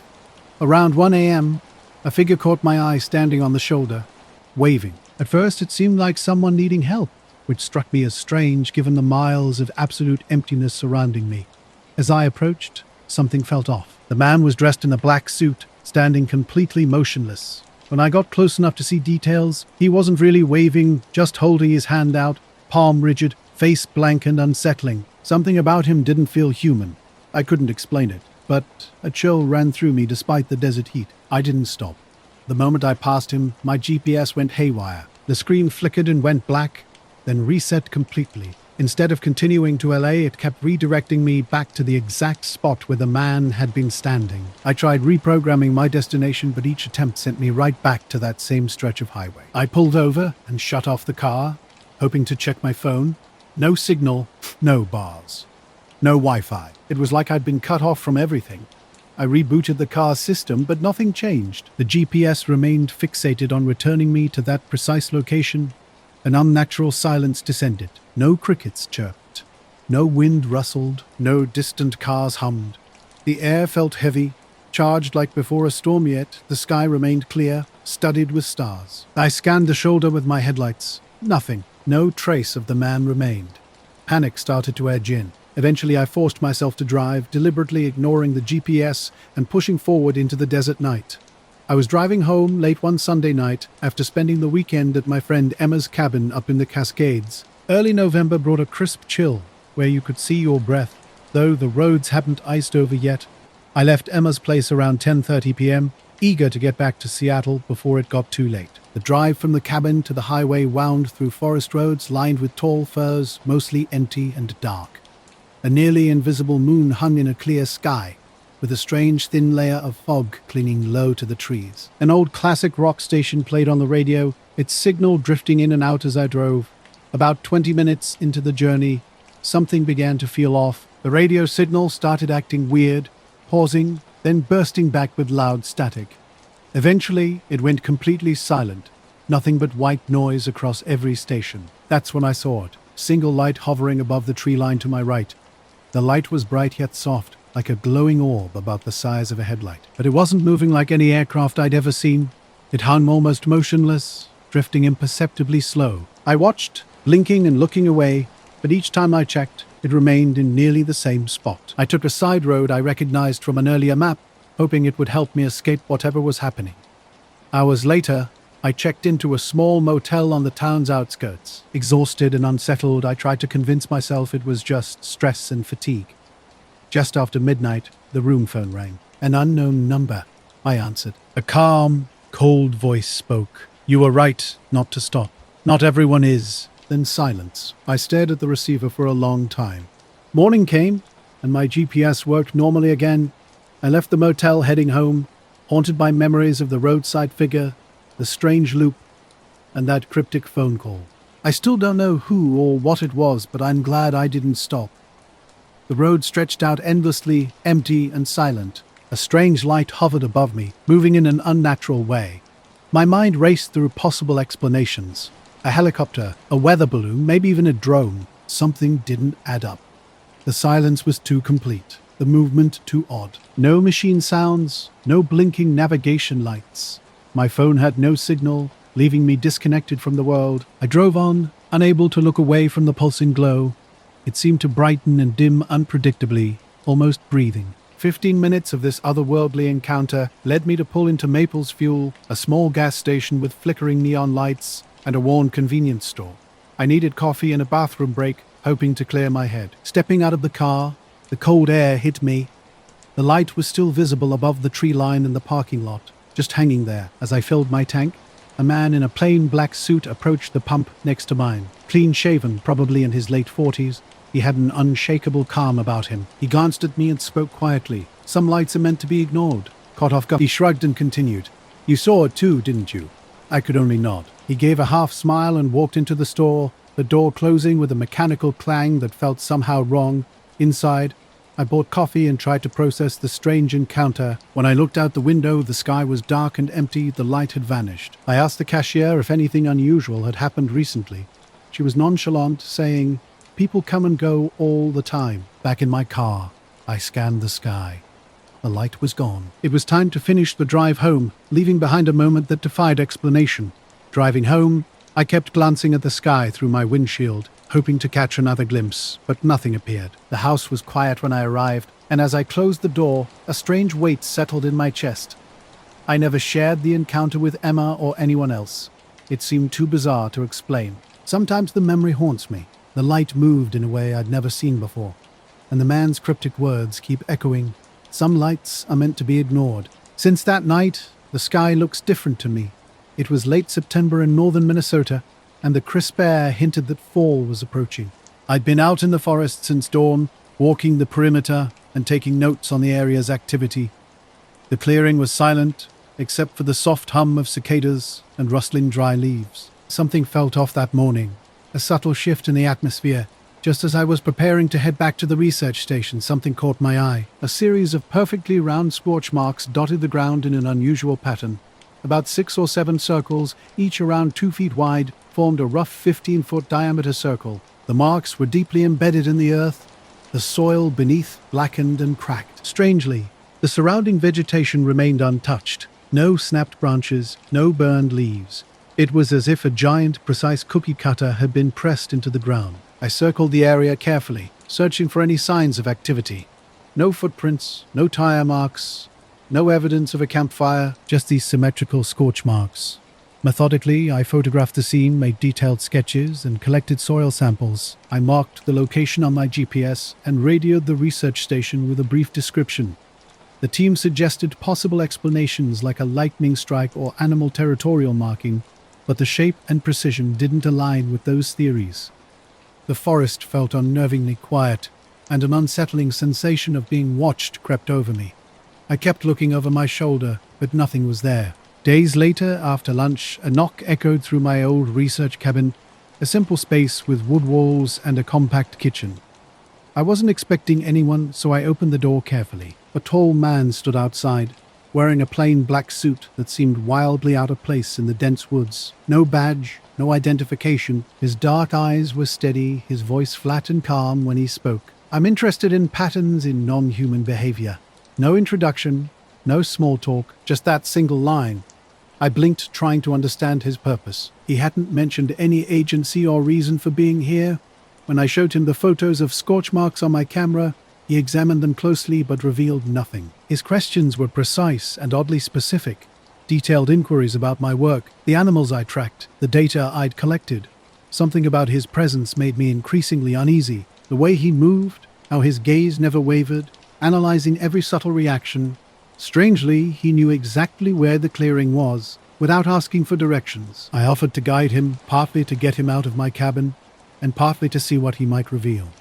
He politely declined, claiming he had his own methods. After nearly an hour, he left without another word. I watched him walk through the trees, his steps unnaturally quiet on the soft forest floor. After his departure, I meticulously checked my equipment and locks. Nothing was missing, but an unsettling feeling remained. In the following days, the scorch marks haunted my thoughts. The clearing's silence, the man's unnerving calm, his seemingly impossible knowledge. I returned repeatedly, searching for changes or new marks, but found nothing. Some nights, when the wind rustles just right, I hear a low, unfamiliar hum, not like any animal or machine, just a faint vibration beneath the forest skin. I never saw the man again. No calls, no messages. Just that single visit, and the lingering sense that something out there was watching, though not particularly interested in me. Here's the rewritten text. Dawn breaks early in late spring around Seattle, and I'm the type who loves catching the river in its most peaceful state. My routine takes me along the Green River Trail, just a short walk from my tequila home. This particular morning was different, draped in a thick, low-hanging fog that softened the landscape into a blurry canvas. The world was silent except for occasional bird calls and the gentle whisper of water. My hands tucked into my jacket pockets, I was walking my usual path when something caught my eye. A strange glow hovered just above the river's surface, moving slowly upstream against the current.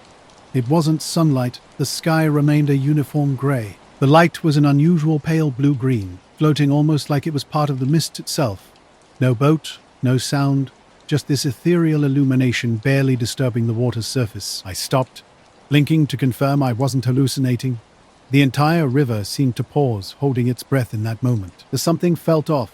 I didn't approach, sensing that disturbing this phenomenon would be unwise. So I continued walking, occasionally glancing back until the fog completely swallowed the mysterious light. The time was around 5:15 a.m., returning home around 6. I was looking forward to coffee, but as I pulled up to my small townhouse, something was immediately wrong. The front door stood slightly ajar, cracked open just enough to glimpse inside. My heart raced. I always locked my door, especially at night. The neighborhood remained eerily quiet, with only distant traffic breaking the silence. I froze momentarily, then pulled out my phone and texted my brother Mark, a police officer. Doors open. Don't come over, but I might need you to check this out. Slowly, I pushed the door open and stepped inside. Everything appeared untouched. Couch cushions were in place, no drawers open, no signs of disturbance. Yet something felt different, a subtle shift in the atmosphere that I couldn't quite define. Every clock in the house read 3:33, the wall clock in the kitchen, the alarm clock by my bed, even the microwave. This creeped me out, not because of the numbers specifically, but because clocks are never perfectly synchronized. They're usually a few minutes off here and there. So how could every single one stop at exactly 3:33? I wondered if the power had gone out overnight, but nothing suggested that. The lights weren't flickering, and my phone was fully charged with no warnings. I called Mark and told him about the strange situation. He offered to come by after his shift, but I downplayed it as probably nothing urgent. The rest of the day felt different. I spent my time moving around the house more than usual, double-checking locks and changing the front door keypad code. The quiet seemed heavier, like the air had grown thicker with unspoken tension. That evening, I took my usual walk through the neighborhood park across the street. At the far end, near the playground, a man sat on a bench wearing a black suit, the kind you'd wear to a funeral or business meeting, not a suburban park on a Tuesday night. He was reading a newspaper, but something was off. As I got closer, I realized the pages were completely blank. No text, no photos, just white sheets folded neatly. When I slowed down and looked at him, he glanced up. His eyes were dark and unreadable. "Evening," I said casually. He didn't respond. A weird chill ran down my spine. The air around him felt colder. I nodded politely and kept walking. Back home, I locked every door twice and checked the windows again. Over the next few days, nothing else strange happened. No mysterious lights on the river, no unlocked doors, no silent readers on benches. But something had changed. I found myself staring at clocks longer than usual, and sometimes felt like someone was watching me from just outside the window. I don't know what I saw that morning by the river, or why my door was unlocked, but it all feels connected somehow. And I haven't told anyone else. I'm not sure I want to. We were just out camping for a couple nights, nothing out of the ordinary, some beers, a bit of hiking during the day. The night was cold but clear, and we'd set up our tents in a small clearing where we built a campfire. Around midnight, we decided to kick back and stargaze. That's when we saw it. At first, it was just a faint glow above the tree line, similar to how moonlight sometimes casts shadows on pine branches. But this was different. A narrow beam moved slowly, side to side, sweeping over the forest like a searchlight. What struck us was the complete silence. No helicopter sounds, no drone hum, no motor noise at all. It just glided through the air, scanning the woods as if searching for something. Mike nudged me and whispered, "What the hell is that?" I had no answer. We watched for about 5 minutes as the light moved smoothly, occasionally catching on branches and bark, creating strange shadows. Then suddenly, it stopped. Hovering maybe 50 feet above the treetops, it shone straight down. After a few seconds, it vanished, just like someone flipping off a switch. We were frozen, looking at each other. "Did you hear anything?" I asked. Mike shook his head. The silence felt heavy, pressing on us from all sides. We didn't talk much after that. The next day, we tried to make sense of it. Was it a Park Service operation? A drone test? We called the ranger station, but they confirmed no scheduled activities in the area. No reports, no notices. Weeks passed, and we never discussed it. It was like we both wanted to forget it happened. Then, 3 months later, I received an email. The sender was simply listed as Control with a blank subject line. I hesitated before opening it. The message was short. No need to share what you never understood. Shortly after, Mike texted me. He'd received the exact same email from the same mysterious sender. We had no idea who it was. I kept it to myself, didn't tell family or co-workers. It felt like a message meant only for us. Sometimes, I still think back to that night. The quiet, the unexplained light, the message that came months later. And I wonder. I was Eric, a software support worker who needed to escape the screen sometimes after a week-long trip through the Mojave Desert with no real plan, just my old Jeep and a map. I was heading back toward Interstate 15 near Baker, California. The desert evening was settling in, that deep blue sky air cooling down while ground heat lingered. Mostly empty roads stretched before me, my headlights cutting through increasing darkness. About 40 miles outside Baker, a black sedan appeared behind me. Nothing special about it, no logos, just a standard vehicle. When I caught a glimpse of the driver in my rearview mirror, all I saw was a blurry male shape without distinct features. At first, I thought it was just a coincidence, someone traveling the same route. But something felt off. I started playing a mental game, testing the car's behavior. I sped up, expecting it to pass or fall back. Instead, it matched my speed perfectly. I slowed down, then accelerated again. Still there. The more I tried to shake it, the closer it seemed to get. I turned off the highway onto a smaller road leading to a gas station. Hoping to understand what was happening, the black sedan stopped about 20 yards behind me, engine quietly running. While filling my tank, I kept watching the car. The driver remained motionless, watching me. After finishing, I climbed back into my Jeep, uncertain whether to leave. Something inexplicable held me there. Then, in the silent night, the passenger window rolled down with a soft hiss. A man in his mid-40s appeared, clean-shaven, wearing a black suit and dark shirt. His eyes were calm yet intense, his expression serious. "You saw something you shouldn't," he said in a low, clear voice. I blinked, suddenly understanding nothing and everything at once. The strange beam, its silent movement, what were they scanning for? I didn't know, and maybe that was precisely the point. I was working the late shift at Millie's Diner in Ashland, Oregon. The place is an old roadside joint with buzzing neon signs and vinyl booths that have seen better days. My name's Dan, and I've been here a few years now. That night was typical of slow shifts. Just a few night owls and truckers passing through. A light rain was falling, creating a misty haze that blurred the neon glow outside. Around 11 p.m., two men in black suits walked in, the kind of outfits you'd expect at a funeral or a sketchy business meeting. One was tall with slicked back hair, the other shorter and older, wearing thin glasses and sporting a permanent frown. They settled into the booth by the window and ordered black coffee. I wasn't paying much attention at first, just wiping down tables and going through the motions, but something about their conversation caught my ear. They weren't making small talk about the weather or local gossip. Instead, they were discussing something serious, controlling a narrative and managing fallout from a recent sighting that had been buzzing around town. Their hushed conversation left me uneasy. Before I knew it, one of them had approached me. The interaction was brief but intense. "Drive carefully from now on," he said, his eyes locked on mine. The window rolled up, and the black sedan melted into the darkness like a ghost. My heart was racing. I hadn't seen anything unusual during my shift, or at least nothing I'd admit to seeing. But the way he spoke, the look in his eyes, there was no mistaking his seriousness. I didn't chase after them, or try to follow. I just started my Jeep and drove home, constantly checking my rearview mirror. Since that night, I've been more aware of the quiet things, the shadows moving just out of sight, the distant humming in the desert night. I don't talk about it much. People either don't believe you or look at you differently if they do. But sometimes, late at night, I swear I see headlights far off on the horizon. And I wonder if that black sedan is still out there somewhere, watching. I was out solo camping in northern Vermont, seeking some quiet time away from the city. My plan was simple. A few days alone in the woods, with nothing but myself and nature. I found a flat clearing off a logging road about 10 miles from the nearest town. It wasn't an official campsite, just a spot I'd marked on my map near a creek.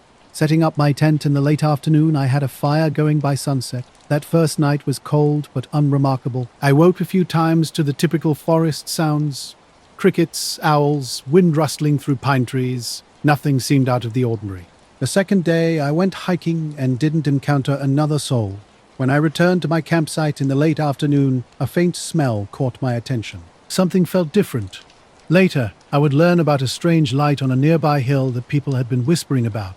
calling it a UFO, though no one had concrete proof. One night in a local diner, I overheard two men discussing something intense. They spoke in low voices, glancing around cautiously. When one of them looked directly at me, I felt a chill. "Curiosity can be dangerous," he muttered. Their cold, sharp eyes met mine, and I quickly nodded in understanding. They finished their coffee and disappeared into the rainy night, coats pulled tight, streetlights reflecting off the wet pavement. After they left, the diner's atmosphere changed. The usual background noise seemed muted, as if the walls were holding their breath. The next morning, the radio tower stood on the hill, looking like nothing more than an old, abandoned structure. The news made no mention of the mysterious light, but I couldn't shake the feeling that I'd stumbled into something larger than a casual conversation. Sometimes, when it rains and the neon lights blur just right, I swear I see shadows standing by that tower, watching, waiting. I've never shared this story knowing most would dismiss it as another late-night diner tale. But the memory lingers, a whisper of something unexplained. I woke up suddenly around 4 a.m. to rustling leaves right outside my tent. This wasn't the usual animal noise. It sounded heavier, like someone walking slowly and carefully through the brush. My heart raced as I froze, straining to hear in the dark. Then silence fell, the kind of silence that feels too deep and unsettling. When dawn broke, I unzipped the tent to let in some light. Pinned to the tent flap was a small note on a scrap of notebook paper, held in place by a twig. In messy block letters it read, "Go home." I looked around, but the woods were quiet. My skin prickled. Just past the clearing's edge, near the tree line, a black sedan idled softly. The engine hummed steadily, but no one was inside. Windows rolled up, the interior looked empty. I scanned the area, expecting to see the owner nearby or hiding behind a tree. I called out, but my voice felt strange in the open space. No response came. The whole scene felt like a movie where you want to run but can't move. I started walking toward the car slowly, trying to see if someone was hidden or if it was simply abandoned. When I got within 15 feet, the engine cut off abruptly. No noise, no warning. Silence crashed back, thick and heavy. I examined the tree line behind the car, searching for footprints or tire marks that might explain its presence. Nothing. No tracks in the dirt, no crushed grass, no signs it had driven in recently. Something wasn't right. Earlier, I'd noticed a strange chemical smell in the air, like burnt rubber. At the time, I'd thought maybe a truck had passed by, but the road had been quiet all day. Now, I'd pulled out my phone to call for help, but there was no signal. I tried again. Nothing. Then I noticed something odd about the woods beyond the car. The light looked different, a weird haze, like a thin fog, but only around that section of trees. It didn't move or change, just hung there, adding to the growing sense of unease. I was driving through Red Rock Canyon on a Tuesday evening just past sunset. The canyon roads were narrow and winding, flanked by steep sandstone cliffs. At this time of year, there's barely anyone else out there, just me and the road. The sky still held onto some light, but shadows started stretching long and dark, and the temperature dropped quickly. I was heading home from a work trip in Vegas, taking the scenic route to clear my head. Never been a fan of the freeway if I can help it. Around 7:30, I noticed a car parked just past a sharp bend. One of those old black sedans with no plates, not something you see every day in the middle of nowhere. I slowed down, expecting maybe a roadblock or construction, but there were no signs, no cones, nothing official. That's when two guys stepped out. Both wore black suits and dark sunglasses, even though the sun was dipping low. One was tall, maybe early 40s, the other shorter, late 30s. They walked right up to my window like they'd been waiting. The tall one didn't smile, just said something. Later, something strange happened at my campsite. A note hung on my tent flap like a curtain. I shook my head, trying to clear the unease creeping over me. When I returned, the note was gone. No sign it had ever been there. My tent flap was zipped tight again, just like I'd left it. I tried to convince myself I'd imagined the note or it had fallen off somehow, but the memory of the car and the silence around it felt too real. I packed up fast after that. A weird smell was back, faint but there. I kept looking over my shoulder the whole time. When I got back to my truck parked several hundred yards down the logging road, I looked into the rearview mirror. For a moment, I thought I saw headlights coming through the trees behind me, but when I turned around, nothing was there. I drove straight back to town, not stopping until I hit the main highway. I told a few friends later, but they brushed it off. Probably some prank, wildlife, or just nerves. I don't know. I've been back to that area a couple times since, but never near that clearing. I haven't seen the black car again or that note, but every time I think about it, that quiet engine running with no one inside and the note on my tent, it just doesn't make sense. The canyon stretched out quiet and empty as I approached the roadblock. Two men stood by a completely black car with no windows or markings. "Roads closed for maintenance," the shorter one said flatly. "No workers, no barriers, no equipment in sight. I need to get through," I insisted. "I'm trying to get home." The tall guy shook his head. "It's not safe. You have to turn around." Something felt off. I glanced up and down the road, seeing nothing unusual, just rocks and the fading sky. Their car was strange, totally unmarked. "How long is this maintenance?" I asked. "Indefinite," came the short reply. I started backing up slowly, watching them carefully. When I checked my mirror, they were already back in their car. But moments later, when I looked again, they had vanished completely. No sound, no lights, nothing. Confused, I crept forward, scanning the road. No barriers, no signs of anything blocking my path. I pulled over, stepped out, and walked around. The canyon was silent, except for occasional brush rustling in the wind. My phone showed no signal. I searched for tracks or any explanation for their sudden disappearance. Finding nothing, I got back in my car and started driving. The sky darkened to deep blue, stars beginning to emerge. About 10 minutes into the drive, a strange light caught my eye. It hovered just above the canyon rim, a soft, steady glow unlike any aircraft. Not moving, just hanging there like a lantern suspended in the sky. I blinked and rubbed my eyes, but the light remained, seeming to follow me at the edge of my vision. I was out on the dock behind my place on a cool, early autumn evening, stars just beginning to peek out. The air felt sharp and clear as I sat scrolling through pictures on my phone. That's when I noticed something odd out over the lake. Hovering just above the water was a dark silhouette, a solid shape that wasn't moving like anything normal. No bird, no plane. It was completely still, with no blinking lights and no sound. I zoomed in with my camera, seeing a smooth, oval form that was matte black against the sky. For a few minutes, I watched as it slowly drifted sideways. Then, without warning, it shot straight up and vanished into the darkness. I was left feeling unnerved, but mostly curious about what I'd just witnessed. Days later, I found myself at a small diner near the canyon entrance. Sam, the night cook, listened as I described the strange encounter. He wasn't surprised. "You're not the first to see things like that out here," he said. Lights, figures, roads that disappear. He'd heard it all before.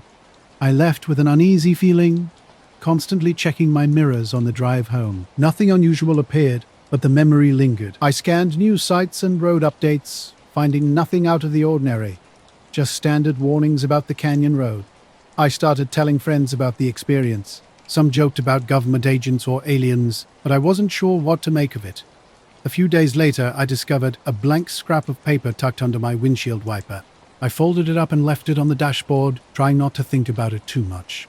The mystery remained, hanging in the back of my mind like that unexplained shape over the lake. The black car showed up one morning at the end of my driveway, an older model from the early 2000s. Perfectly clean and without a license plate, it seemed out of place. No tire tracks or footprints disturbed the gravel around it. I peered inside, empty, no keys, nothing. At first I thought it might belong to a visitor, but days passed and nothing changed. Every morning the car remained in the exact same spot. I started leaving notes on the windshield, hoping the owner would move it, but the notes stayed untouched, just like the car.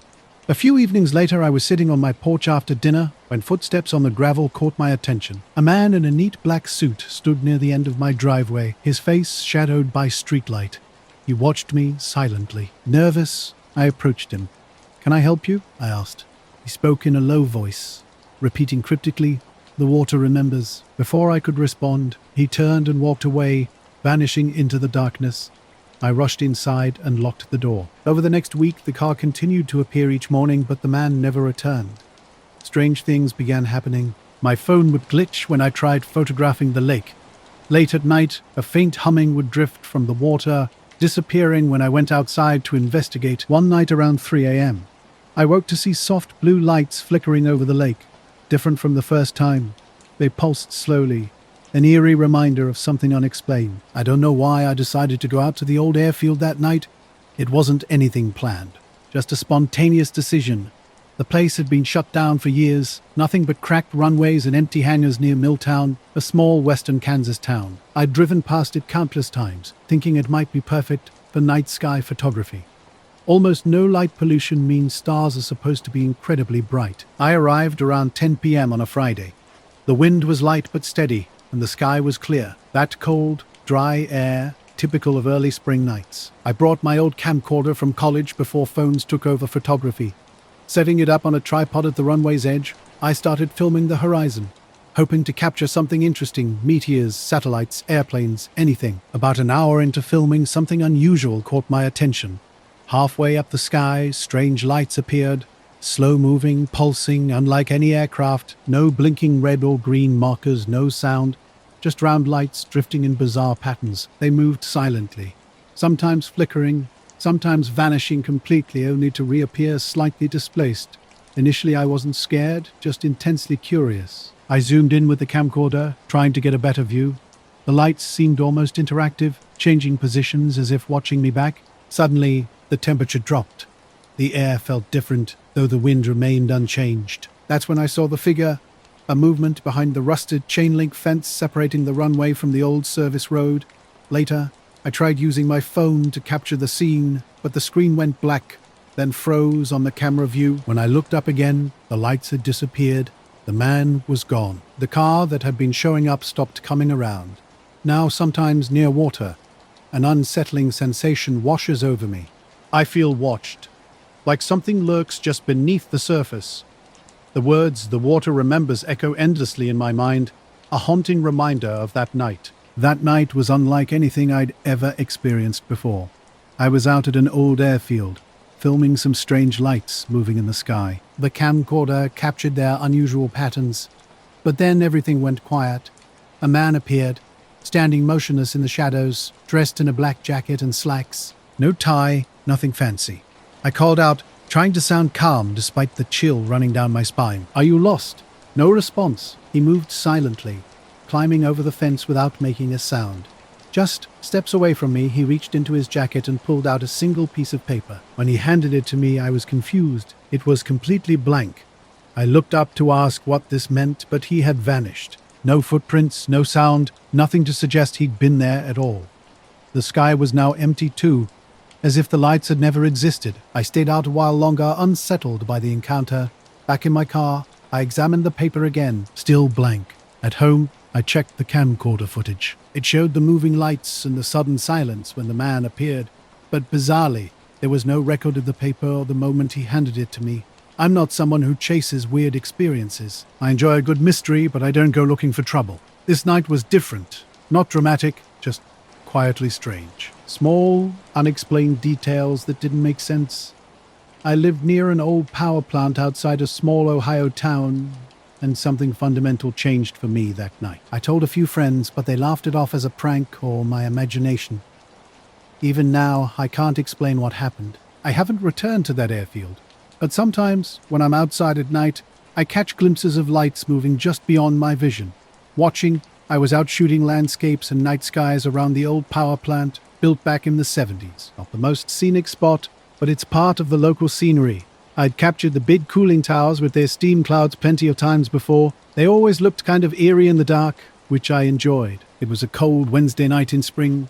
I had the evening off work, and the sky was clear. Grabbing my camera and tripod, I drove to a spot a couple miles from the plant, near the edge of the woods. My goal was to get some long exposure shots of the stars and maybe catch the steam glowing under the moonlight. As I set up and started taking photos, everything seemed normal. The distant machinery hummed, and occasionally I'd hear a train far off in the background.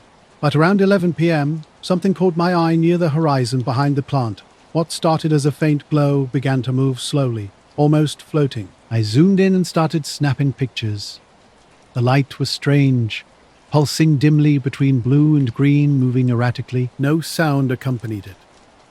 I tried to focus, but the light kept flickering in and out. I took several shots, even switching to video, to see if the camera might capture something my eyes couldn't. A weird, prickling sensation crept up my neck, like something was watching me. I tried to brush it off as just the night air. After about 10 minutes, the light vanished completely. No crash, no sound, just gone. The next day, I loaded the photos onto my computer. That's when things got truly weird. Every single photo of the light was corrupted, blank black images. I tried everything, different card readers, recovery software, even a different computer. It was like the photos had simply disappeared. Later that night, sitting in my living room and staring at my camera bag, I was still puzzling over what had happened. Suddenly, a sharp knock at the door broke the silence. I wasn't expecting anyone. Opening it cautiously, I found two men standing there. I was asleep when the knock came, just past midnight. A soft but urgent tapping on my front door. I'd been out late, tired, and didn't expect anyone. When I opened the door, two men stood there, both in black suits, dark glasses, even though it was night, with those expressionless faces you see in movies. They didn't introduce themselves. One held out a business card, but when I looked closer, it was blank. They said they needed to check my yard, their voices calm but firm about safety concerns. I rubbed my eyes, half sure I was dreaming. My yard? What for? The air was cold, heavy, with fog rolling in from the nearby river. Street lights were dim and flickering. The whole neighborhood was quiet. No cars, just distant dogs barking. They looked like government types, but no badges, no IDs. Something about the way they spoke made me think arguing wasn't a good idea. I stepped outside, locking the door behind me. One started walking toward the backyard, eyes scanning. The other stayed by the door, watching me. I tried to peek over the fence, but all I saw was the garden, my old shed, and a few bushes. They spoke quietly, almost like they didn't want anyone else to hear. Some lights aren't meant to be captured. My heart was racing. They didn't seem threatening, but there was this coldness about them, like they were serious about that warning. Without waiting for a response, they turned and walked away, disappearing down the street before I could even blink. I locked the door, checked all the windows, and sat down again, hands shaking. The card was still in my hand, blank, except for a faint smudge where the printing should have been. I never saw those men again. The photos of the light stayed missing, and since then, I can't shake the feeling that I'm being watched whenever I go near that power plant at night.